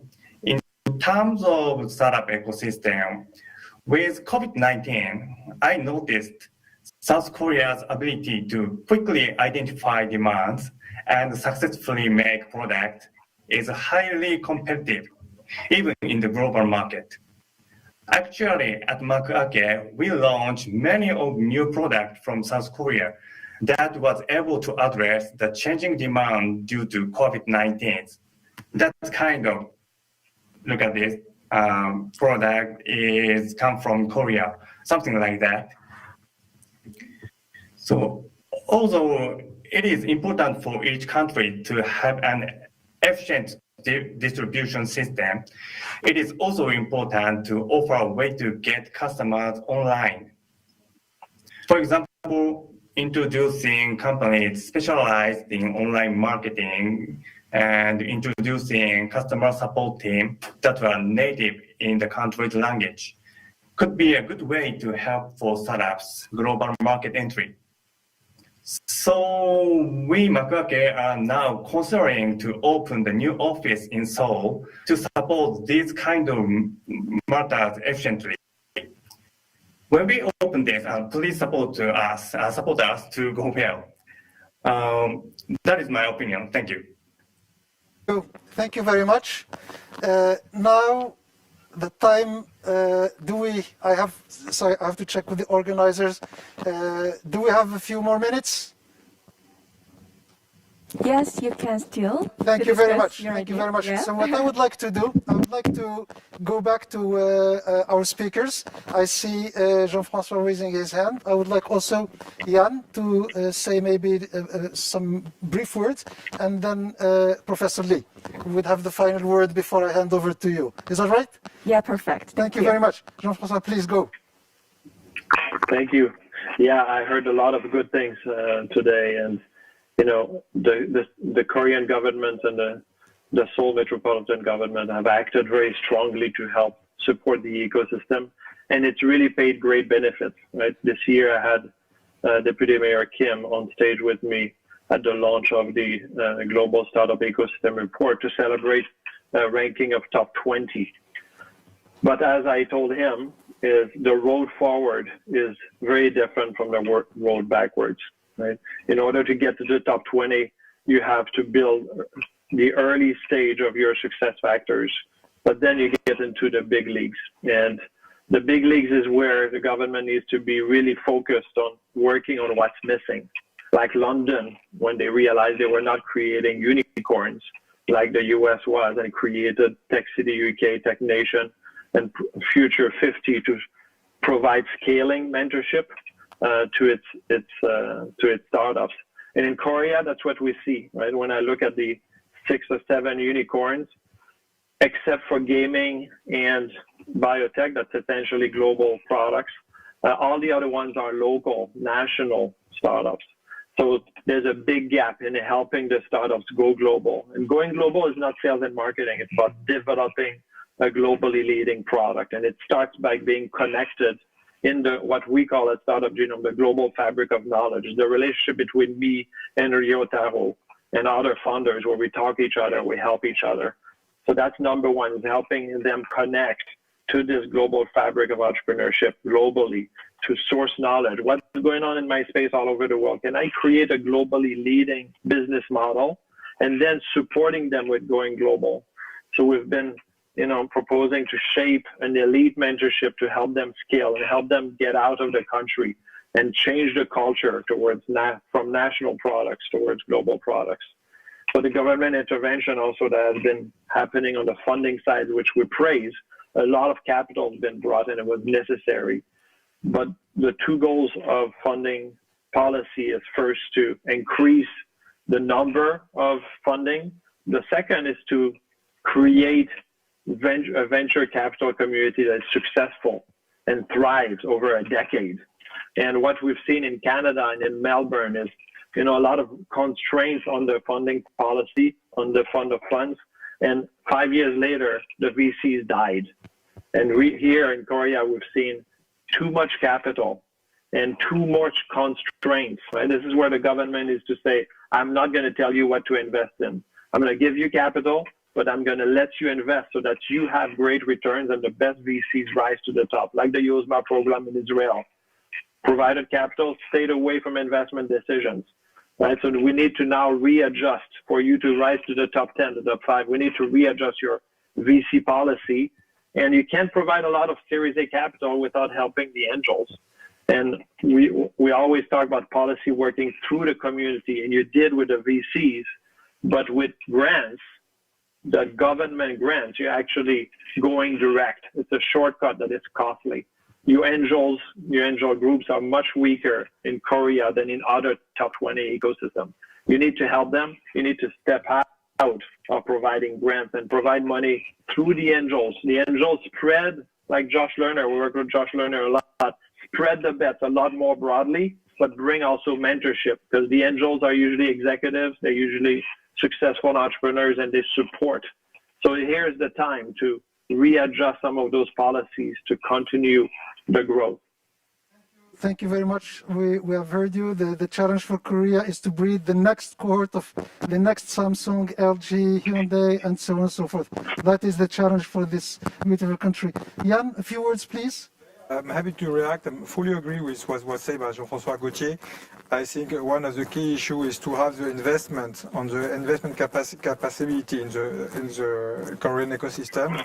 Next to that, I would like to focus on the global exposure. I think it's a very key element to have global exposure on diversity in the team. On that start in the school, in the university, or in the research center. I think as soon as we can give the best team that we, the entrepreneur or the serial entrepreneur of the future, to identify as soon as possible this high potential talent, we need to give them global exposure. So that can perhaps create a company with people from other countries, that they have the habit to go to the States, to Europe, or to come back. And this what was done by Kiset was very interesting, bringing a cohort of future entrepreneurs who can get knowledge overseas and come back to Korea. I think is a very important point.